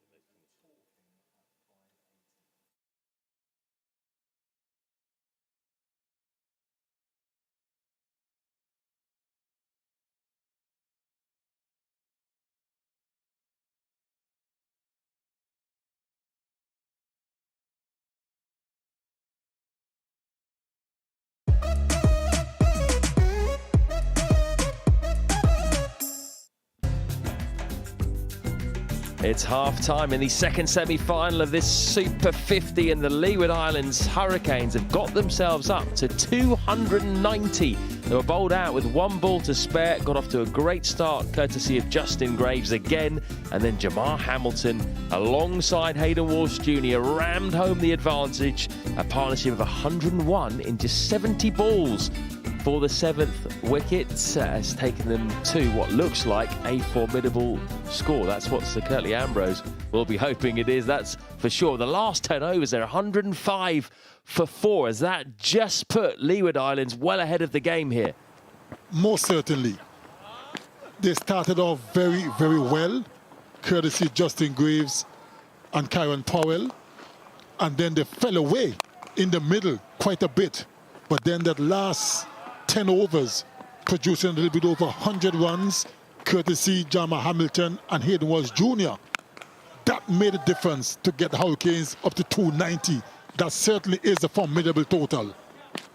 Some fabulous hitting here, but did we also see a bit of a weakness in the 11 that Barbados chose, because they had few options in terms of death bowling at the end to go to? It was kind of strange, you know, but I think that they probably kind of concerned about their batting, considering that they lost to the Hurricanes the last game they played. The batting didn't come off. So they strengthened the batting and, in my opinion, weakened the bowling. And now 290 is a formidable total. Can they get it? We'll have to wait and see. They have weakened the bowling, but actually, ironically, their best bowler today was a guy playing in his 5th List A game only, a maiden fifer for Kemar Smith. He was excellent. He found turn, he bowled a fantastic line, and is perhaps one of the biggest compliments you can give him. He completely out-bowled Roston Chase, an established international off-spinner who bowled from the same end. He certainly had a wonderful spell. He was the one responsible for really breaking the backbone of the Leeward Islands Hurricanes in that middle phase. And then, if it wasn't for that wonderful partnership between Jamar Hamilton and Hayden Walsh Jr., the Leewards could have been maybe 220, 230. But they get to 290. But kudos must be given to Kemar Smith. He really, really got the Barbados Pride back into the game. But 290, you're going to take some getting. It will, and they got off to a great start again, so they had a platform from which to launch from, Hamilton and Walsh, in the last few overs. Justin Graves again providing that platform. He's become a run machine. 4 games in a row, 50-plus scores. He's having a tremendous tournament with the bat. Looks very, very comfortable at the top of the order. No issues whatsoever. And what a revelation, you know, he has been for the Leeward Islands Hurricanes. And I tell you, I mean, he's in sublime form. So you fancy Leewards have got enough here? After round 1, I have to say, Leewards firmly in the driver's seat. But this is a funny game, Matt. We've seen strange things happen. 290 is really a formidable total. Can the Barbados Pride get to 291 to win? They got some match winners in the team. Kyle Myers, top of the order. Captain Shea Hope. So it's not going to be easy. It's a tough chase, but we'll have to wait and see.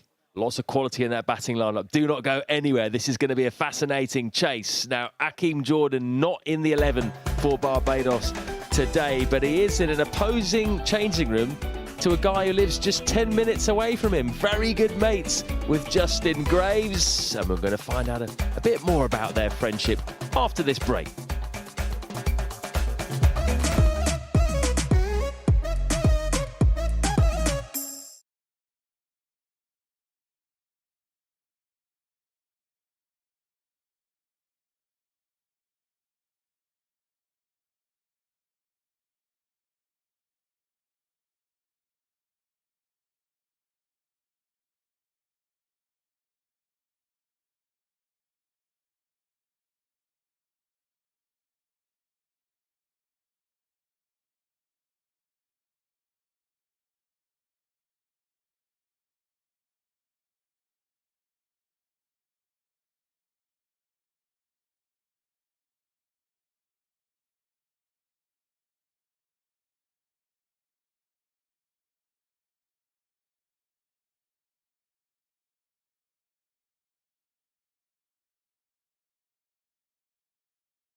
Right, we're taking a break from that intense battle on the field between the Pride and the Hurricanes, and it's time to get up close and personal with two very good friends, both from Barbados, who live just 10 minutes apart, but today find themselves on opposing sides.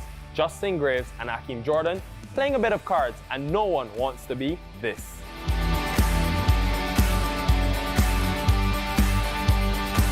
Time for battle. Barbados Leewards. Today we play 5-hand tonk. Justin is going to do the honors. Jordan, tell us about this game. How long have you guys played this together? We've actually played this game for years, you know. We just breezing, nothing to do. You know, we just take out some cards, and it's actually a very competitive game. You know, a lot of bragging rights goes into this, so you know we always look forward to playing it. Let's dance then.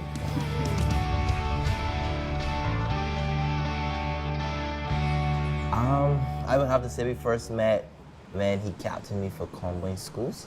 Well, actually, I knew him from, we played under 15 RZ, because I went to RZ, you know, RZ versus Combermere. He actually got me out in that game, LBW. And then we went on to play for combined schools together.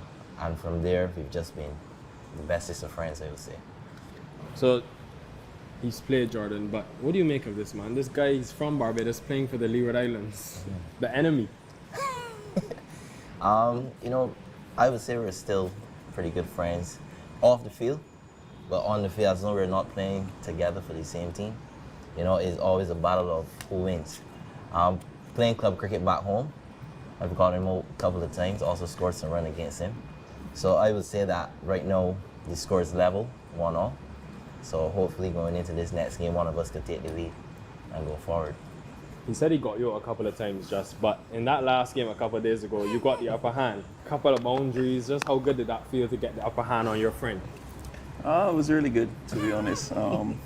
Obviously, once he got back to the hotel, I gave him a bit of stick, but you know, he's a very good cricketer, a very good bowler, a very good friend of mine. So anytime we come up against one another, it's a very good challenge. The prowess in the offside continues. What a start this is by Graves. How often has he spoken about it since that game? Just a couple of times, 2 or 3 times, not too much.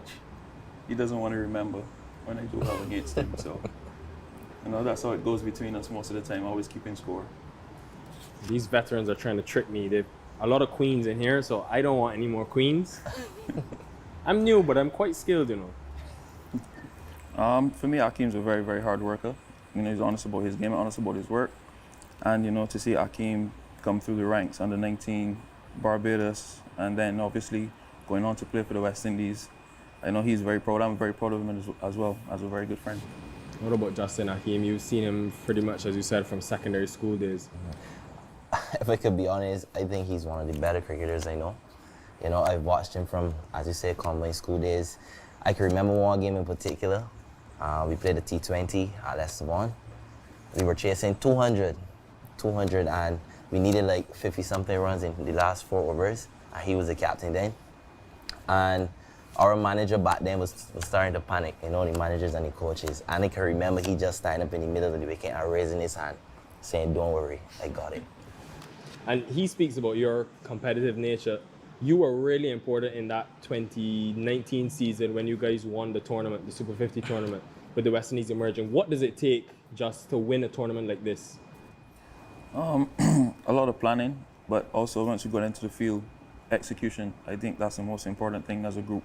You know, you have all your plans, but as long as you don't execute, obviously the game will not be in your favor. So for us, executing then with Coach Floyd Reefer, you know, we did really, really well against some of the strongest teams around. And why is nobody playing? It's your place. We're just talking. I was like, what is happening? Just whilst he plays, Jordan, you also won this competition in 2019 with CCC, and you took 16 wickets that season. How much did that do for your career? It did a lot, actually. That same season, I went on to play 18 cricket for the West Indies, and I also played CPL for the first time. You know, for me, it's been a big part of my journey because coming from club cricket, you know, performing at home, then to get an opportunity to play at a higher level and grafting it and holding it with both hands, you know, and then coming out on top because we won.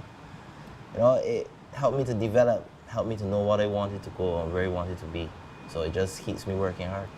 When he mentioned opportunity, you both have also played for the West Indies, have made your one international debut. Just describe that feeling for us. What was it like? It was a really, really good feeling for me. Coming out, always wanted to play cricket, always wanted to play for the West Indies. And, you know, living your dream, you know, receiving my cap from my school teacher, Roddy Eswick. So, you know, for me, it was really, really nice for me. And what about you, Hakeem? That was earlier this year in the UAE. What was that like? It was amazing. You know, it was one of the best feelings in the world for me. I really always wanted to play for the West Indies. You know, growing up. Sorry, Nikhil. Growing up. I'm always watching West Indies on TV, you know, and then to actually get up there and to play, you know, wear those colors, you know, it warms my heart every time I think about it. We need to take a small break from the talking because the game got very serious just now. Hakeem thinks he's had an upper hand, but I don't think just yet because he still has a card in his hand.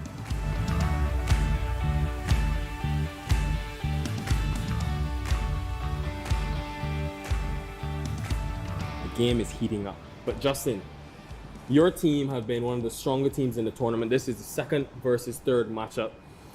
How do you reflect on the season so far from a team perspective? I think it's been really good. We had some really good sessions in St. Kitts leading up to the tournament. So for us, it was just coming here and executing. The first game against Jamaica, you know, showed what we can do in the tournament. You know, when we lost the game, you know, we just needed to regroup and then come back stronger in the tournament.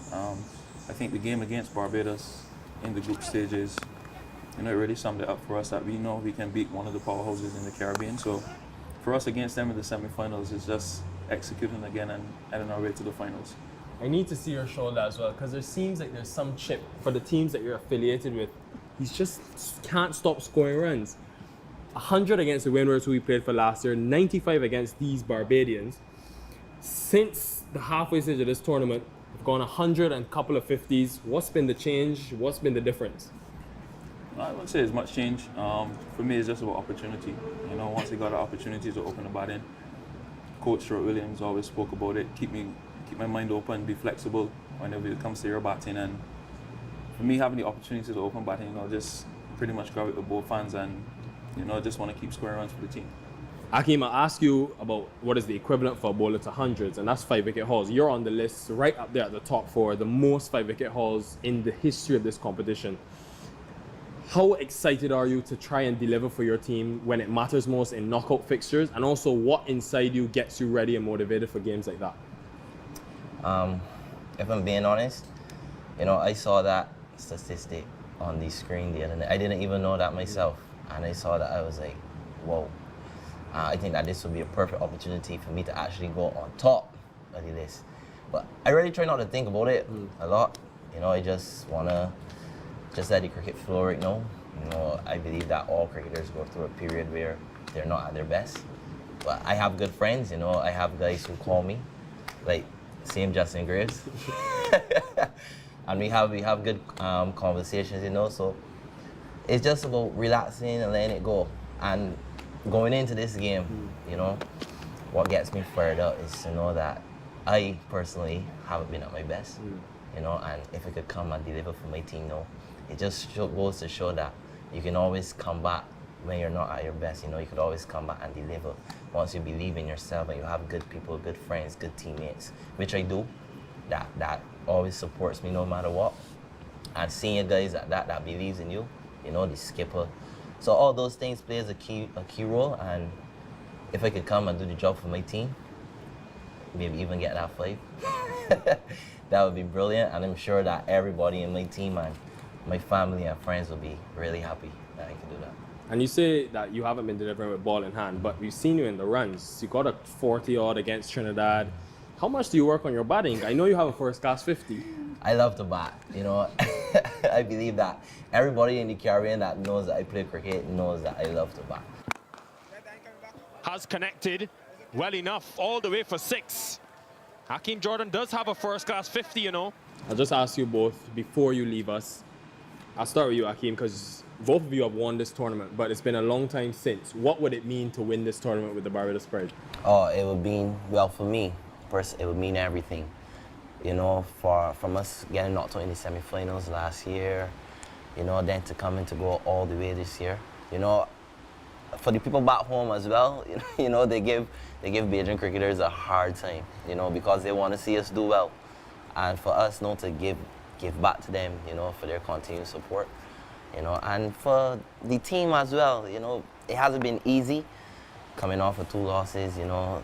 there's always been positive energy though. You know, Coach Vasper Drates and the skipper, they really believe in positive energy, and that positive energy has been flowing throughout the competition. So if we could just go out there and bring it home, you know, that would be fantastic.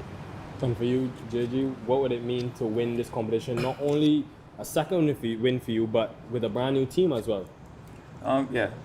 Winning the first time in 2019 with the emerging players, you know, it was a really good feeling. And last year playing with the Windwards, unfortunately knocked out in the group stage, you know, the last ball against Trinidad. So for this year, you know, so many senior guys around and guys who haven't won the competition, you know, a lot of them are really looking forward to it, you know, bringing the trophy home for the Leewards, and a lot of people are excited about it back home as well. Enough talking, enough cards. It's time to get back out there and time for the action.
Welcome back to the Brian Lara Cricket Academy, where in the matter of 50 overs, one team will be progressing on to the final of the CG United Super 50 Cup. The Leeward Islands Hurricanes, with a sensational effort in the last 10, putting on 105 runs, specifically Hayden Walsh Jr. and Jamar Hamilton, who top scored in the innings, to get the Hurricanes up to a formidable 290.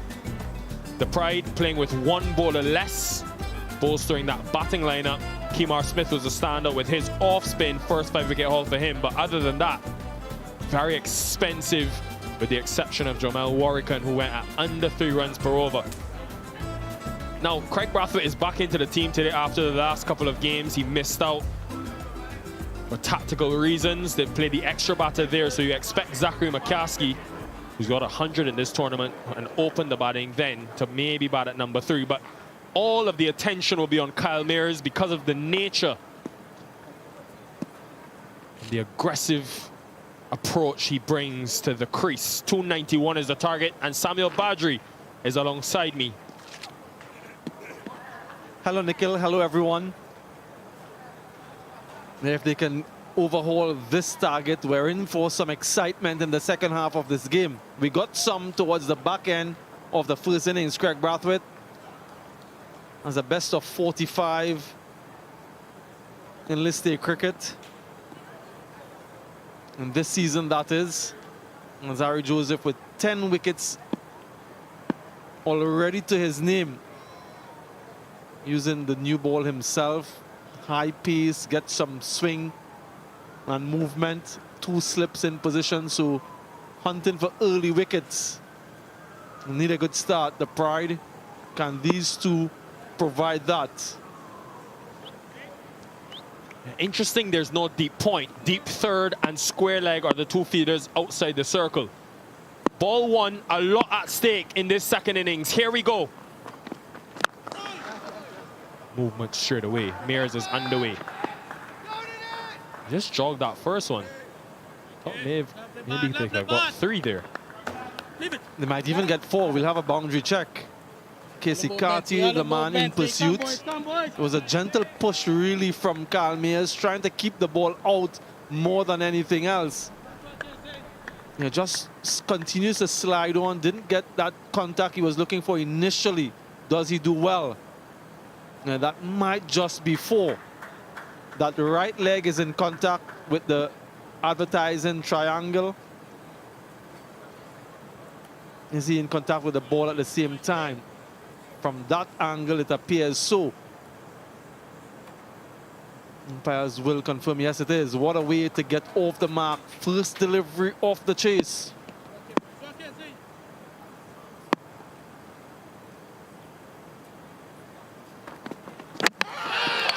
Straight through him. Alzarri Joseph so often strikes with the new ball. Express pace, massive result. 10 wickets now in the power play for Alzarri Joseph alone.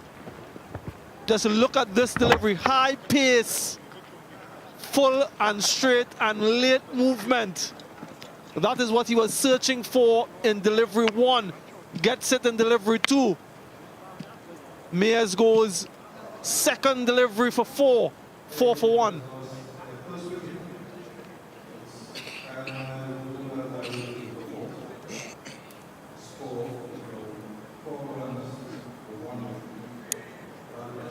Right.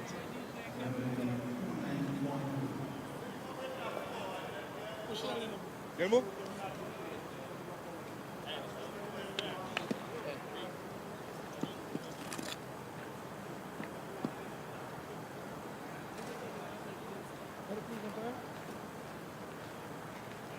Thank you.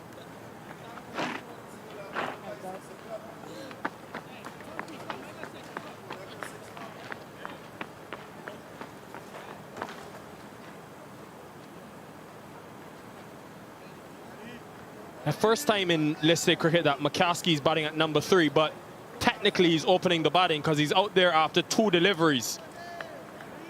A toe-crushing Yorker from Alzarri Joseph, who again strikes in his first over.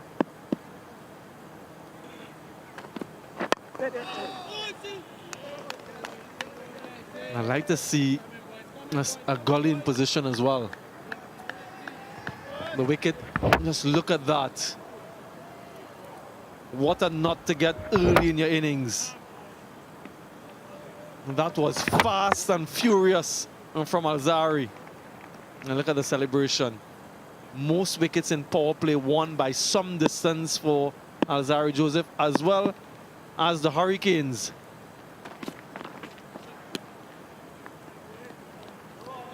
Think back to match 8 that we had here at the Lara Stadium. Similar situation. 19 for 3. The Pride were against this high pace of Joseph, and they've got Thomas to contend with, who will come from the other end. category of his own in terms of wickets with that new ball. Yeah, double the next man, Dominic Driggs.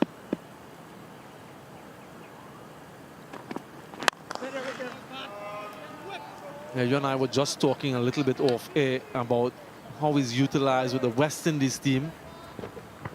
This is the first ball he was searching for that full fast delivery. And then the second ball, he gets it bang on target. What a performer he has been for the West Indies team in all formats of the game.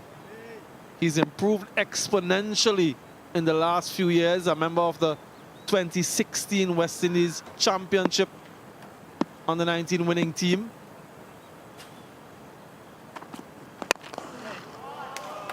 That is timed beautifully by Zachary McCaskey to get off the mark. Game on, 9 for 1. Still one delivery to go.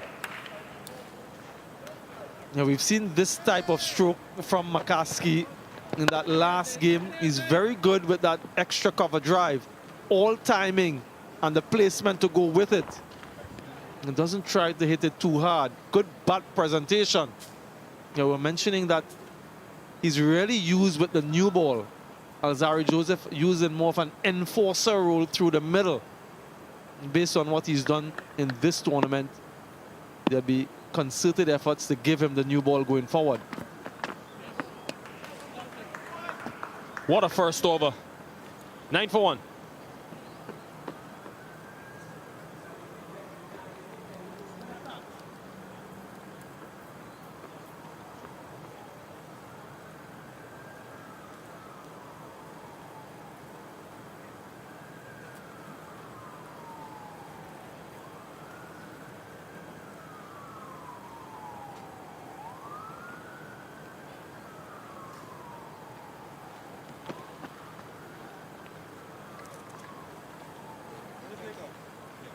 Early wicket, and not just the wicket. Kyle Mayers, who's been destructive. He's already got 100 here from 48 deliveries at this ground earlier this season. Well, we know they've got pace. We've seen that over from Joseph. And even though Thomas has only got 2 wickets this season, he's been impressive. And a good support system for Joseph. These two are bowled well in tandem. Best power play bowling team, most wickets taken. Lowest run rate conceded.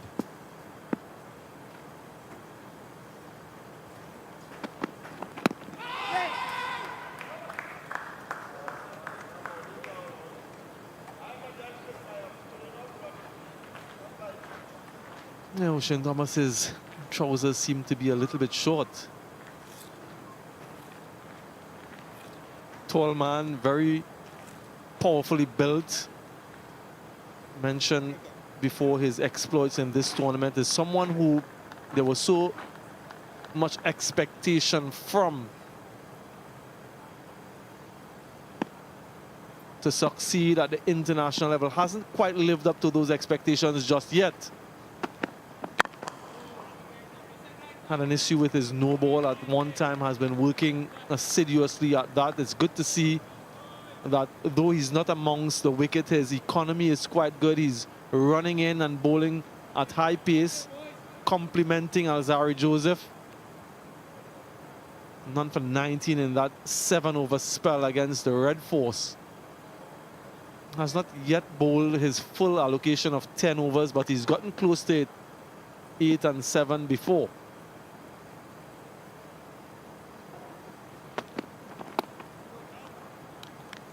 Yeah, just flick something on the way through. And just to give context to that graphic we just saw, it's not because Thomas, who's had difficulty with his fitness, is not able to finish his quota. But the spinners in Durham and Walsh have done so well that oftentimes he's not needed to come back in the last 10. But his fitness has definitely improved just by the way he's running. He's bowled some long spells as well. I think a 6-over spell in that game against the Red Force.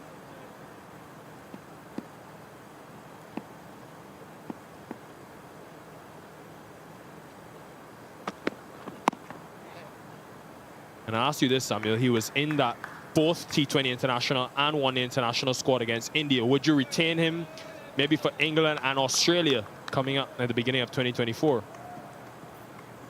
He didn't feature in any of those games that you mentioned, made a return to the West Indies squad.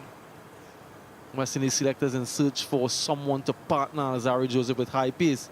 I mentioned before there were high expectations from him. Hasn't delivered just yet, but to answer your question, yes, I'll retain him for that series based on the fact that they brought him back recently, hasn't had an opportunity at the international level, has done relatively well. We also have to put into context the conditions that these fast bowlers have been faced with here in this tournament. Not much in terms of assistance from the surface, hence the spinners have dominated. But just the consistency that he's displayed and in tandem with Joseph have made the Leeward Islands Hurricanes bowling unit the strongest in the tournament. Yeah, those guys, they're entrusted with that responsibility. So that question, over to you lot.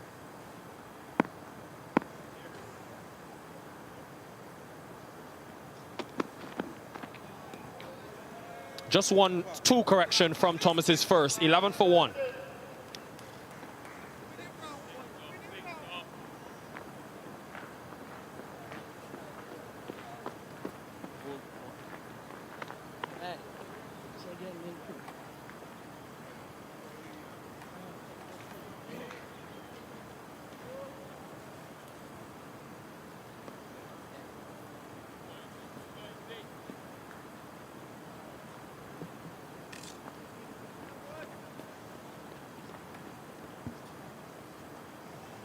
Very competitive, 290 on the board.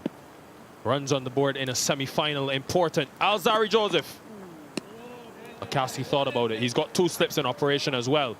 Remember, McCasey was caught at deep fine leg last time these two teams met. A shorter delivery.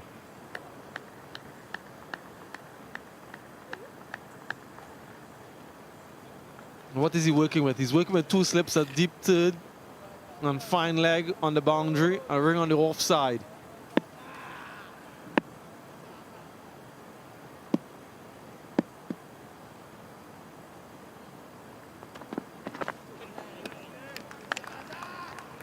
Just to reminisce and show you what this bowling partnership is capable of.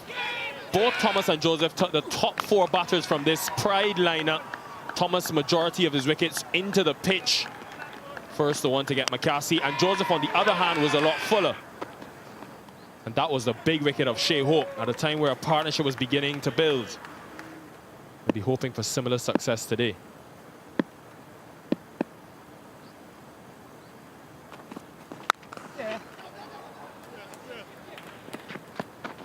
Kendi continues to show his strength in the offside. McCasey. That was well played. Negotiated the movement off the surface to get almost the middle of the bat on that one. McCasey is very strong offside from what I've seen of him. Slip comes out to reinforce that area, so Alzarri Joseph is keyed on. Captaincy seems to bring the best out of him.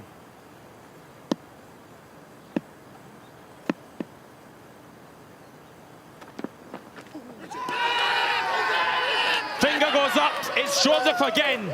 Why are you surprised? Every single time you give this man the new ball. McCasey saying he hasn't touched it, but he's got to go. Yeah, tried to drop his hand, tried to get the gloves out of the way. Doesn't manage to do so. Might have brushed the face of the bat. I'm not entirely sure. The umpire is, and he's the most important man. Another wicket in power play 1 for Alzarri Joseph and the Hurricanes. And the Barbados Pride, well, they slide into further trouble, 13 for 2.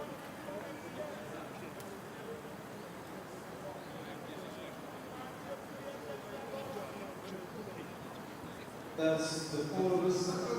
Barbados Pride wicket is exactly for the keeper of the ball 6. Basket or 6. Pride and 2.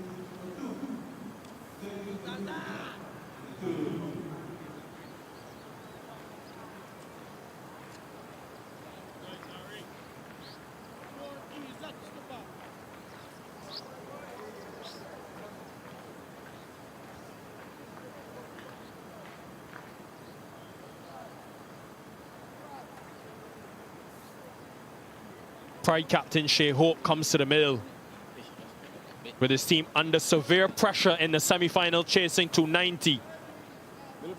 Zachary McCaskey, the last man to go. Was there a noise here, Samuel?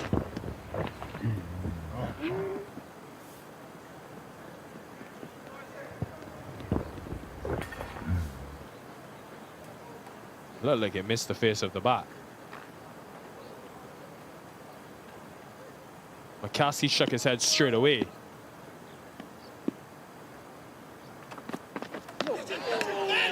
How about that? Welcome, Shea Hope. Good to see you, skipper. And that's a delivery to get first up. A rip snorter from Alzari Joseph. There's no friendship here. Just look at that. Aggression and good direction. That one took off. If you thought that there wasn't any pace on the surface, well, Alzari Joseph has proven otherwise. He's pumped up. Semi-finals.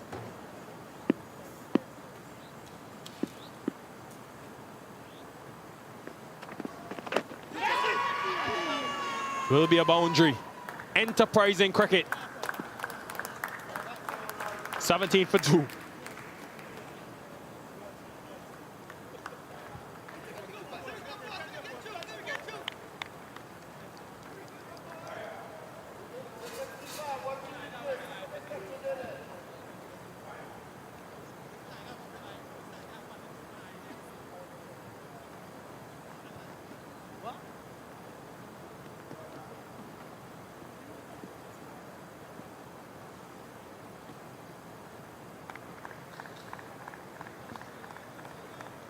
Two wickets to fall. Kyle Mears, Zachary McCaskey, both falling to Alzari Joseph. Now put on your umpiring cap here, Samuel Badri, in a second after we get this first delivery.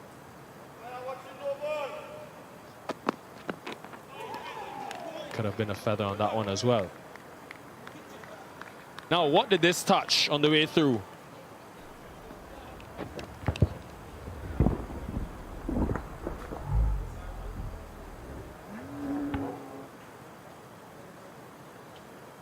I'm not entirely sure. I'm with him. He's shaking his head. Doesn't appear to have touched anything. I also temper whatever we see with the fact that it's a difficult job umpiring. It's never easy out there.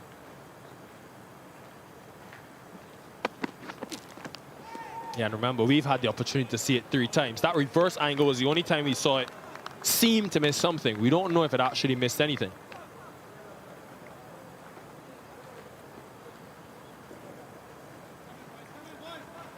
Yeah, but good bowling nonetheless from these two. Sustained pressure.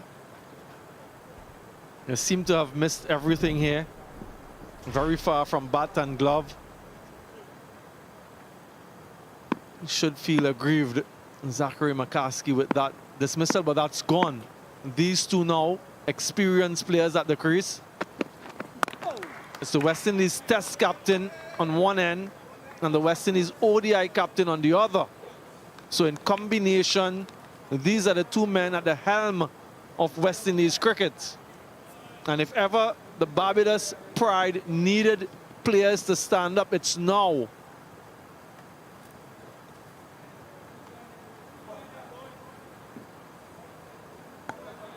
And think about someone like Dinuth Karunaratne for Sri Lanka. Weathering the storm early in swinging conditions. Think Shea Hope would have considered this, the brute force that these two seamers possess, and say, well, having someone like Craig Brathwaite with that stability, technical ability, and experience against high-quality fast bowling could be necessary if we go 2 or 3 down early.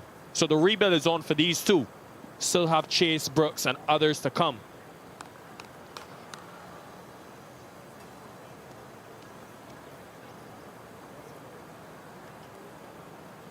Nikhil, how impressed have you been with the captaincy, the leadership from Alzari Joseph? You've seen them play quite a lot.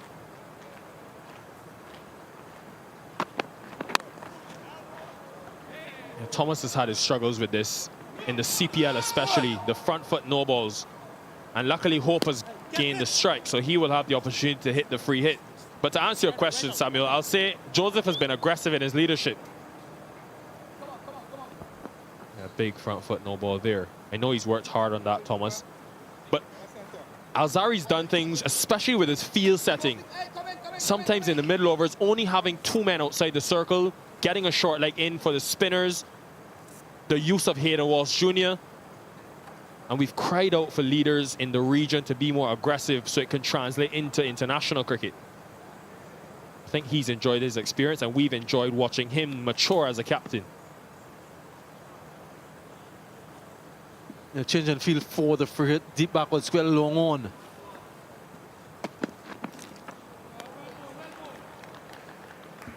Hope is looking for a wide, won't get it.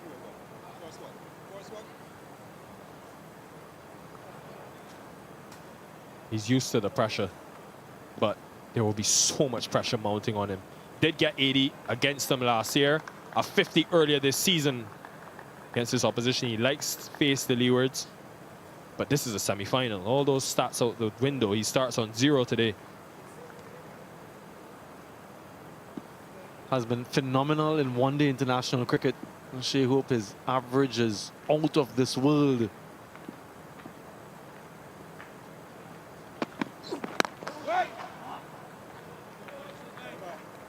Needs to find something special today. 19 for 2.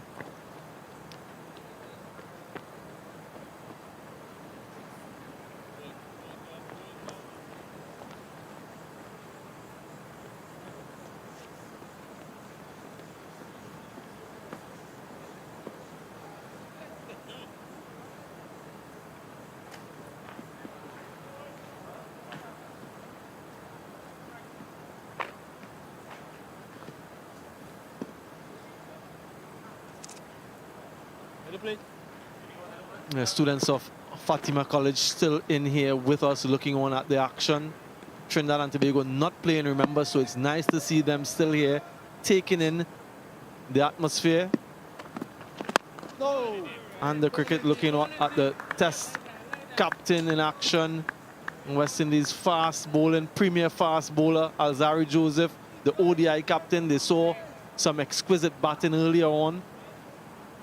Fatima College, of course, has produced a few notable alumni. Darren Bravo, the captain of the Red Force, is a former student of that school. And, of course, Brian Charles Lara attended Fatima College as well.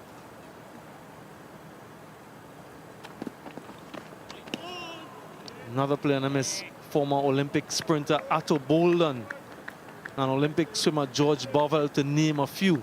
So that school, in addition to the great academic students who have passed through, a lot of international sports persons. Oh, Samuel, you're very well versed. How do you remember all of that?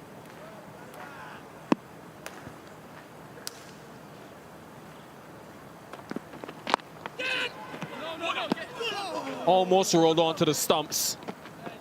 This is an examination of high-quality seam bowling.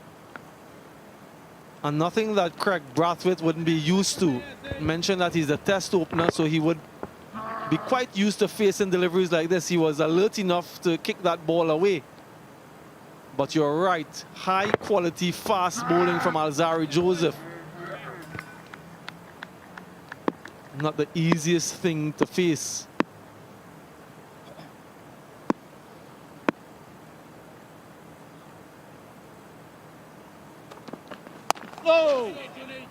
The beautiful thing about this is that there will be 1% of Craig Brathwaite and Shea Hope that is slightly happy seeing Alzari do this, because he's so important in both formats, the Test format and the One Day International format.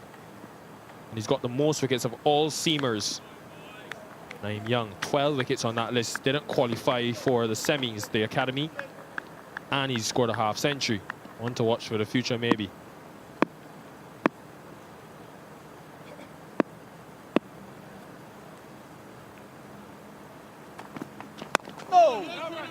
Yeah, but who needs fast bowlers, Nikhil? The spinners are the ones who are dominating. Sunil Narayan, Yannick Carrier, Hayden Walsh Jr. These guys pale in comparison.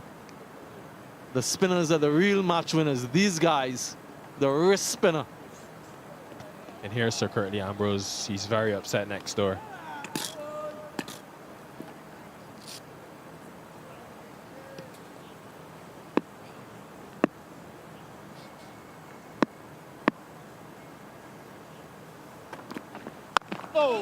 Been a while since we've seen him try that Yorker again, you know, from Joseph. Made an over, though, 19 for 2.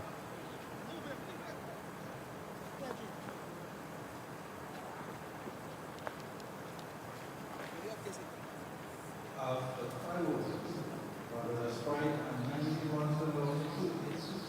After 5 overs, 90, the target is 290.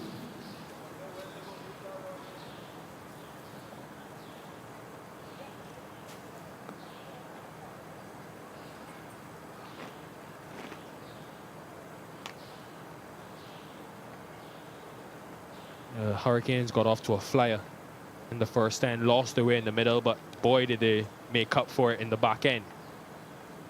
Pride have got a lot of batting. They played the extra batter today in Craig Brathwaite. Ocean Thomas will continue.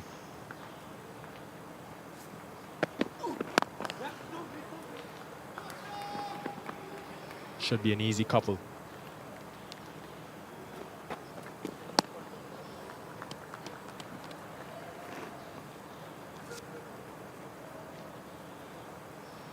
And chasing has been a problem for the Pride. You look at the 2 seasons and they've lost 6 games, 3 this season, 3 last year. And Shea Hope and his men have lost 4 times when they've chased. So taking the game deep will be important. Think back to Primus last year in that semi-final. They were down and out and he came in and got 100. Took them close in that semi. The second time we've seen a boundary down that leg side. Runs are flowing, even though it's been high-quality seam. Just a little bit wayward from Ocean Thomas. Angling down the leg side, and at that pace, you just need a little bit of something on it. No catching that one for the wicketkeeper, nor the fine leg.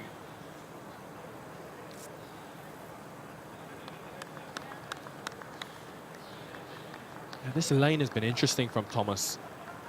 Given the field as well, he's got backward square. Fine leg has come a lot finer now in the circle and deep third. So clearly wants the ball very straight at the pads of Shea Hope, attacking the body.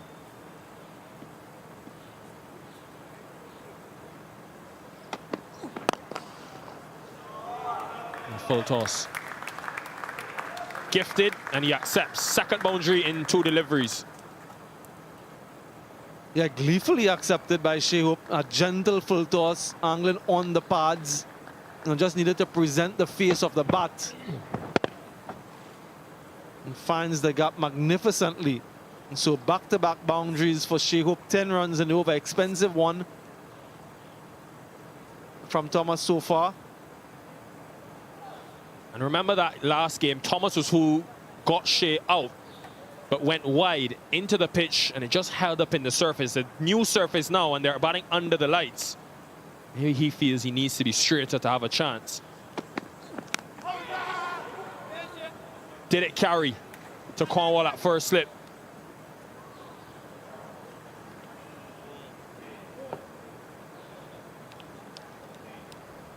Now, this is what he's trying to do. He's trying to force the batter to play on the front foot. Falls just short of Raheem Cornwall. Went hard at that one and still didn't carry. And a desperation for Ocean Thomas. Wants to get a wicket desperately. Only 2 in the tournament so far. Hope 15 ODI hundreds for Shea Hope, averages just a shade over 50.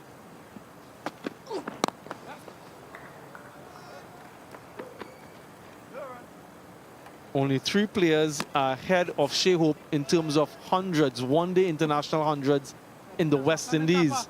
Gale has 25, Lara 19, fellow Barbadian Desmond Haynes has 17, Hope at 15. Lots more to add to that tally, I'm sure. Has an opportunity in 3 ODIs against England in a few weeks' time, not too long from now.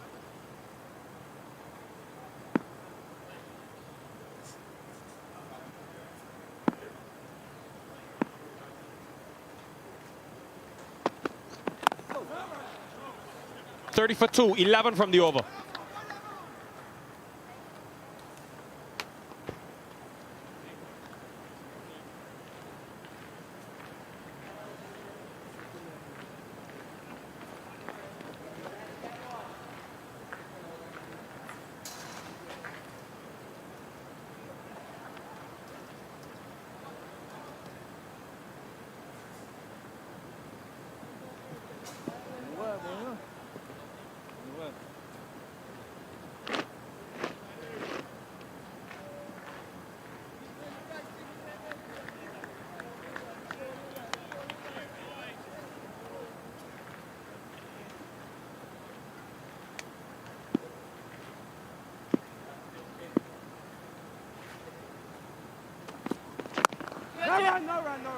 Lights fully starting to take effect now. Dramatic start we've had. Barbados stacking their batting in this match. They dropped 2 seamers, brought in a batter and an all-rounder. Precisely for this situation, being under pressure from this gun Leeward Islands bowling attack. They're going to need it now. They're going to need all these batters. What a shot. Fast hands from Shea Hope. I think the fielder just took the pace off, but that went like a rocket. Evening, Shakira. Good evening, Matt. Good evening, viewers. That's an exquisite shot from Shea Hope. Hit on the up, but those fast hands. That's the reason it managed to get into the boundary, even though Kofi James got a hand on it at cover. Pride will need a big innings here from Shea Hope if they are going to chase down this mammoth total. Highest score for the season so far is just 65.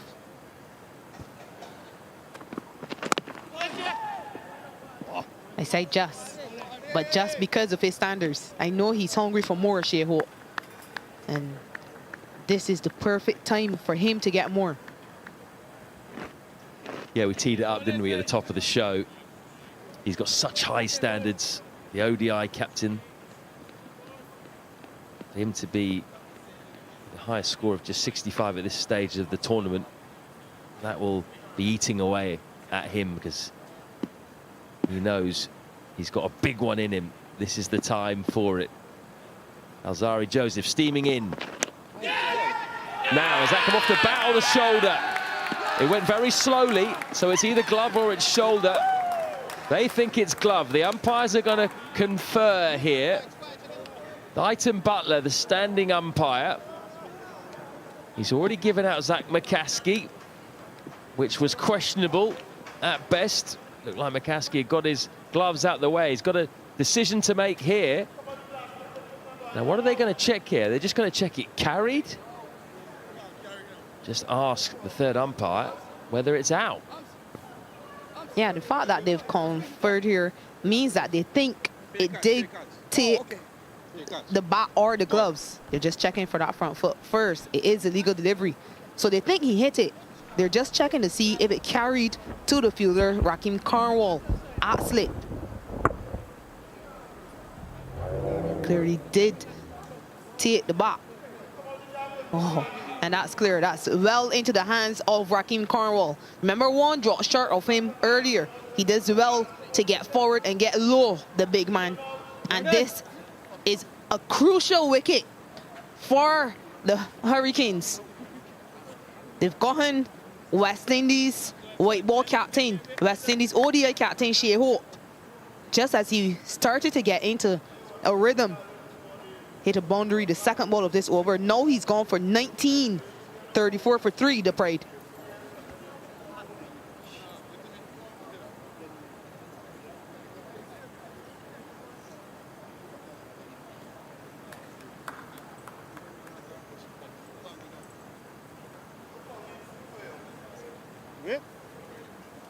sending out this fella at number 5. Listen, Jim, they return this man at number 5. Start up 5 and at 5.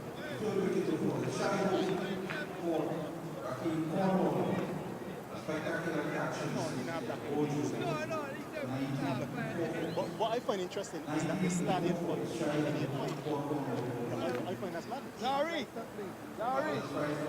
Remember this man and tell me you can block everything if you're born. Shamar Brooks has been batting at number 3 in this tournament, his preferred position. He's been pushed down to number 5 in this game because Brathwaite's come in.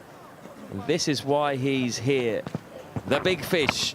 What a ball from Alzari Joseph. Bit of extra bounce. Shea Hope couldn't get his gloves out of the way. And in the end, it just sort of ballooned towards the big man. He had to get down, but he had the time because the glove had taken all the pace off that delivery. He's got some good celebrations this season, Alzari. Nice variation to them. But really, that was all about the delivery.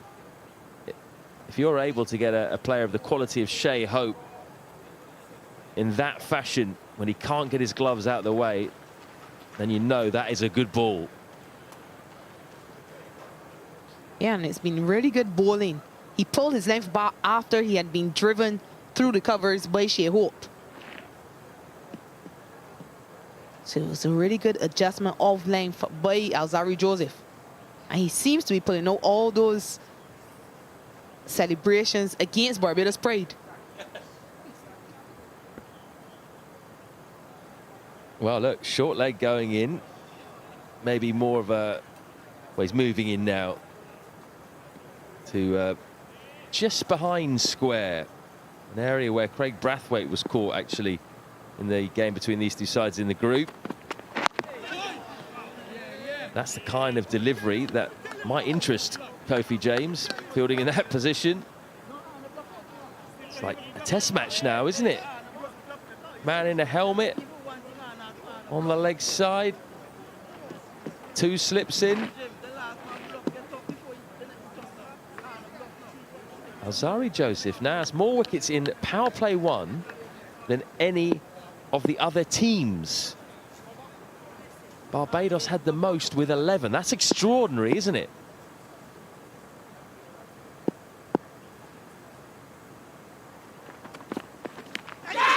Well, that's come off the shoulder, I think. Was there a bit of glove before? No. Dighton's not going to give this one. 34 for 3.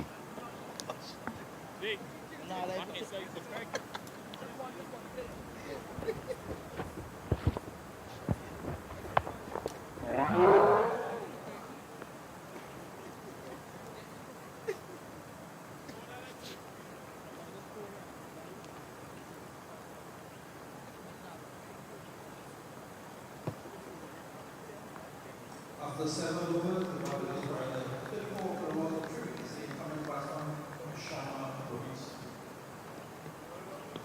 Barbados Pride in dire straits in this second semi-final. They have got plenty of work to do to get back in this. 34 for 3 off 7 overs, chasing 291. O'Shane Thomas back in. Great fielding. Kofi James getting down there, just behind square on the leg side. Yeah, Craig Brathwaite has to be careful, just as he's tucking those balls around the corner on the leg side. A good scramble there by Kofi James, preventing that single. But yeah, it's a real examination by these pacers. You did mention it's almost as though we're watching Test cricket. These two guys at the crease have played Test cricket for West Indies. West Indies Test captain facing no, but Shamar Brooks has also played 13 Test matches for West Indies. He's really sort of targeting the ribcage, isn't he, O'Shane Thomas? He's been very economical. Perhaps slightly surprisingly, he's been the most economical bowler in the power play this season. 3.5 he's gone for coming into this game. Today, though, he's been a little bit straight to the right-handers. He's just been going for the glory ball, a couple of full straight deliveries that were clipped for 4. by Shea Hope, and he's tried to target the rib cage a bit as well. I want to think about targeting the outside edge a little bit more. That's what's got him a bit of success earlier on. That's what he's doing perhaps now. Second slip going in. And catching on the leg side too. That's classic Shamar Brooks. Very good down the ground. He hasn't got all of that though, so it'll just be 2.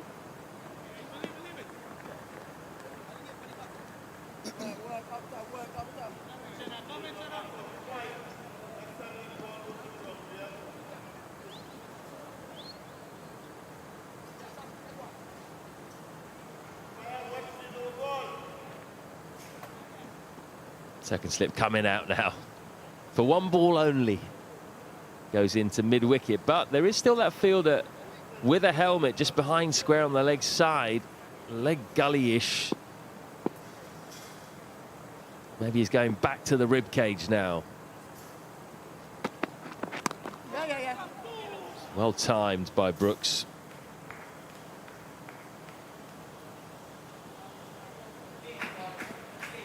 Well, Shamar Brooks was one of 3 wickets in the power play when these two met last time, and that's how he got out, nicking off to Alzari Joseph. He went short and then followed up with the full one, and he was sort of stuck in the crease, really. Didn't get out to the ball.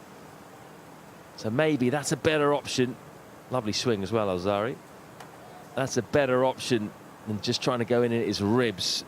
He's vulnerable sometimes to the outside edge. Maybe go back to that second slip ploy.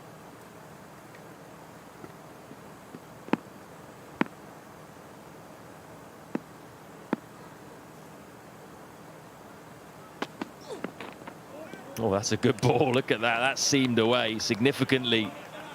The Test captain jumping. Yeah, he has found himself finding that deliveries just outside of off stump on a few occasions. Craig Brathwaite, just look at how his hands almost follow that ball, but it's a really good delivery from O'Shane Thomas. And I agree with you, Matt. Perhaps he'll be better off staying around that off stump area just outside off. It's just angled it in on a few occasions. Too many. O'Shane Thomas does have 4 fielders on the leg side though. Too high, I think. It's left alone. Oh, a strange shot on one-day cricket from Brathwaite. Maybe he thought he was playing Test cricket for that ball. 38 for 3.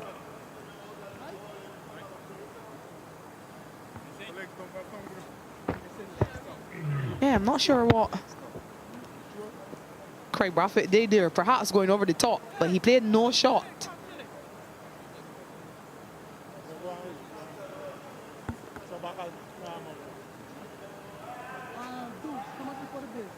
The Pride will be worried here. 3 down, just 8 overs in behind the 8 ball in terms of runs as well. 291 is looking a long way off at the moment. They need a partnership.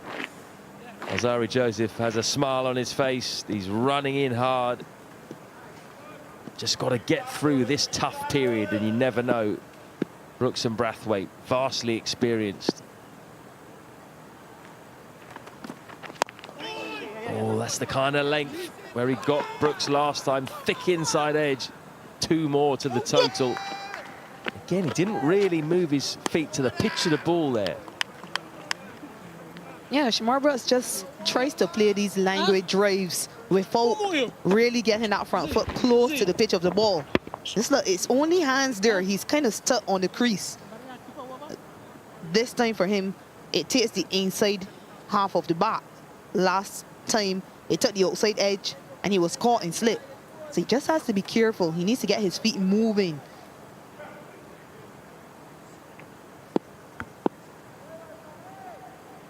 Still attacking here at Leeward's.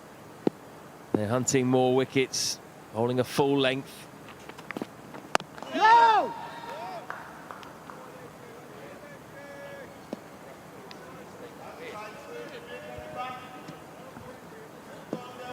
He's probably played that last delivery a lot better. He allowed it to come to him. Craig Brathwaite, of course, more well known as being a red ball player. We all know that. These are his List A stats. 61 innings. Average is good, 36. He's got 300s too. Strike rate, not as high as it could be. That's going to go all the way. Might have been beaten for a bit of pace there, Shamar Brooks, but he got a big enough piece of it. 6 welcome runs. Yeah, I think he plays this one quite good in the end. He doesn't try to hit it for a boundary. You can see he goes from low to high. So that was always the intention, to hit it for 6. There's no fielder at deep backward square, just that one at deep fine leg. So it's pretty low risk from him. He's going back to the full delivery now. Looking for that edge. He is fuller. It's nicely played by Brooks into the gap. They come back for 2.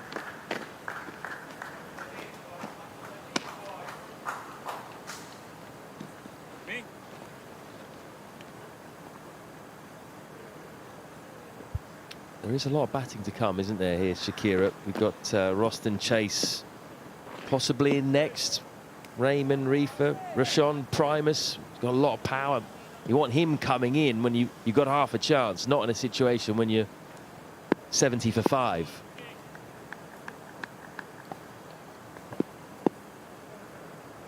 Second slip out. Yeah, and this is perhaps the reason that they lengthened their batting lineup, the Barbados Pride. Many would have been wondering what was the purpose of Craig Brathwaite returning to this lineup. But remember, points don't matter now, so they don't have to worry about batting points. They know just how good this Leeward Island Hurricane side is with the ball. And they wanted to do better than this, what we're seeing here. They wouldn't have wanted to lose 3 wickets in this power play, but just in case, they do have enough batting for cover.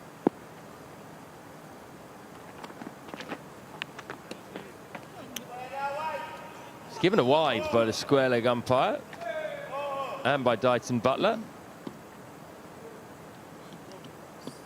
That was on height.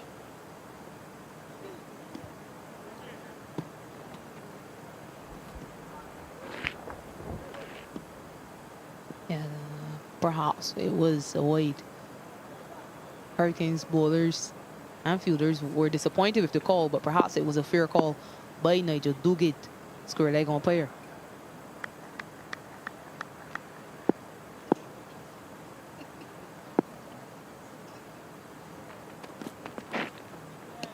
What about it? Left it. That's a good over for Barbados. 11 off it.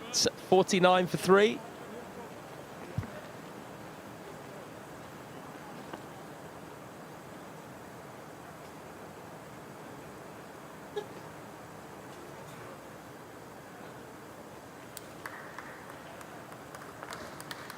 Well, there is the batting I was talking about to come. Chase, Primus, Reefer, Kemar Smith. He can hit the ball hard. We saw that when we saw him bat briefly the other day. But there's a long way to go. A lot of runs to get.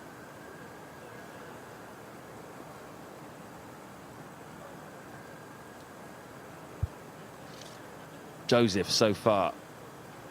One bowler to take all 3 wickets.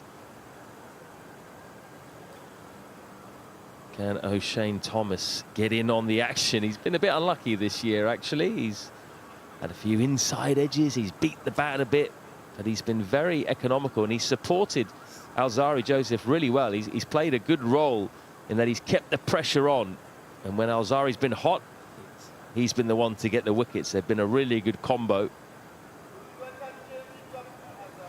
Man comes out who was wearing the helmet at leg gully. He's back into sort of more conventional behind square on the leg side.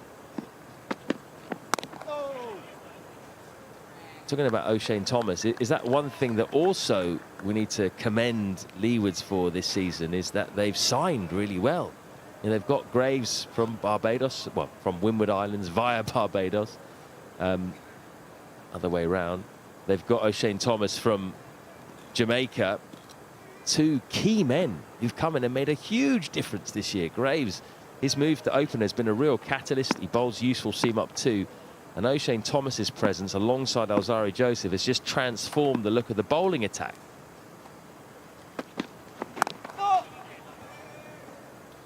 Yeah, they must be commended, that background staff. They seem to have a clear plan, a blueprint of just what type of cricket they wanted to play this season. And for that reason, they went after O'Shane Thomas, whom Jamaica Scorpions neglected to secure. He's done a brilliant job for them. We've mentioned on many occasions the fact that he's been traveling with the West Indies setup for a while. He hasn't been able to play in the last few years, but he has been traveling with the team, and he's been doing a lot of training with the bowling coach.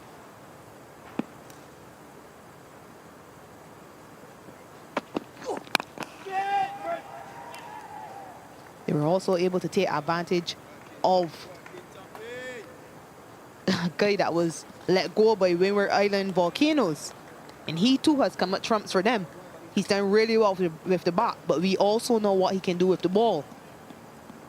So there's a clear plan. There was clear planning before they came into this tournament, and they've executed very well up to this point. Alzari Joseph and O'Shane Thomas have been a force to reckon with.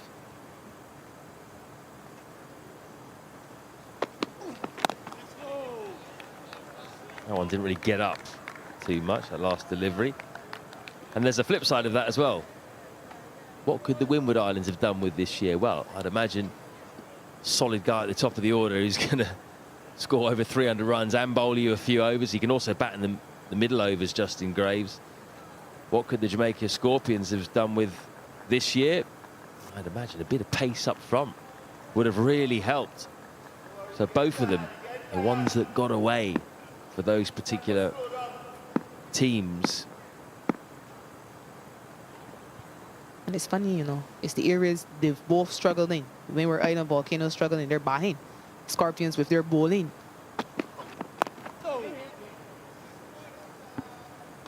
This year, they just weren't able to take wickets, the Scorpions. They obviously struggled with the bat as well, but they really struggled with the ball this year. Sheldon Cottrell wasn't able to get any wickets. Nicholson Gordon wasn't anywhere near the standard he set last year.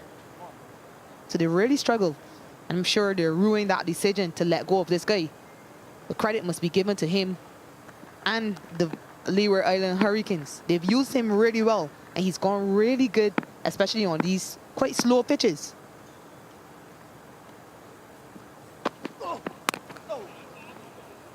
A little bit of the pep and the pace coming out of O'Shane Thomas's bowling in that over, but it's still a maiden 49 for 3.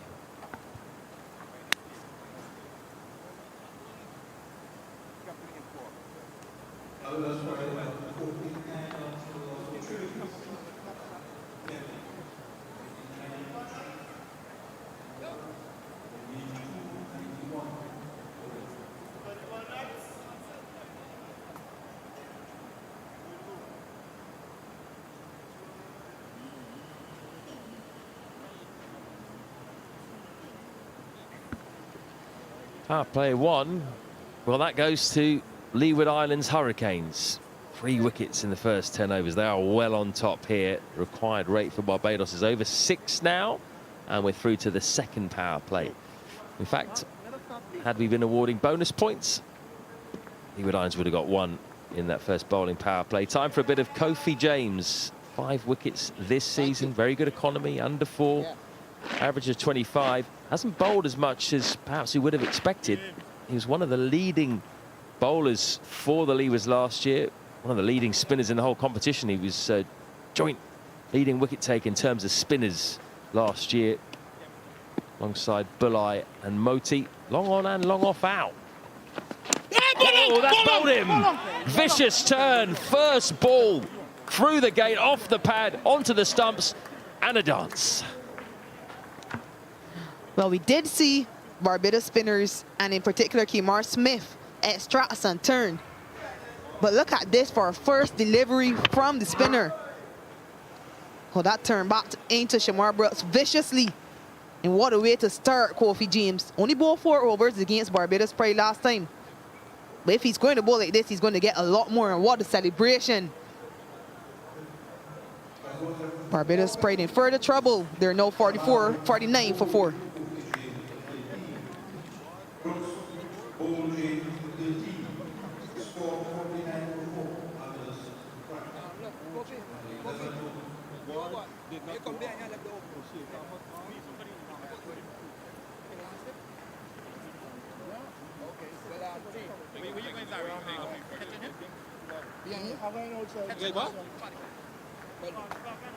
Yeah.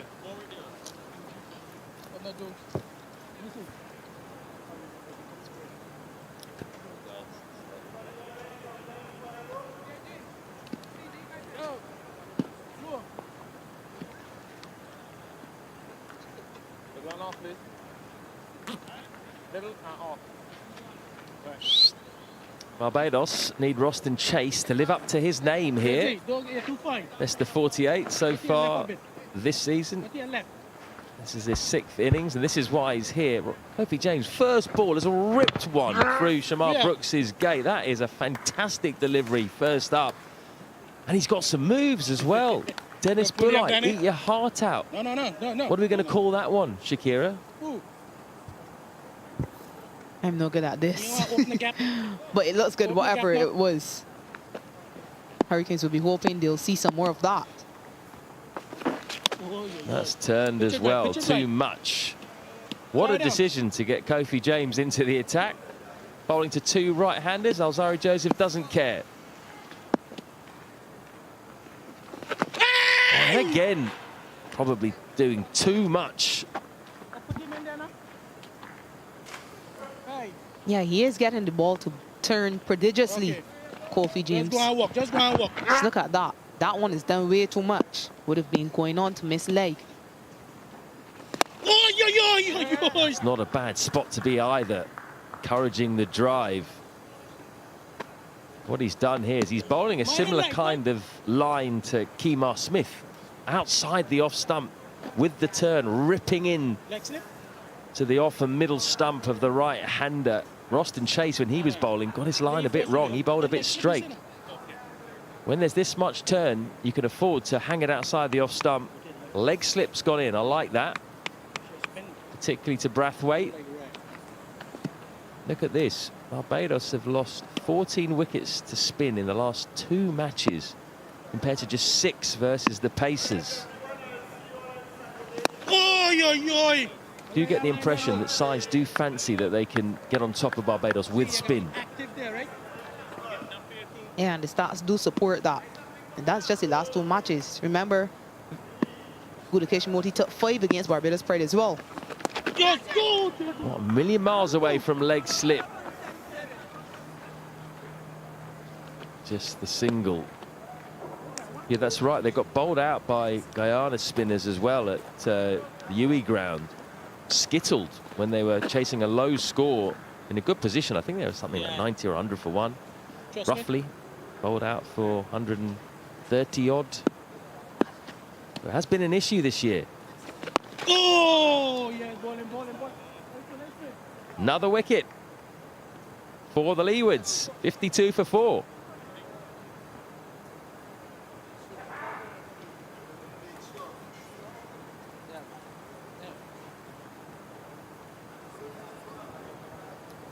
Not the start that the Pride required. They've lost some big names already. Mayers and Hope, the 2 that they really didn't want to lose this early. They're both gone, as is McCaskey, as is Brooks. A lot now on Brathwaite, who's struggling a bit. He's 4 off 27. And now Roston Chase, who's just come to the crease.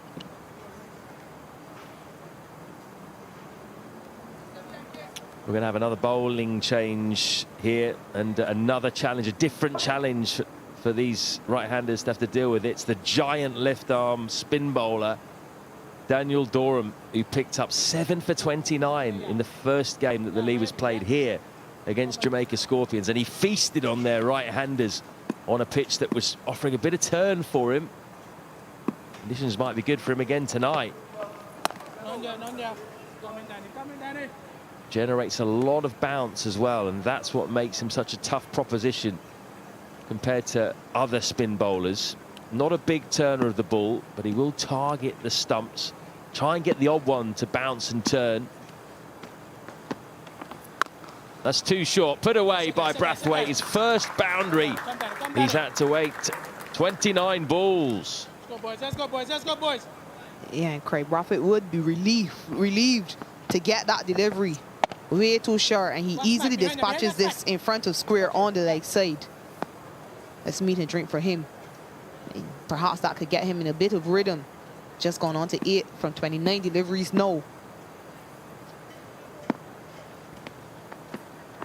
Oh, yeah, Danny. Better. All right. That's what he's good at doing. He just gets a little bit of drift in to the pads of the right-hander. Let's go now. As long as he shows them the one that turns, then he's really dangerous.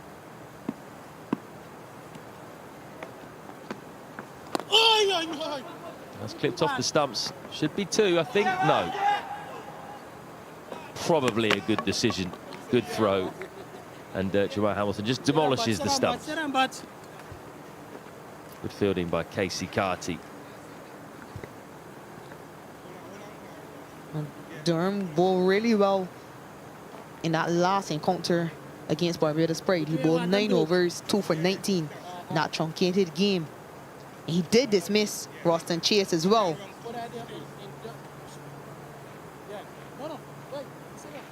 You stay. Yeah, man. You stay. Yeah.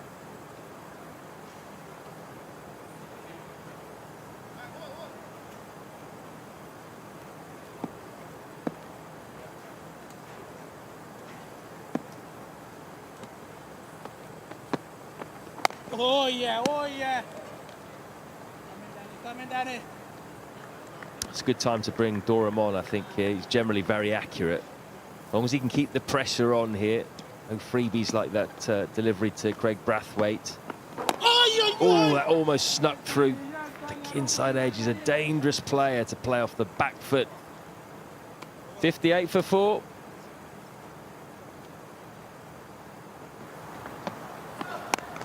Well, this is how he got Roston Chase out the previous time these two met. Bit of luck from Joel Andrew, the 16-year-old debutant. He just palmed it to Kieran Powell, but he was deceived by the bounce. Roston Chase. That'll be something in Durham's mind. That's an amazing assist, isn't it? Cricket is about partnerships, isn't it? Good partnership in the field there by those two.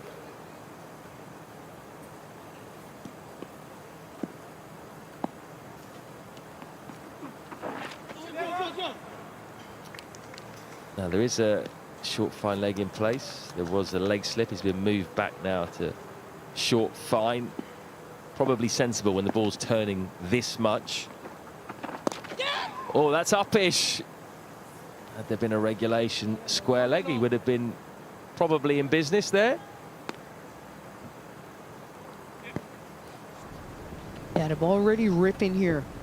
And because of his height, look at how high that ball bounces. Coach James is always going to trouble the batters with that extra bounce. Reverse. Oh, how close is that? Umpire Butler thought about it. Keen to see the replay. Jamal Hamilton just asking, was it height? He thought it was straight. Yeah, and again, that bounce perhaps saving. Oh.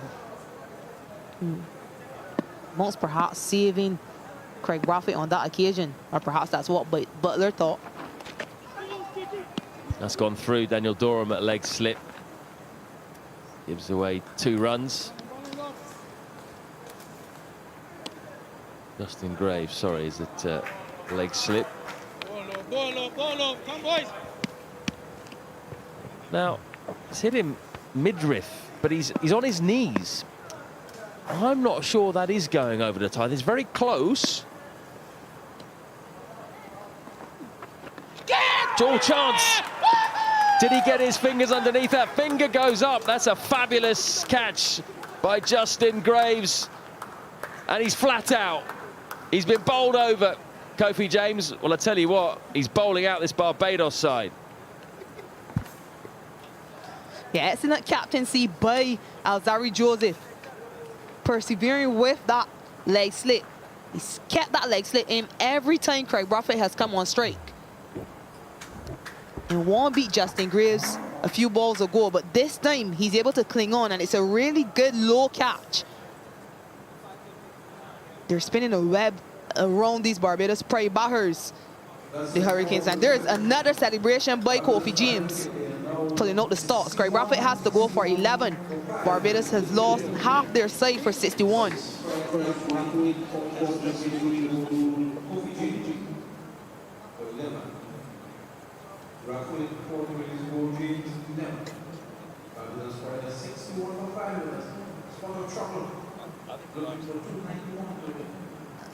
It's just illegal.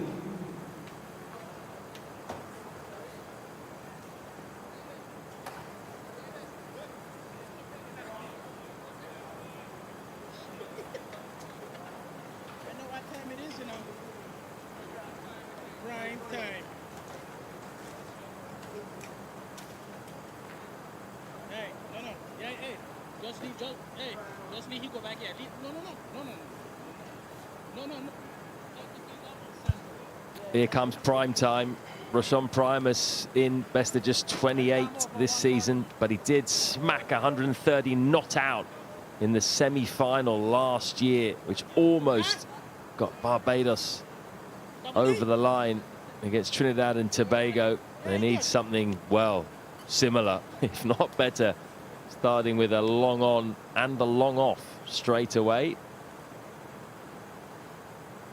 Kofi James is ragging it square at the moment. Leg slips in business. And he gets it on the money straight away, but a nice solid defensive start by Primus. What an impact from Kofi James. What a great decision to get him into the attack. 2 for 6 off 2 overs. And this was a really sharp catch. He's a tall man, Graves, and he had to get down quickly there, get his fingers underneath the ball. He did that really effectively. Very good catching technique. Good captaincy to get the leg slip in. It is all going absolutely perfectly for Leeward Islands. I think we'll call that celebration the Starfish. 61 for 5. Hand you over to Kesrick Williams and Samuel Badri.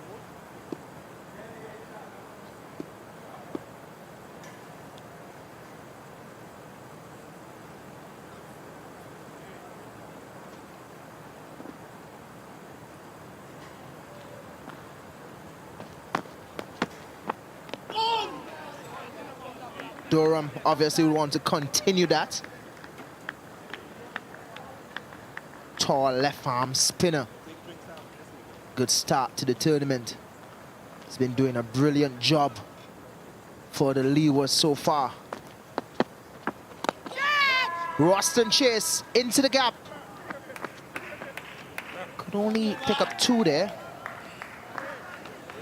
Not a lot of excitement. Right now, I think they have to go through this rebuilding phase here.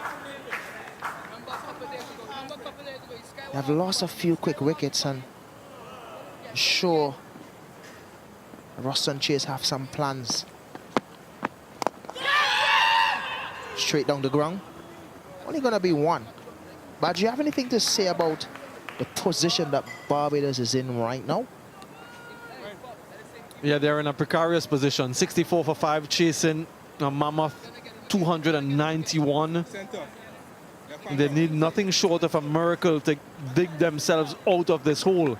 Roshan Primus, if you remember, folks, in the semi-finals last year, scored 130. Can he replicate that type of a performance?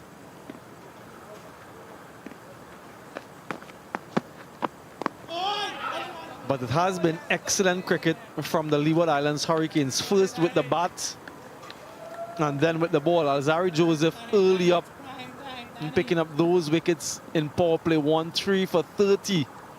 Breaking the back of this Pride team. There's lots of protection in that region. Durham.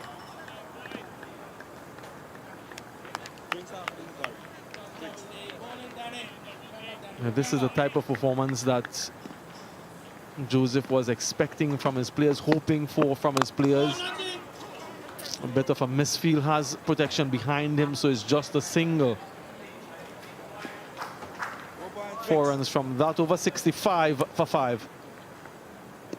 And time now for the Blue Waters drinks break.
Yeah, those yellow blobs, those are the wickets, and quite a lot of them in the early exchanges. 14 overs gone, 5 wickets already gone as well. Azari Joseph, second delivery of the innings.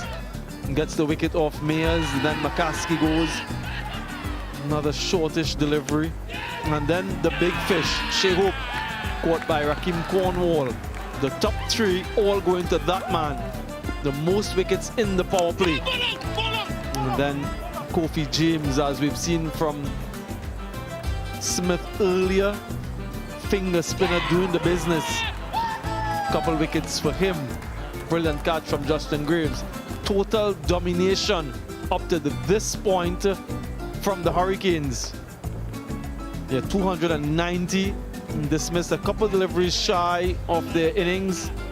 Hamilton top scored with 76. Graves another half century for him, and Walsh Jr. as well got another half century in this tournament. The Pride, well, they're tottering 65 for 5.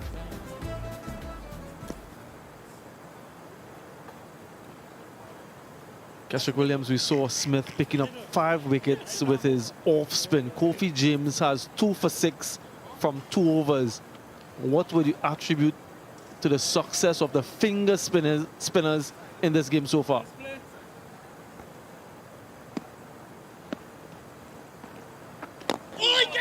I love the fact that you asked that question, Samuel, because if you realize today, Smith, the way how we bowl, giving that ball time to spin.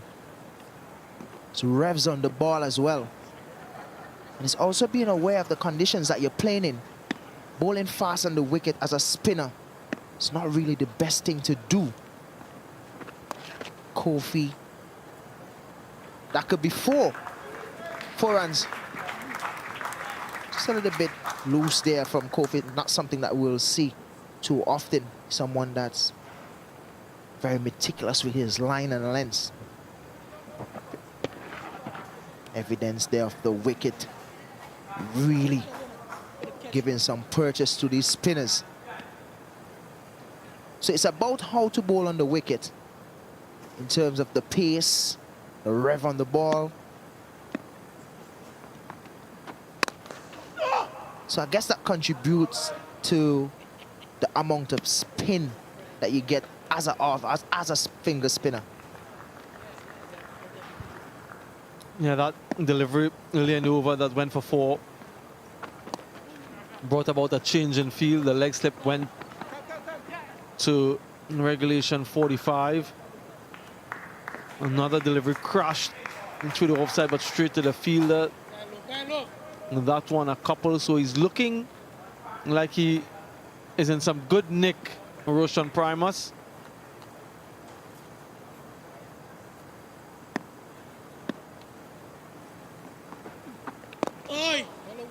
I like the line of attack, just outside off stump, turning back in. So it's not really allowing him to score through the offside. If he wants to take on the fielders in the deep against the wind, then so be it. Does, but all along the ground protection there, so just the single. 7 overs from that Kofi James over, 72 for 5.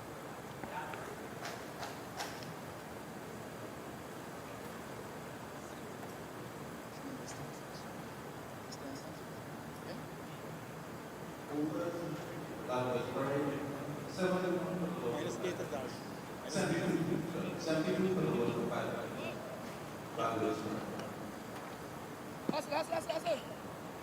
45. Jog. 4 bowlers used so far, 5 wickets between Joseph and James, the 2 J's.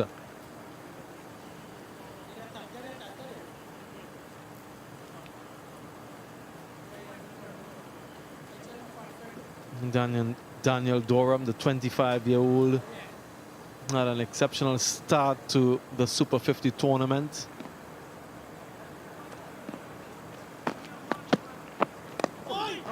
Sort of reminds me of Suleiman Ben Kesrick Williams because of his height and his high release point. Left-hand orthodox, just like Suleiman Ben.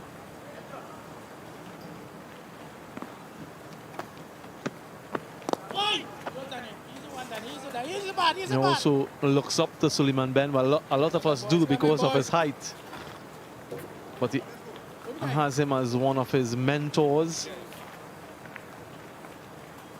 Players making their way off the field, the rains are coming in.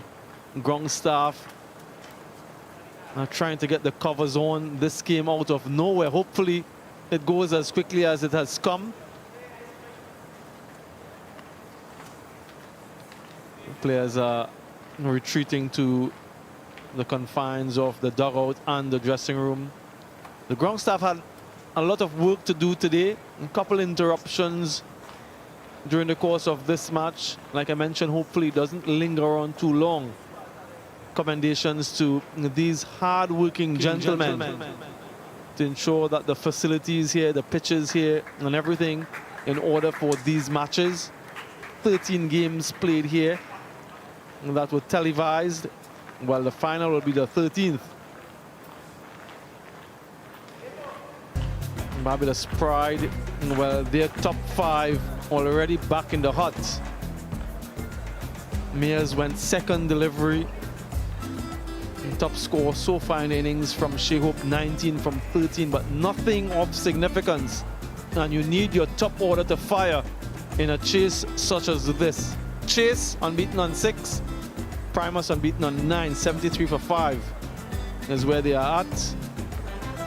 Bowling forward, the Hurricanes, 3 for their captain, who again excels in power play. 1, 3 for 30, and 2 for the finger spinner, Kofi James, 2 for 13 from 3.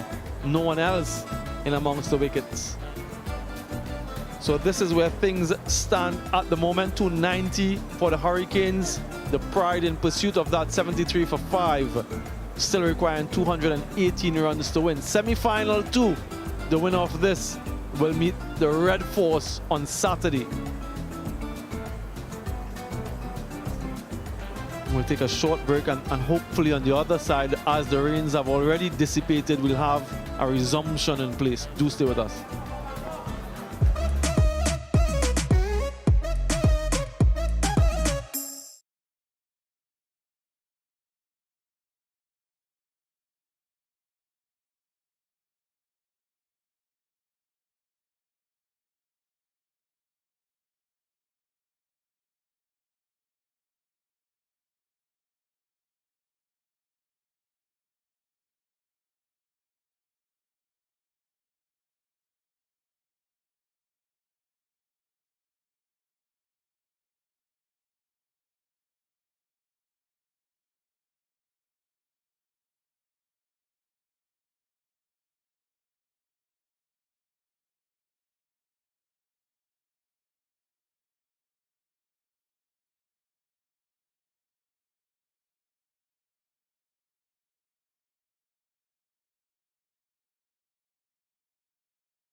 Well, the good news is that the rains have subsided. The ground staff out in the middle just looking towards the direction from which it comes. Not much you can see as it's night here, but the fact that they're out there without any umbrellas indicates that it isn't raining at the moment. So we're hoping that momentarily we'll have some resumption in play. Umpire Zahid Basarath. That's Patrick Gustard, as a matter of fact, out in the middle with the umbrella. So we've had a pause in play at the moment. This is semi-final 2. The winner of this game will come up against the Trinidad and Tobago Red Force, who put in a magical performance against the Guyana Harpy Eagles. Let's see what the Harpy Eagles has in terms of magic.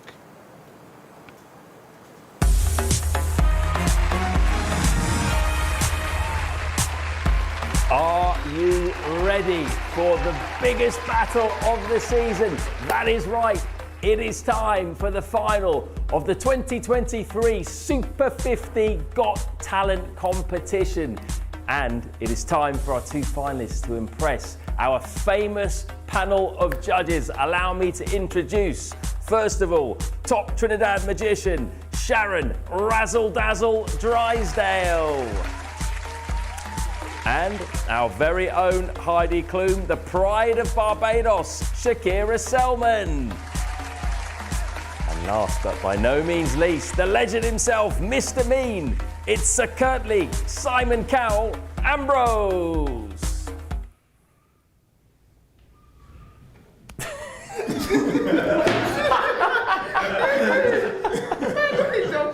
I know. It's hard to do like that. Right, let's see how our finalists got on earlier today under Sharon's expert tuition.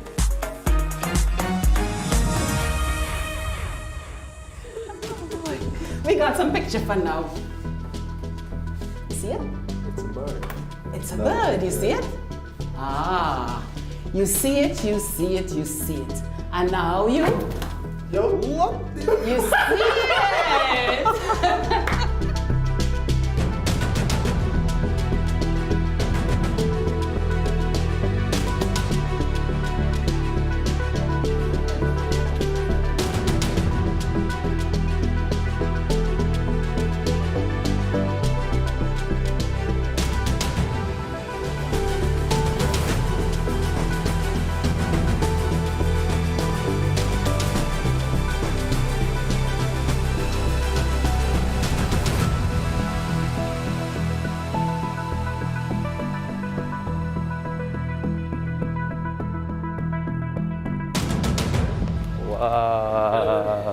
Welcome to Super 50's Got Talent. Are you talented? Yes, we are. Yeah, you look like it. What have you got with you there? We have a little bit of magic for you today. Few tricks. Right. A few tricks. How you doing, man? You right? Yeah. Good to meet you. Make a profit. You good? Nice to meet you. Get on, you right? Yes, sir. You? And don't forget, no tricks, no living.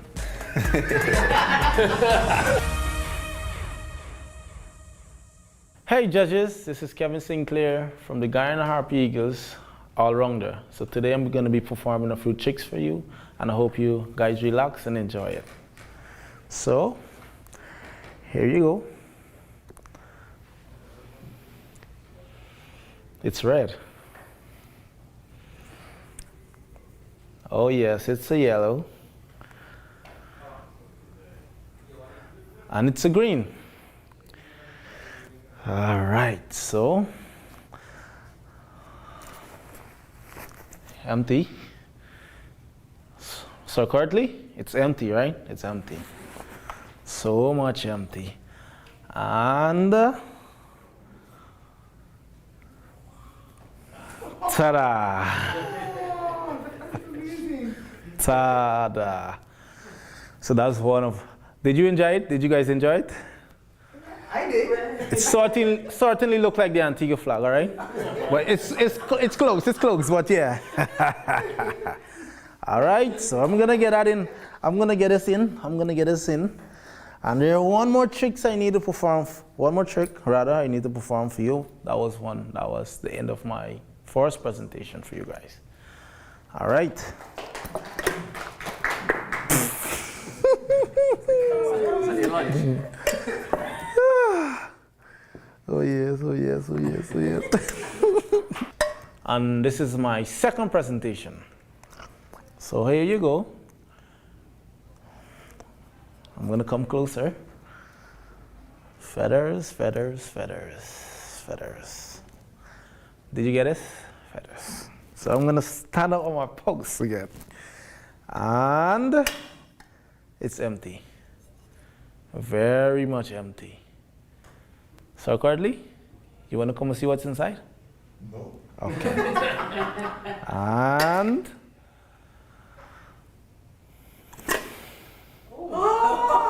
ta-da!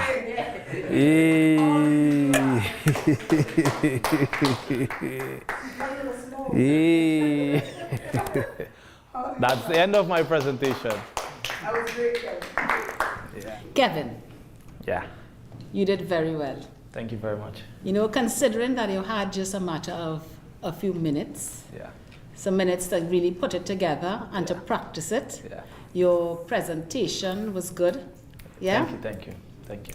You know, I would have known basically from being a professional magician, anything that was a little off. But besides that, excellent. Your second one was top. Thank you very much. The second one. Thank you very much. Thank you very much. Very, very good. Presentation, excellent. Kevin, it was so good. I was so surprised, especially in the first one. How did that get back in there? It was empty, and then all of a sudden, there was the Antigua flag. That was so good. It was really compelling. Thank you very much. Thank you very much. Simon Cowell. Mr. Sinclair. Yes, sir. I know you're a wonderful cricketer. Yeah. And you came here to show us something outside of cricket. Yeah. Well, I'm going to be frank. I don't trust you. Come on, Kurt, he was right there. Having seen that presentation, I have to look at you differently. But anyway, very well done. Yeah. I was impressed. And knowing you got talent outside of cricket. Keep going, my brother. Thank you, thank you, thank you, thank you. Hey guys, I'm Kevin Anderson. I'm batsman from Guyana, RP Eagles team. So I'll be performing some tricks up my sleeve. Ready? So you're coming close, because the closer you think you are, the less you actually see.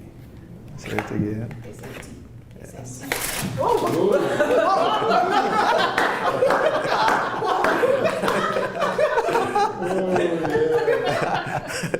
So I have a give bag. As you can see, it's empty. Empty. Empty. Very much, okay, very much. Okay, let me reach. Alright, some little spice in it.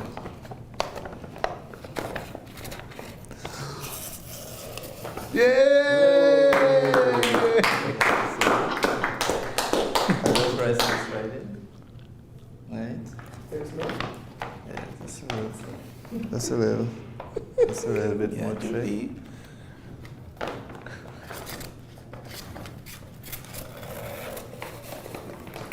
Yay! Okay, let me get these. I just need to decide to find the one. You nervous? Nah, never. So I got a card, 3 diamonds. Right, I'm coming a little closer, there's no way for it. Right? So I got this. I'm gonna rest it right here. Right? Up there. 1, 2. Hopefully I hope you trust Anderson this time. Trust me? You guys trust me? I'm not so sure.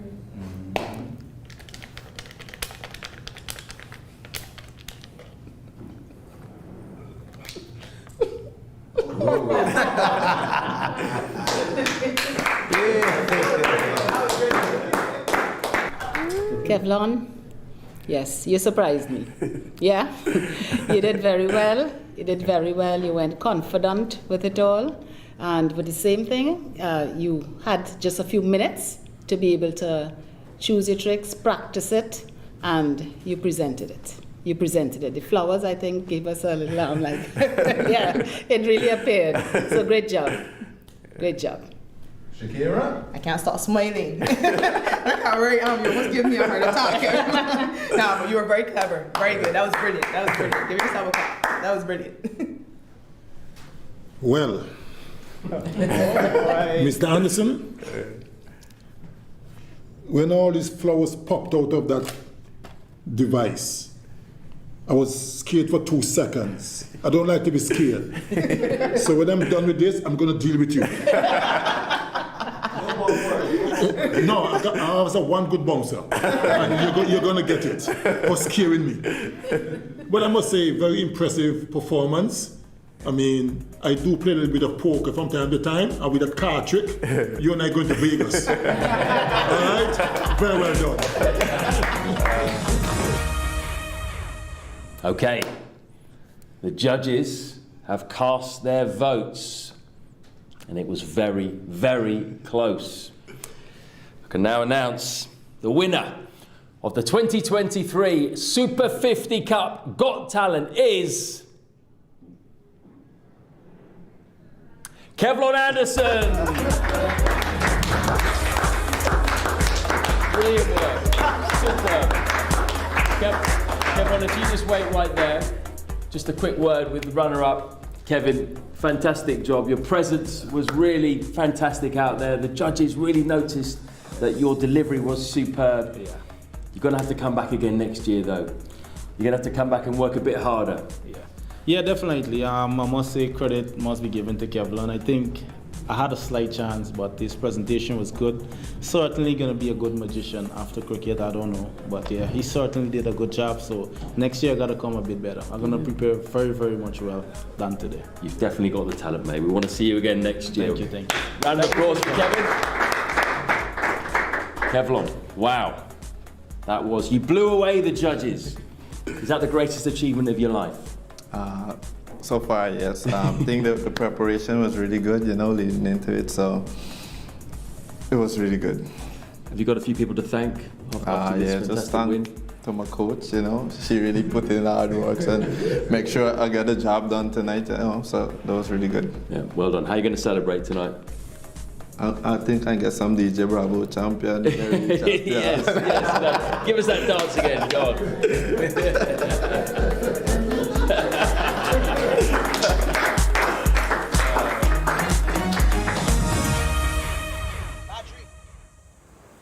Super 50 Cup got talent. That's for sure. We've seen some talented performance and performers here today. More so from the Leeward Islands Hurricanes. The Pride, they've been struggling at 73 for 5. Their top 5 already dismissed. And they need something special. More than a miracle is needed at this point. Wickets to fall so far. Keswick Williams alongside me. The first one from Alzari Joseph, second delivery. Yeah, so far for the season he has been really good hitting those hard lengths. Something that him and O'Shane Thomas did very well. The seam attack for Lee was really bowled a less seam in the tournament, but oh boy did they bowl well. Kofi James, a lot of purchase off the surface. He has been doing a good job whenever he was given the ball. Good figures so far for the Leeward Islands Hurricanes. Alzari Joseph leading the charge, skipper 3 for 30. O'Shane Thomas no wickets, but Kofi James 2 wickets for 13 runs. Durham is still looking for his first scalp. So as you look at Matt Summary, semifinals to 290. Leeward Islands Hurricanes. Barbados in pursuit still. They still need 218 runs off 34.4 overs. What do you think would happen, Badgery? Well, what I think is happening at the moment is that they're trying to remove the moisture from the surface. And those sponges are being pulled around the inner circle initially. And we'll have a resumption in play quite soon. Good news coming through for fans of the Super 50 Cup. Fans in Trinidad and Tobago, that is, who may want to come and look at the final on Saturday. The Red Force, the home team, they're in action, and Cricket West Indies has just announced that admission to the game is free of charge. And that's excellent news coming through, and I'm hoping that there are lots of supporters coming to see that final, to support the Red Force and also to support good cricket, whoever they may face on Saturday. At this stage, it's likely to be the Leeward Island Hurricanes. Yeah, these are the die-hard supporters, the hardcore fans of West Indian cricket. And we really need to thank them for their continued support and to reward them for continuing to believe not only in these players, but in that West Indies senior team. So good news coming through. I'm really pleased to hear that from Cricket West Indies. So those folks at home listening on and who may want to come to the cricket on Saturday, it's free of charge. Make it a family affair, make it an event. Come with your energy and with your vibes and hoping that we get an entertaining and competitive final. The semi-final yesterday was one-sided. Today it appears to be the same.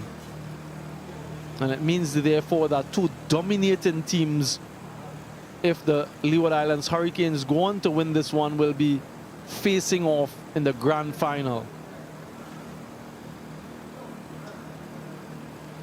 Zari Joseph has led admirably throughout the season, has performed with the ball. He alone has more wicket in power play won than some teams, and all teams, as a matter of fact, in this tournament. A really exceptional performance from him with the new ball, and I know that Darren Sammy, head coach of the white ball team, is looking on and will be very pleased by the exploits of Alzari Joseph, premier fast bowler in the region. Most wickets in Kesrick Williams. Have a look at that. Yeah, well done to Yannick Carey. I'm very impressed with the way he bowled this year, the control he has shown. So really well done from him to be leading Sunil Narine. How good was he over the years? 17 wickets. Roston Chase playing here today. Hayden Walsh, 16 wickets so far. And Gudakish Moti, always in the run when it comes to most wickets here in the Caribbean. Most runs so far, Justin Graves. Really well played by him today. Since he have been up in the top in terms of batting, have been scoring runs consistently. Darren Bravo, the captain for the Trinidad and Tobago Red Force, has been doing well as well. Kijon Otley as well, 294 runs. Last year he had a good season. This year he's doing well as well. So the next game he have a chance to add to that. Sherfin Rutherford is not here anymore, but he did a good job as well for the Harpy Eagles. Alec Anthony is from the Windward Island Volcanoes as well, is there. Good news, Roston Chase and Primus walking out. They would have a lot to do. A lot is rested on their shoulders. Durham still have 4 balls in this over. He has to complete the over. Yeah, at this stage, a match is not yet constituted. You need to have a minimum of 20 overs bowled in the second innings for a match to be constituted. If this game was to be washed out or abandoned, the Leeward Islands Hurricanes will progress based on finishing higher on the table. But thankfully, there's a resumption in play, and we're hoping that there aren't any more interruptions. 291, remember, is the target. It's a long, long, long way away if you're a Barbados Pride supporter. And for the Hurricanes, they're looking at 5 more wickets. Resumption and play. Oi! Your chin! Your chin! A little bit of miscommunication, but all's well that ends well. Roston Chase is looking at the surface. That one kept a bit low from Durham. Tall man, you'll expect bounce, not to be. Oh, yes, Daddy! Haven't seen Hayden Walsh Jr. as yet. I'm certain that he'll be introduced in the not too distant future. Another off spinner in the background there, Rakeem Cornwall. So lots of options for Alzari Joseph. Oh, you're done it, you're done it. But these two, Durham and Kofi James, have been doing a good job. So they'll get a longish spell. Coming down, boy. Wouldn't be surprised if they bring Hayden Walsh from the other end to keep it down. Oh! Dot ball to finish the over. Score is now 73 for 5.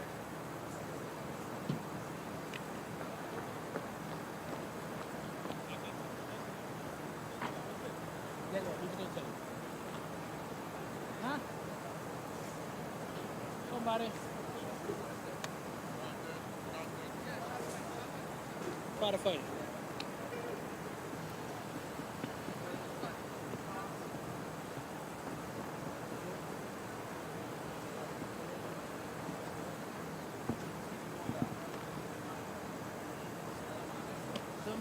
And Kofi James, it will be from the southern end to continue in the midst of a good little spell.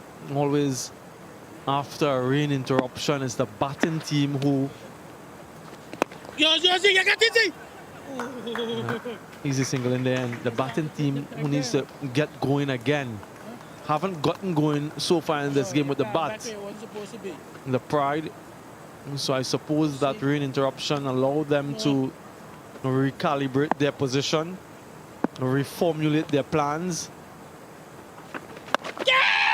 Pull away in the gap. Will get a boundary. Too short from James and too easy for Ruston Chase. He's a type of player that picks the gap really easy. And this will be easy picking for Ruston Chase. It's a really good play of spin. Would usually latch on to those and score for them more often than not. It would be a bit difficult here now with a little bit of dew. It will be hard to grip the ball. So you will see a lot of players out there now with rags to dry it ever so often, as you see Kofi James is doing now. Oh, yes, the rain, really, the rainfall that we had a little bit earlier. In addition to the dew, where just around 3 minutes past 7 local time, formation of the dew wouldn't be as much at this stage. But the rainfall and what effect it would have on the surface and the grip for the bowlers. Hayden Walsh Jr., the wrist spinner, might have a little bit more difficulty than the finger spinners. And I just wonder if, on the back of his mind, Alzari Joseph fancies returning for a spell, a play and a miss. 79 for 5.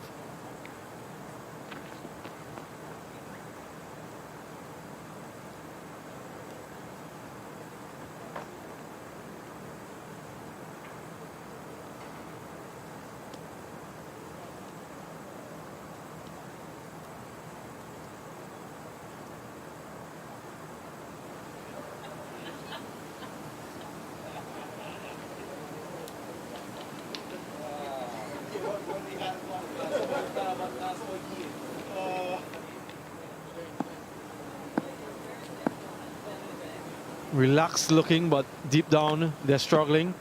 Going, Danny, still bowling, Danny. Carrying the fight, Ruston Chase and Primus. Partnership 19.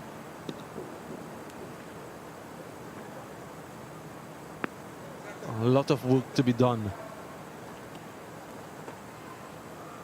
Yeah, Kesrick, just thinking, putting on my coach's cap. I was just about to mention, with the ball not easy to grip, if you would be thinking about bringing back the fast bowler, bringing back Alzari Joseph, have a look at that. It's very difficult when it's wet. It's like, for those of you who have not played with a wet ball, it's like grabbing a bar of soap. Imagine you're trying to grab onto a bar of soap and throw it any distance. It's very difficult. That is what it's like trying to bowl a wet ball. Very slippery, very slidey. And they'll be drying the ball at every opportunity. And I think it's also important to get a dry cloth out there ever so often, because very soon, even the cloth will become wet and you won't be doing any sort of drying. Would you consider bringing back the fast bowlers? Come on, boys. At this point, with the rain just finished, you'd want to try to bring back someone like Alzaria or Shane Thomas. Yeah! But there's no need for that. Durham was listening and he don't want to come off the ball, so he... Lovely catch there from skipper Alzari Joseph. Russian Primus. Didn't get much control on that. Hitting it straight to Alzari Joseph. He's telling us that he don't want to stop bowling Badri. First wicket for Durham. Another wicket falls for the Pride. Primus goes for 10, 80 for 6.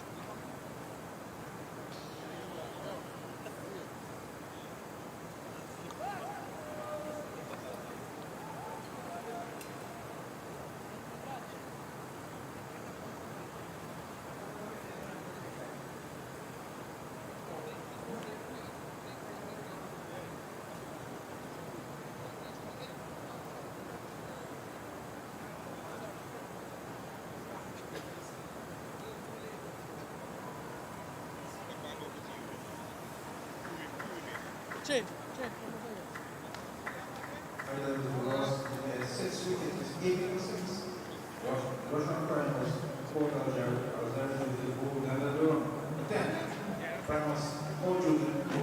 Raymond Rifa, the new batter for the Pride. 69 innings in List A cricket, best of an unbeaten 97.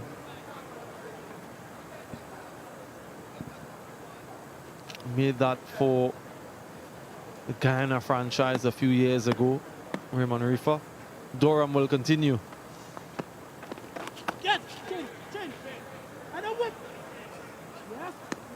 Now this is the wicket of Roshan Primus, a little bit short, but smashes it straight to the fielder.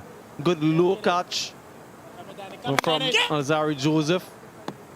Might have been that arm ball, that index finger behind the seam. Doesn't really get too much turn, but the bounce is what helps him. 81 for 6.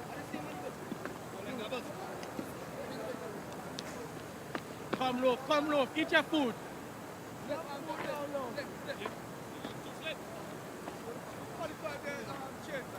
Chin.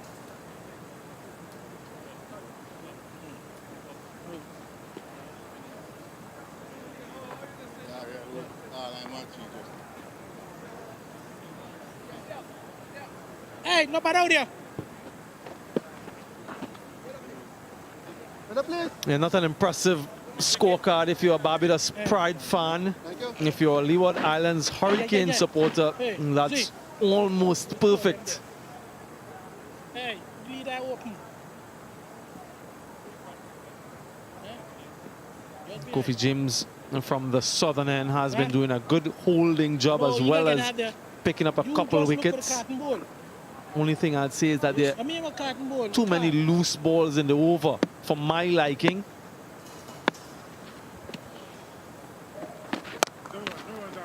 Ever so often he drags down a delivery or two in the over.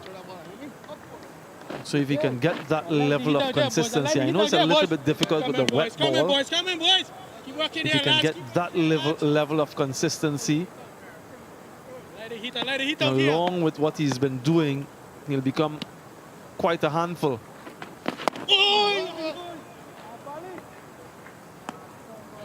There's also a little bit of advantage as well. Okay, boys, keep coming low. Bowling that wet ball. Some may just slide on to the batter. Oh. And with the rain that they touched the wicket a little bit before they went off, some balls may slide on to batter. So the ball will turn, but then they have that odd one that slides on. Yeah, another single. I was mentioning that highest score for Raymond Rifa, 97 not outs of 112 deliveries, batting at number 6 for Guyana. He played for that franchise for a number of years. That was in the final, the 2021 final at Coolidge against Trinidad and Tobago. I remember that innings clearly. It was a game dominated by Lindell Simmons. Scored close to 150 in that game.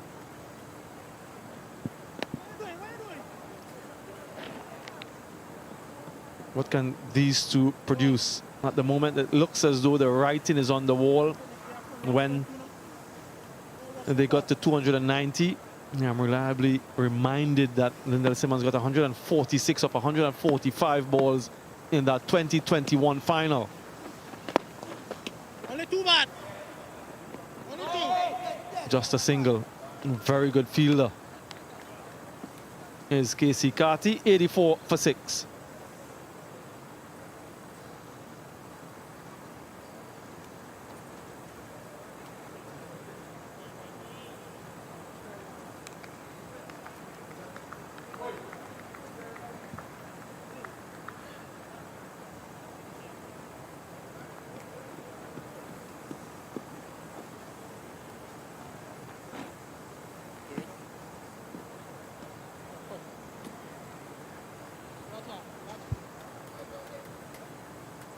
It's just the 4 bowlers used so far. Haven't had need to try anyone else just yet. Oh, bowling, bowling.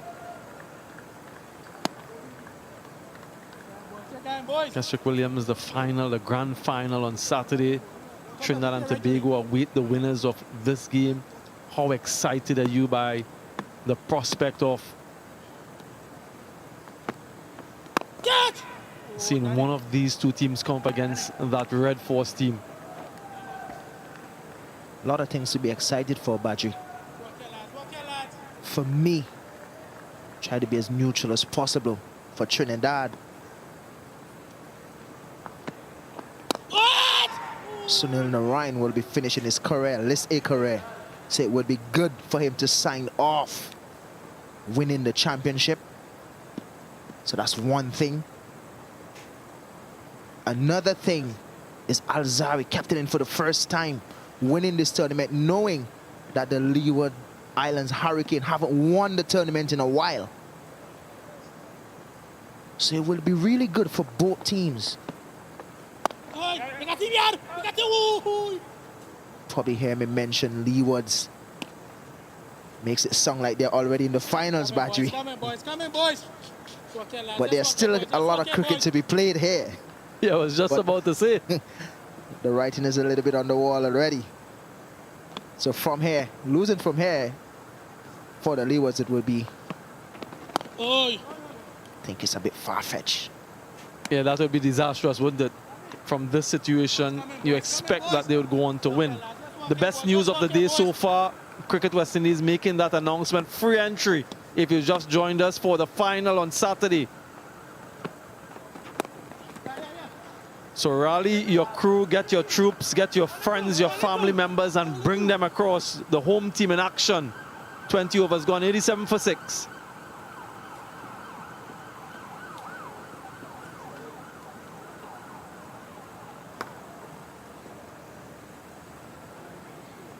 All right, minus 4 minutes. Let me spin, boys. Let me spin. After 20 overs, Barbados Pride at 87 for the loss of 6 wickets. 87 for the loss of 6 wickets. After 20 overs. No. What's that? That's on the back. To your right a bit. To your right. Yeah, start with a barrage of seam and then a fair complement of spin for the Barbados Pride to face. It just shows you that when the Leeward Islands, I wouldn't even say to their full potential, because I still think they can bat a bit better. Boys. But it shows you when they've got runs on the board how dangerous of a team they can be.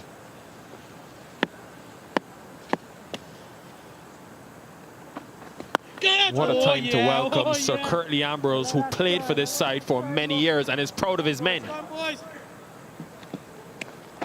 Okay, let's walk here. How are you so sure and proud? I see the smile on your face. It's beaming. Very crafty. And just gets to the boundary. First boundary in about 25 deliveries. Not even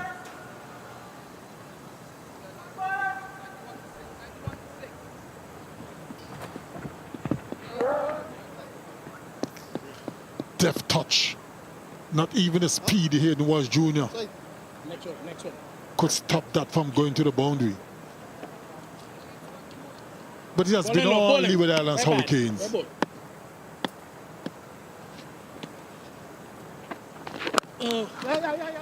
don't Danny. 290 was always going to be a challenging total for the Barbados Pride. Come in, love. Let's walk here, boys. And then, what made it worst, lost wickets early to the hostile bowling, mainly from Alzari Joseph, the skipper. And of course, the spinner. Boys. Or the spinners, Kofi James and Daniel Durham, doing their part as well.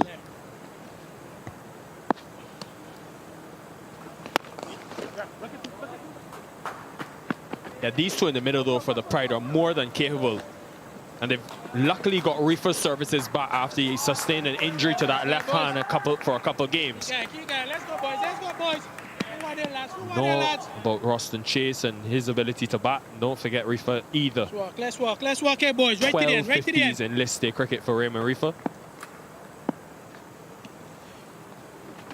Yay! Well,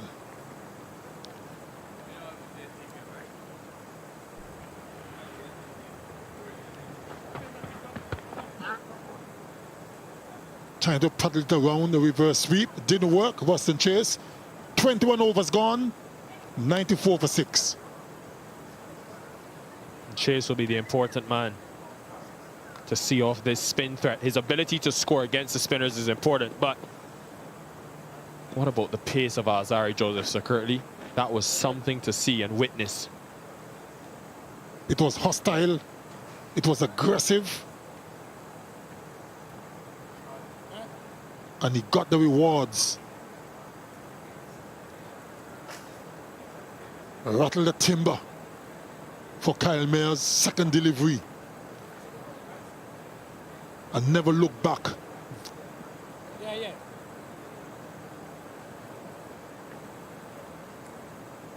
Also got the wicket of the dangerous Shea Hope, the skipper.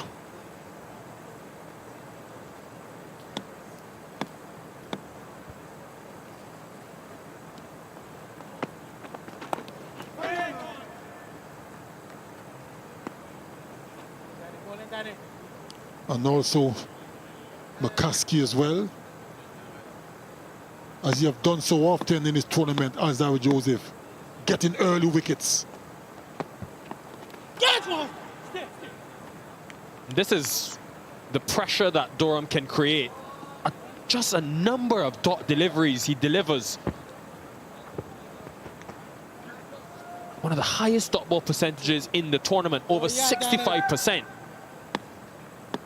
Take you back to that last game against the Pride. 1 for 19 in his 9 overs. Here again, economical, hard to score against. And on these pitches, he's flourished with that variable bounce he can extract.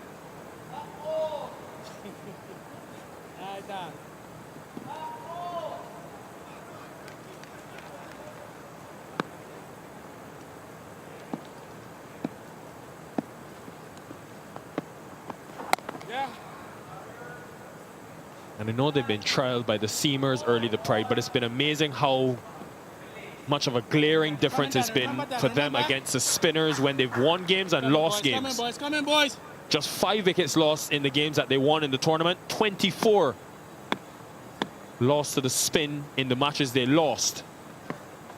Oh yeah. At 3 if they're going to lose this game. Something that Shea Hope and his team will reflect on, a way that they could have possibly improved. 194 more runs required for the Barbados Pride to win this game is a tall ask. In the air for a brief moment, but fell well short of Alzari Joseph at extra cover. 22 overs gone. The Barbados Pride struggling at 96 for 6.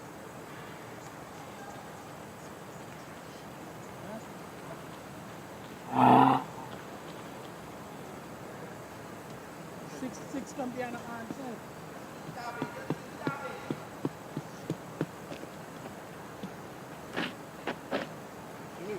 Give me a little.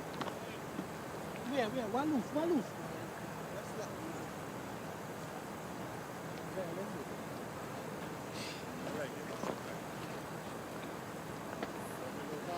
Still haven't seen Hayden Walsh Jr. as yet. The finger spinners have done well. Created chances, but Walsh did take 3 wickets against the Pride last time they met, so could be an option. Joseph himself has got 5 remaining. Chase is a good player of spin. Oh, ball low. And with the wet ball, just wondering how difficult it will be for Hayden Walsh Jr. It's a little bit easier for the seam bowlers and for the finger spinners. But Hayden Walsh, wrist spinner, could be a bit of a challenge for him. As you can see, Kofi James giving that ball a good rub, trying to keep it as dry as possible. Go low. Plays the slog sweep well, Chase, and gets it in the gap, a much needed boundary. Come boys. Okay, for one there, boys.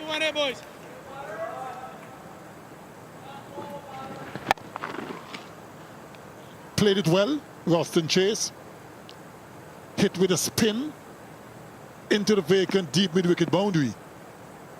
And promptly a field change. Oh, Single down to long on, brings up. Come in, boys. Okay, lads. Come in here, keep coming here, You think low. we Keep see coming here, low. Raheem Cornwall in the attack, Nickel? He hasn't really bowled much in this tournament.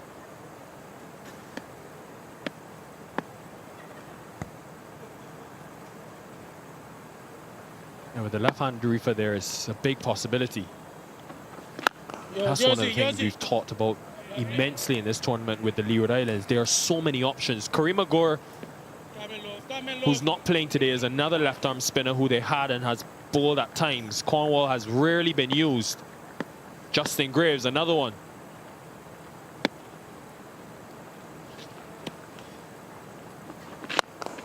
No. So far, so good for the Pride, though. 7 from the over, 104 for 6.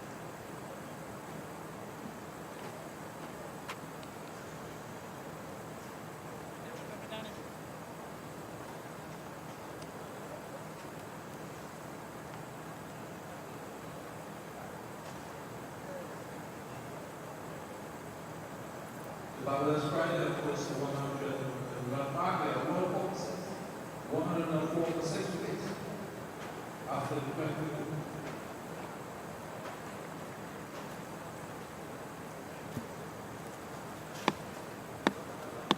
In deep trouble, the Barbados Pride. Daniel Dorham continuing. 14th over now that both Dorham and Kofi James have operated in tandem. May very well bowl their full quotas of 10.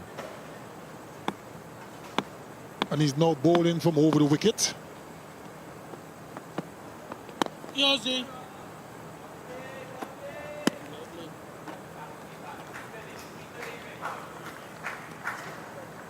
Earlier, he was bowling from around the wicket between the umpire and the stumps. Short, and man out there takes it. Not the best of deliveries from Dorham, but it produces a wicket. Could that be the final nail in the coffin?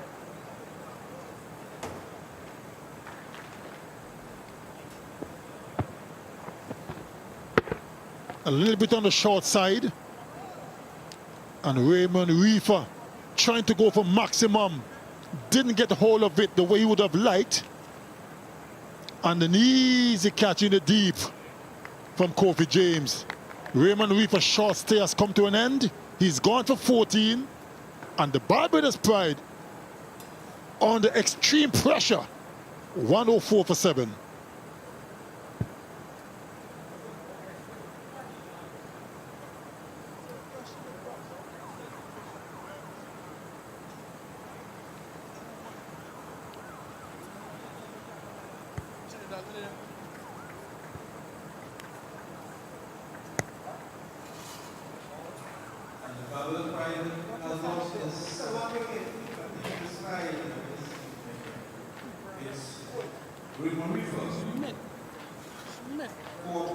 Smith.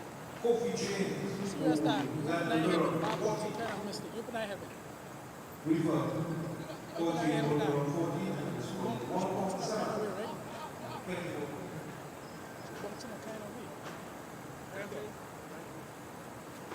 Kemar Smith, what a day he had. A dream day with ball.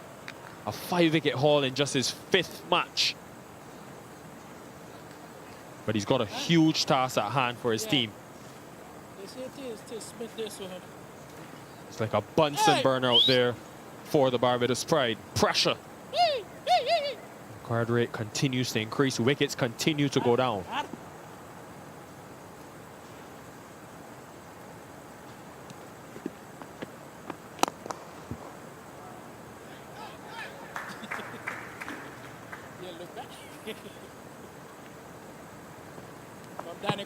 Come Danny.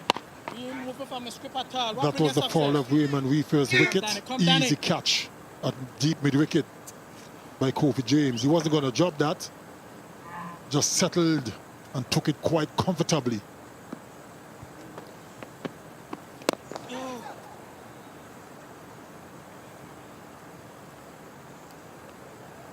Not far, you know, the Hurricanes. Not far from making another final.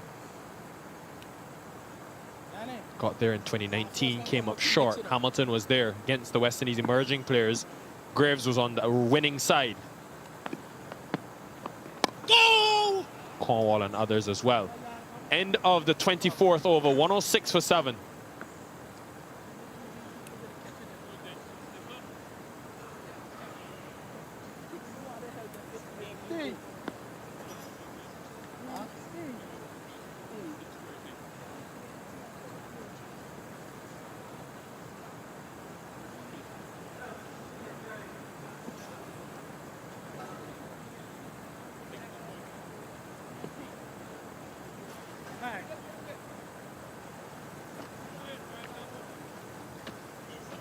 Hey, come over, change. Come out of front. Been a capitulation, unfortunately, for the Pride. It's been a trend all season, really, in the games that they've lost. Their batting lineup has faltered and faltered quickly. Yeah, I thought it was imminent at some stage that we would see Hayden Walsh Jr., one of the leading wicket takers in the tournament. And now with the left-hander gone in Reefer, Joseph has gone to him straight away. Yeah. Up top.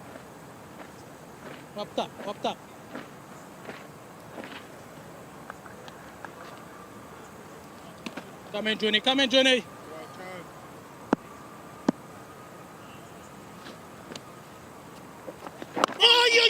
Straight away goes to the googly, which he's perfected and continues to perfect this season.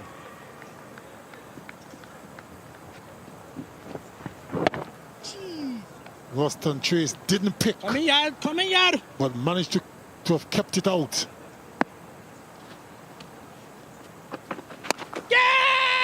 This is a chance. There is a man in the deep, but he just is able to get it over.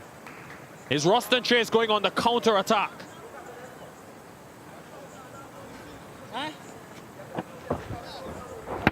Dragged it down way too short that time, Hayden Walsh Jr.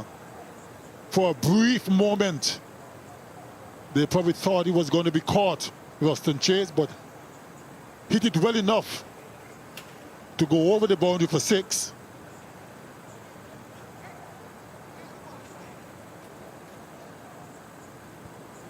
I think they're just searching for the ball. Oh no, they've got it. Alzari Joseph is just setting his fielder.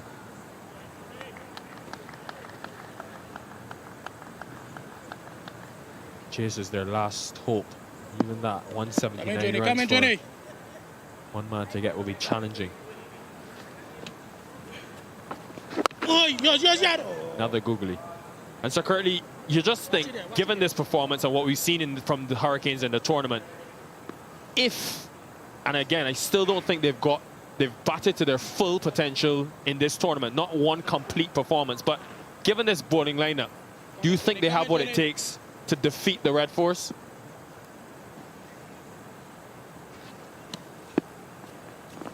Yo, Johnny.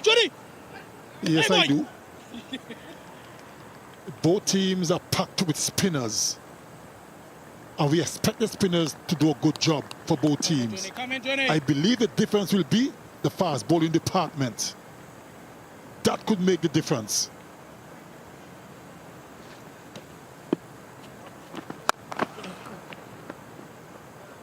Danyard.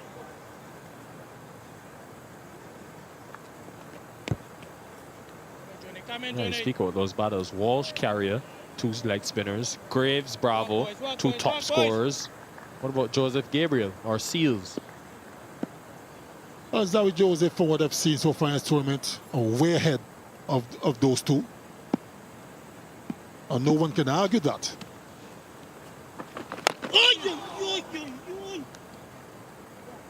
8 from Walsh's first over, 114 for 7.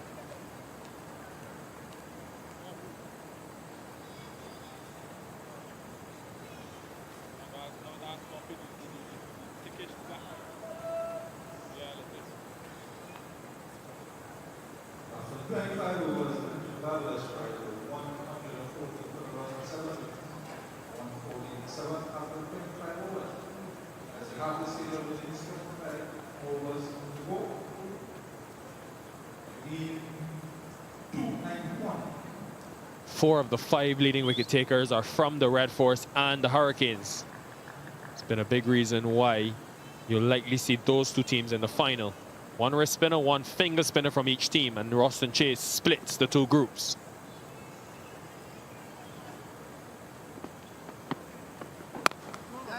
Yeah, Johnny! Yeah, Johnny! That would have been interesting had Haydenwell Jr. picked that ball up. He knew he made a bit of a blunder. He's a terrific fielder. That would have been an easy run out, but it wasn't to be.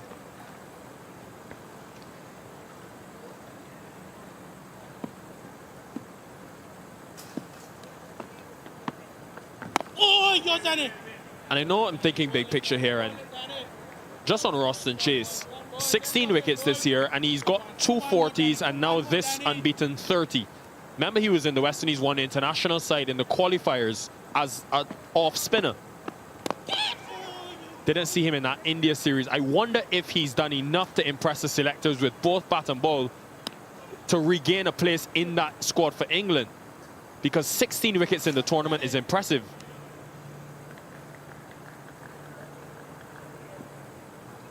Kevin St. Clair was the off spinner selected in the last series against India.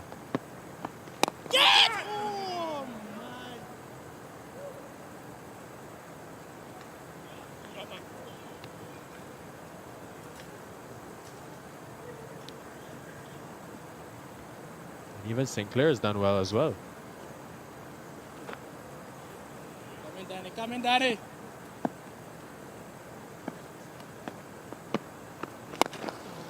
Come, Danny. Don't float it. Right? That is in the gap again. That cow corner region continues to be a prolific one for Roston Chase. Come in, boys. He does play the spin very well. We've seen it time and time again. So I'm just wondering at this stage if maybe Alzawi Josie, the skipper, would want to come back and maybe bowl 2.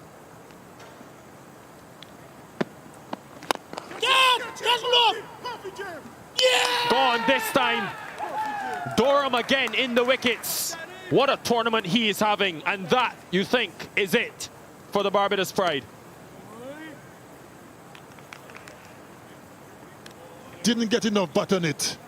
Ruston Chase didn't get the elevation either. Straight down to long on. Easy catch to Kofi James again. Just had to move a couple of strides to his left. And Durham celebrates. A dejected looking Ruston Chase is gone. He's gone for 35. And the Barbados Pride facing defeat. 121 for 8.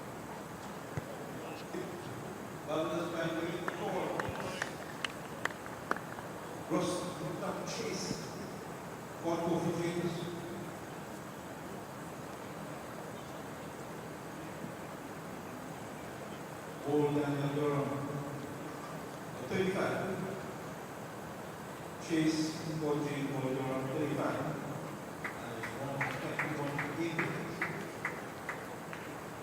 26.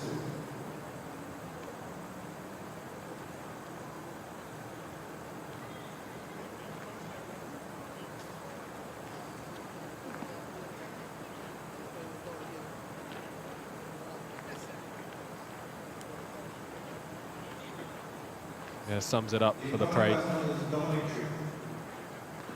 Will likely be the second time in a row that they've gone to the semi-finals and haven't been able to progress to the final.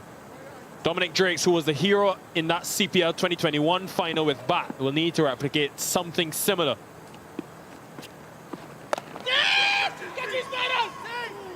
Doesn't carry. I'm looking at Walsall, a lot of drag downs in these couple of overs so far. I wonder how difficult it is to grip the ball and what impact this has to play. But this was the wicket, Daniel Durham, delivering from way behind the stumps. They have just rushed Ruston Chase.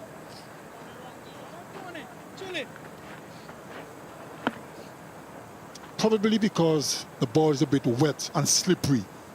Can't really grip it the way we would have liked. So I believe he's a little bit timid to float it up a little bit. Hence he's dragging it down.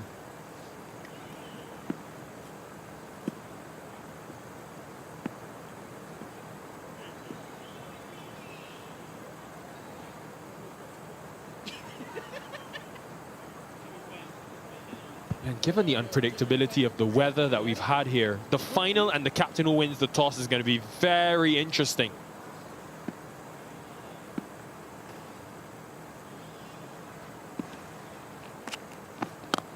There hasn't been any dew here, Sir Curtly, but what there has been when it's rained is a retention of moisture.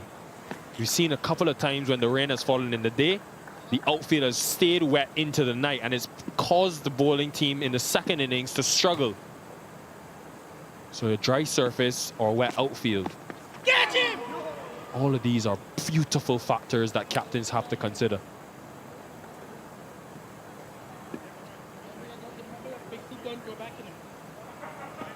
And both teams are packed with spinners. So it's going to be very, very interesting to see what happens at the toss on Saturday.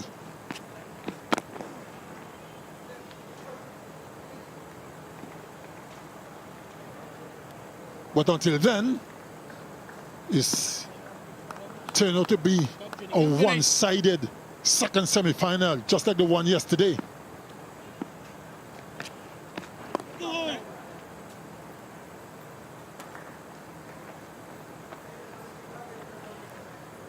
And of course, with Leeward Islands Hurricane goes on to win this game.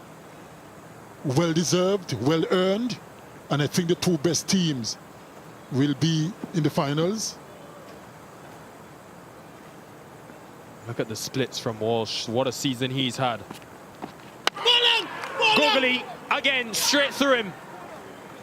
The Leeward Islands Hurricanes are on fire, and they will be a dangerous team in that final if they get there. Well, I can't see what will stop them from getting there.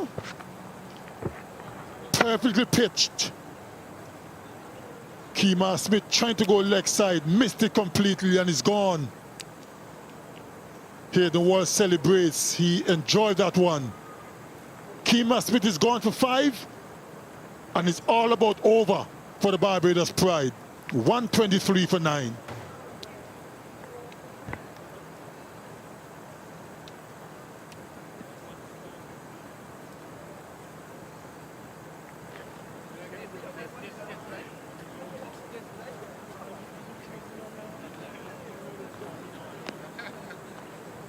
Let's go, let's go, let's go.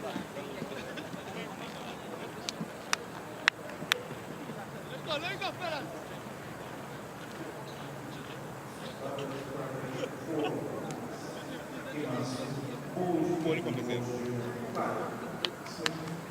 Double D.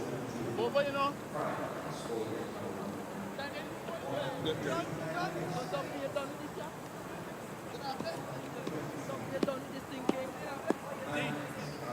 The last hope for Barbados is Jamel Warrican, number 11.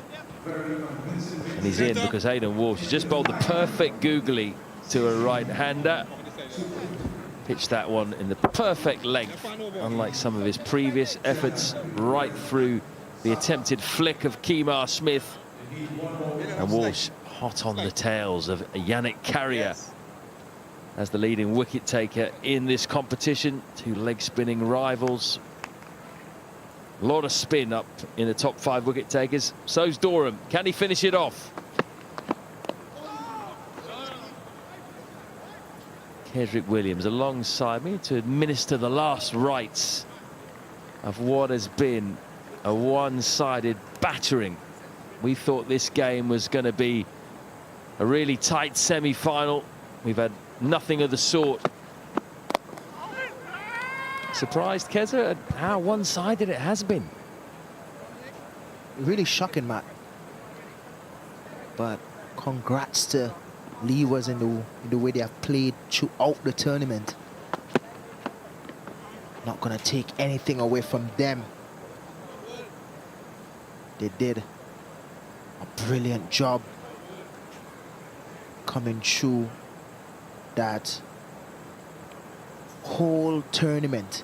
Alzari Joseph, the way how he uses bowlers, his awareness, really good. First time skipper as well. So the way how he has marshaled his troops is really impressive. And that helped his game as well. Yeah, it's been really noticeable, actually, how animated Alzari Joseph has been. The captaincy seems to really agree with him. He's had a smile on his face for much of this tournament. It's something you often see with Alzari. Swept fine.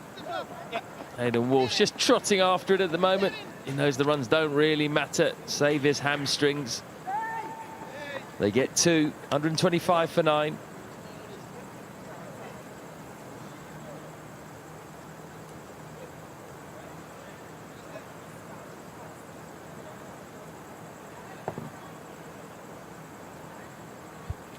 Spin, spin, and more spin at the top of the leading wicket takers list. Yannick Carrier's out in front with 18. Narayan and Hayden Walsh hot on his heels. So if Walsh picks up the final wicket, he'll be level with Carrier.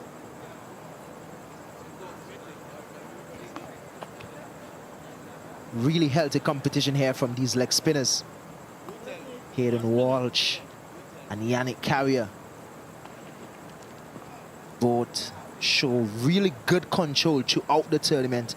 And what I'm very impressed with, though, Matt, is the way how they bowl their googlies, their confidence in terms of bowling their googlies. Gotten better.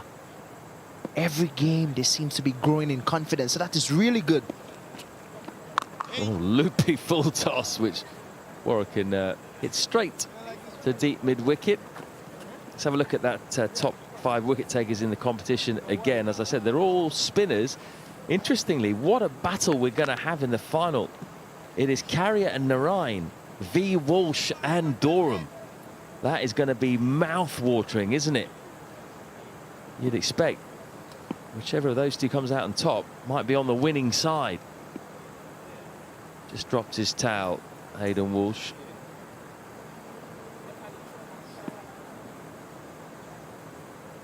Can he get one more? Can he go level with Carrier? Got the slip in. Is he going to slip in the googly? Yep.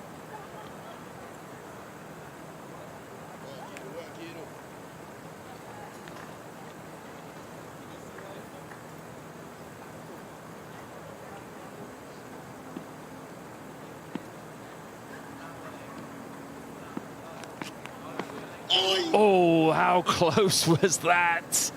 Just missed off stump by a whisker. It's gone for 4 byes.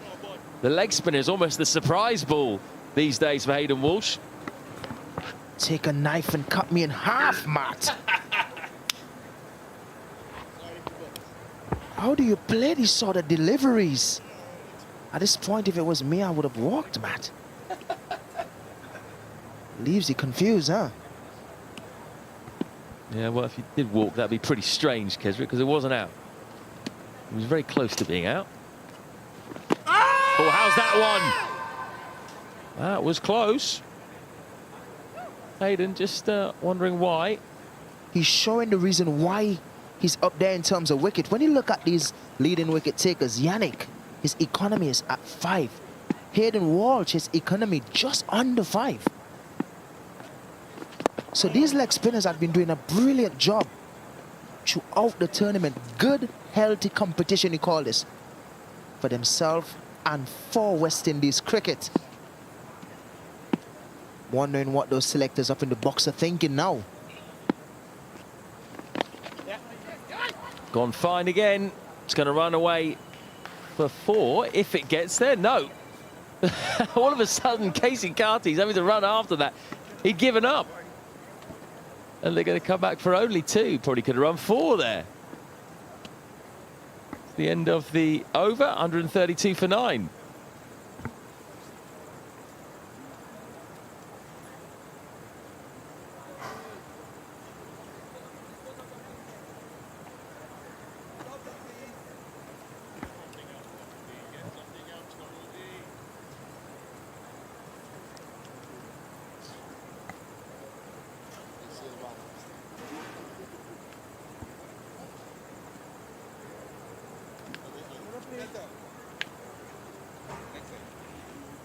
Leeward Islands heading for a bit of revenge here.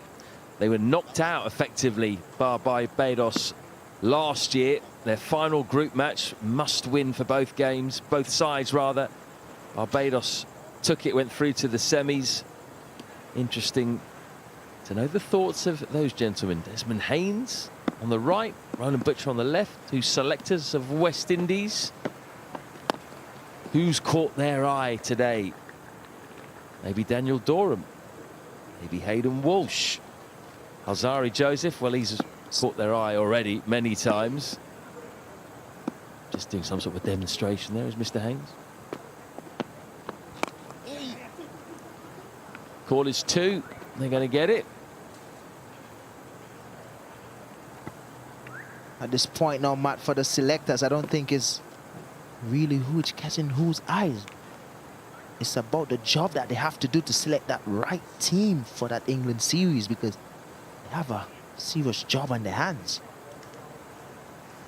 They look very comfortable. Probably won't be that comfortable in the next couple of weeks when you have to pick that 14 or 15 to go on the field to represent the West Indies. Well, they'll have a job picking the spinners, because a lot of spinners have put their hands up in this competition. Pick me for that England squad. Can only pick 2 or 3, probably. Oh, has that straightened? No. He goes a long way across, doesn't he, Jamal Warrican? We saw this when he held us up the other day at the back end of the game against Trinidad and Tobago. He likes going for a walk. I think that's when that was happening when you don't pick it. Jamal Warrican. A while ago, I thought I heard he said, pick me. Is that you, Matt? Played a little bit of cricket in your day. Wicket keeper, batter, spin bowler, Matt.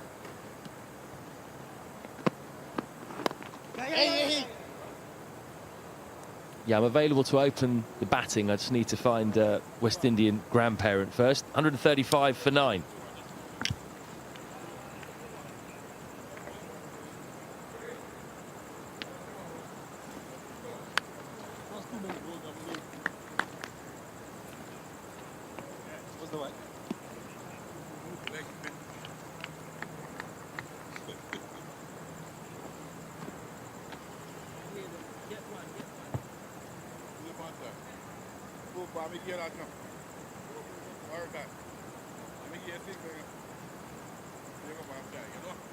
Alzari Joseph blew away the top order, got the two massive wickets of Mayers and Hope in the power play, and from there things were set up perfectly for the spin twins James and Dorham, and then Hayden Walsh coming in at the back end. He's picked up one wicket with a very good googly.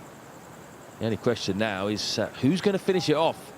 Who's going to help themselves to one more wicket heading into the final?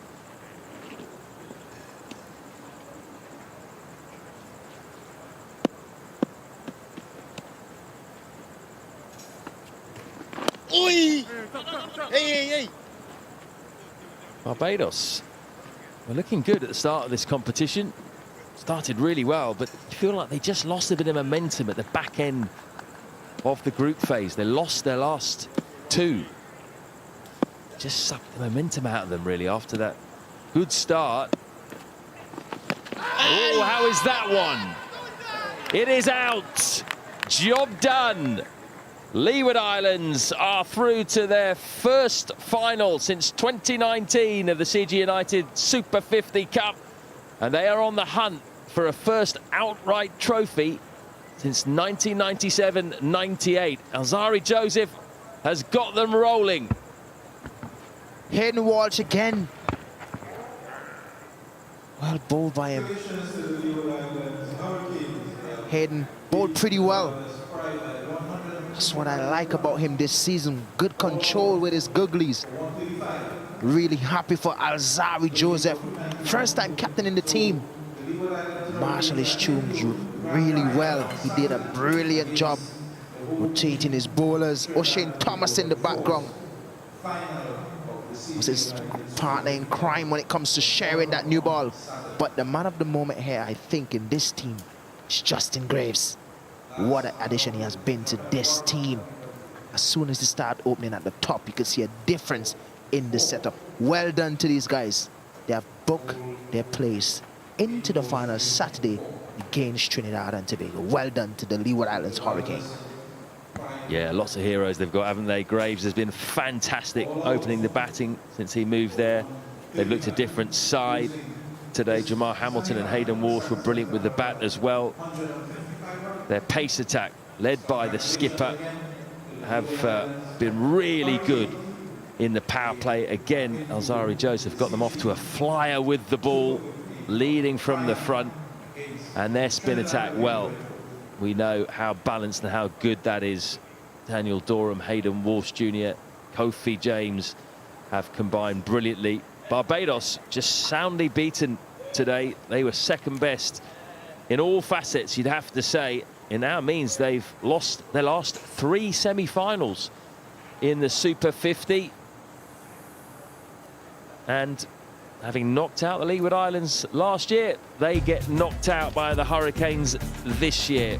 135 all out. This innings lasted just over 30 overs. Few starts in there, but the problems were right at the start. Mayer's gone second ball, brilliant in-swinging Yorker from Alzari Joseph. Hope went in the power play too, and from then on it was always going to be very tough. Roston Chase, the only one to do anything with the bat really.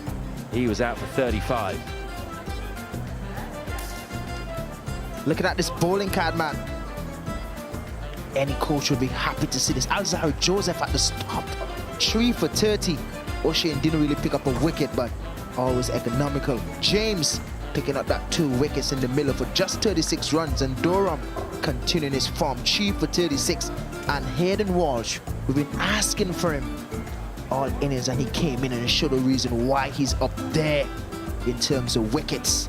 2 for 13. Economy of 3.9. Really well bowled by him. Happy for the Leeward Islands Hurricanes. Leeward Islands beat Barbados in the group phase. They've beaten them soundly in the second semi-final. They win by 155 runs, and they will play the Trinidad and Tobago Red Force in the final of a Super 50 for the very first time. That's going to be on Saturday. Before then, we're going to wrap up this game. Stick around. We'll hear from both captains and the player of the match.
We've seen two dominant performances in the semi-finals of the CG United Super 50 Cup. Yesterday, Trinidad and Tobago absolutely smashed Guyana to go through to the final on their home ground, and they will take on the Leeward Islands Hurricanes, who have just annihilated the Barbados Pride by 155 runs to set up their first final since 2019. It'll be the first time that TNT have met the Leewards in the final of the Super 50 Cup. And how about this for a MasterCard priceless moment?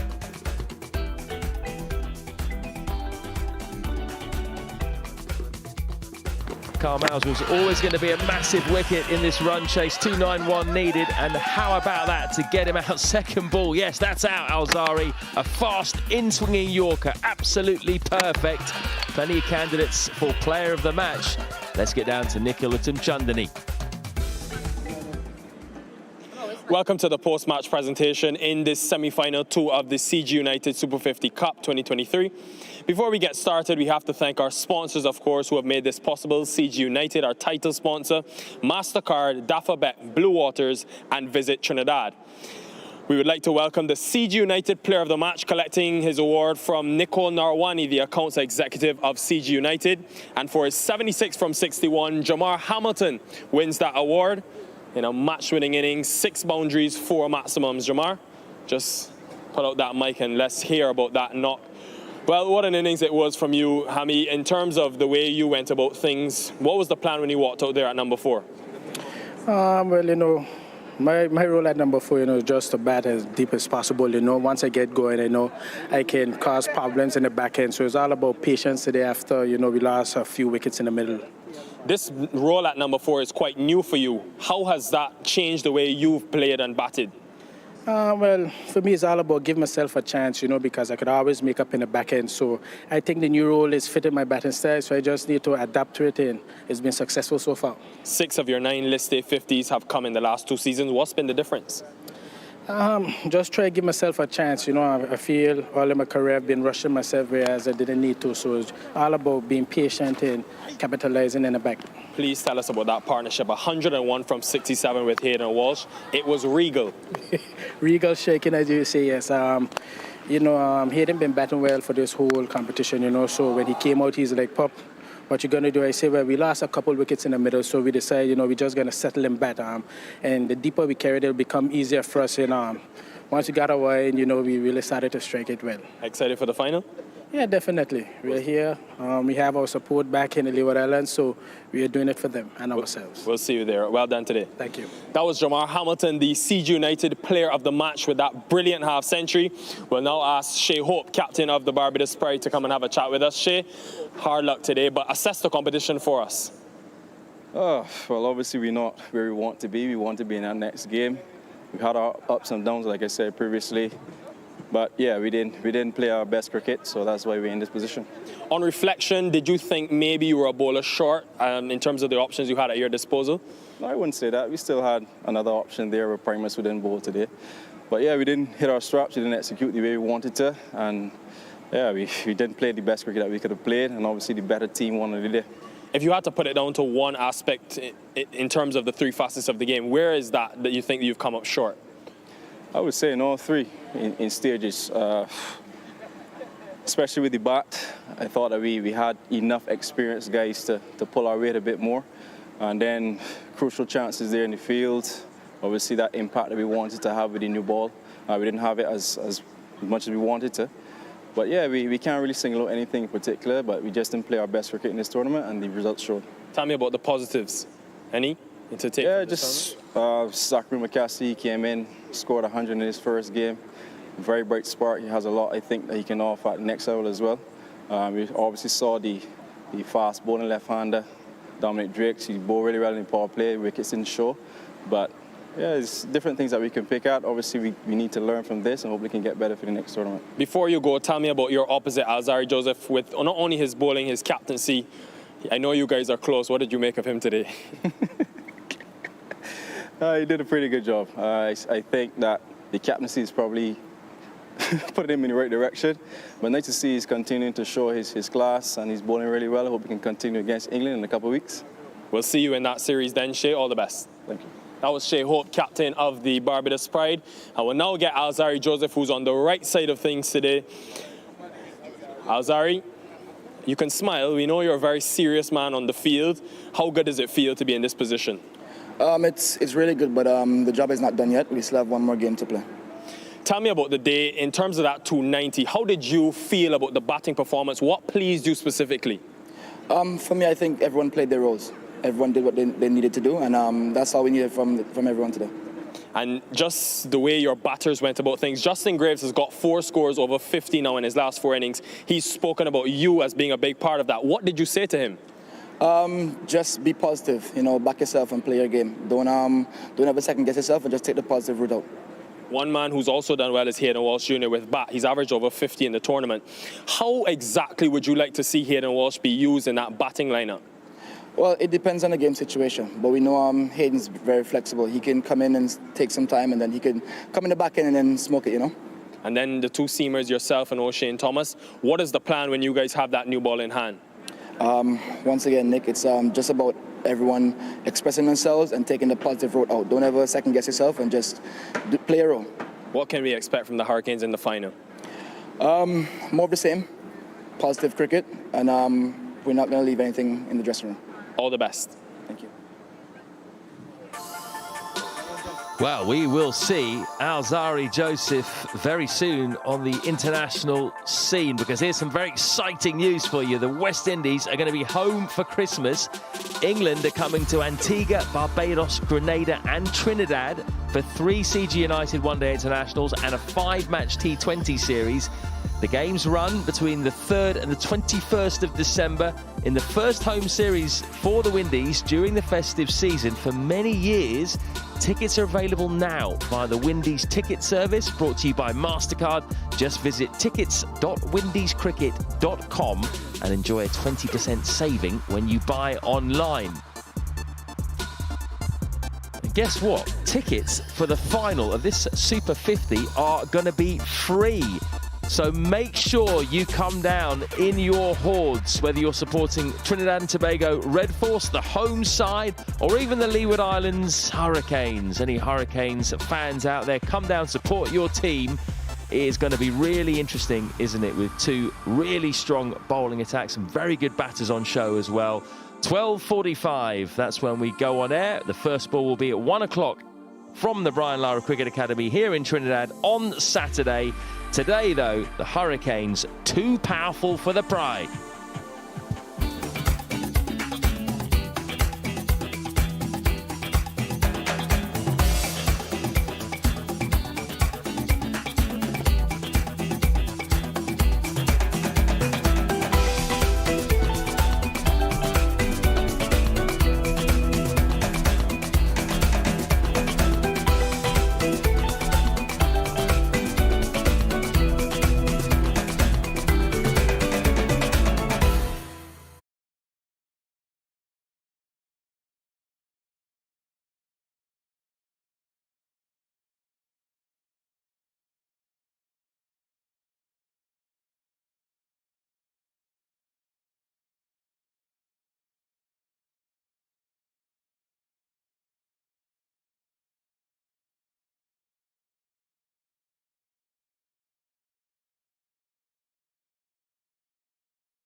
Carry on, George.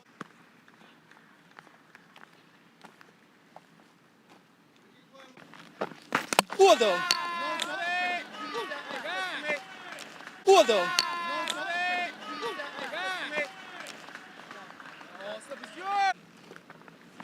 Hold on. That's cricket. Hold on. That's cricket. That's cricket.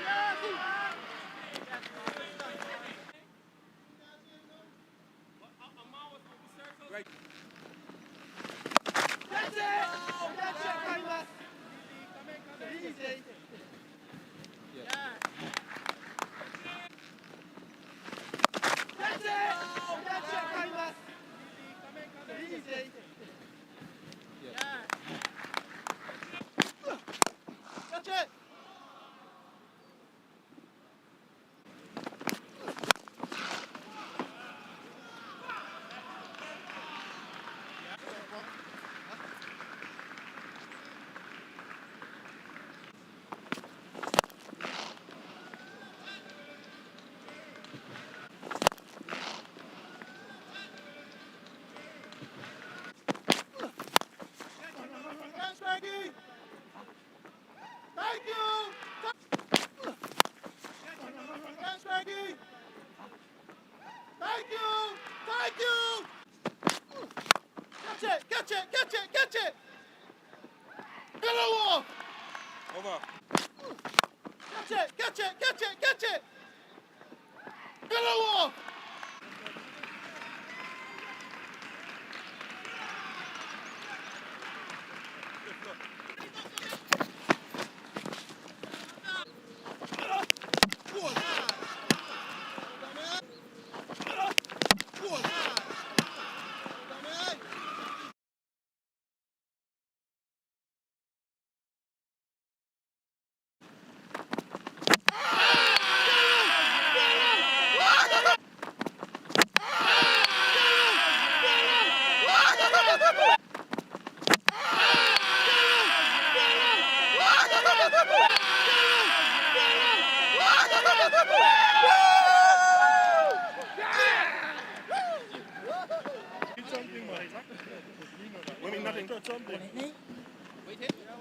Don't hit me.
Put it down there. Put it down there.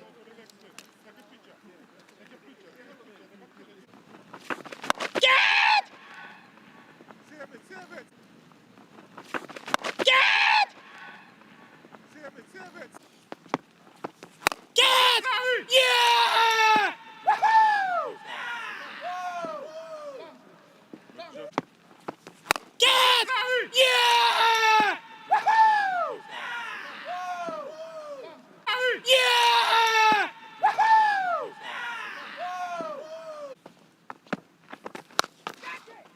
Coffee catchy, coffee catchy. Please. Yes! Coffee catchy, coffee catchy. Please. Yes! Coffee catchy, coffee catchy. Please. Yes! Coffee, you come. Yes!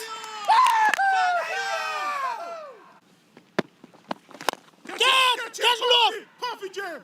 Yeah! Catch love! Puffy jam!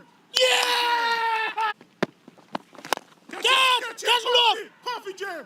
Yeah! Yeah! Puffy jam! Ball him! Yes! Ball him! Yes!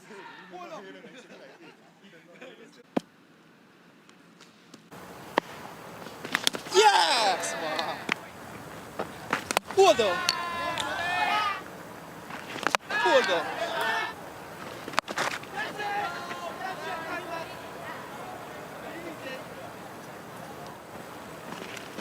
Isaac! Isaac! Isaac!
Danny.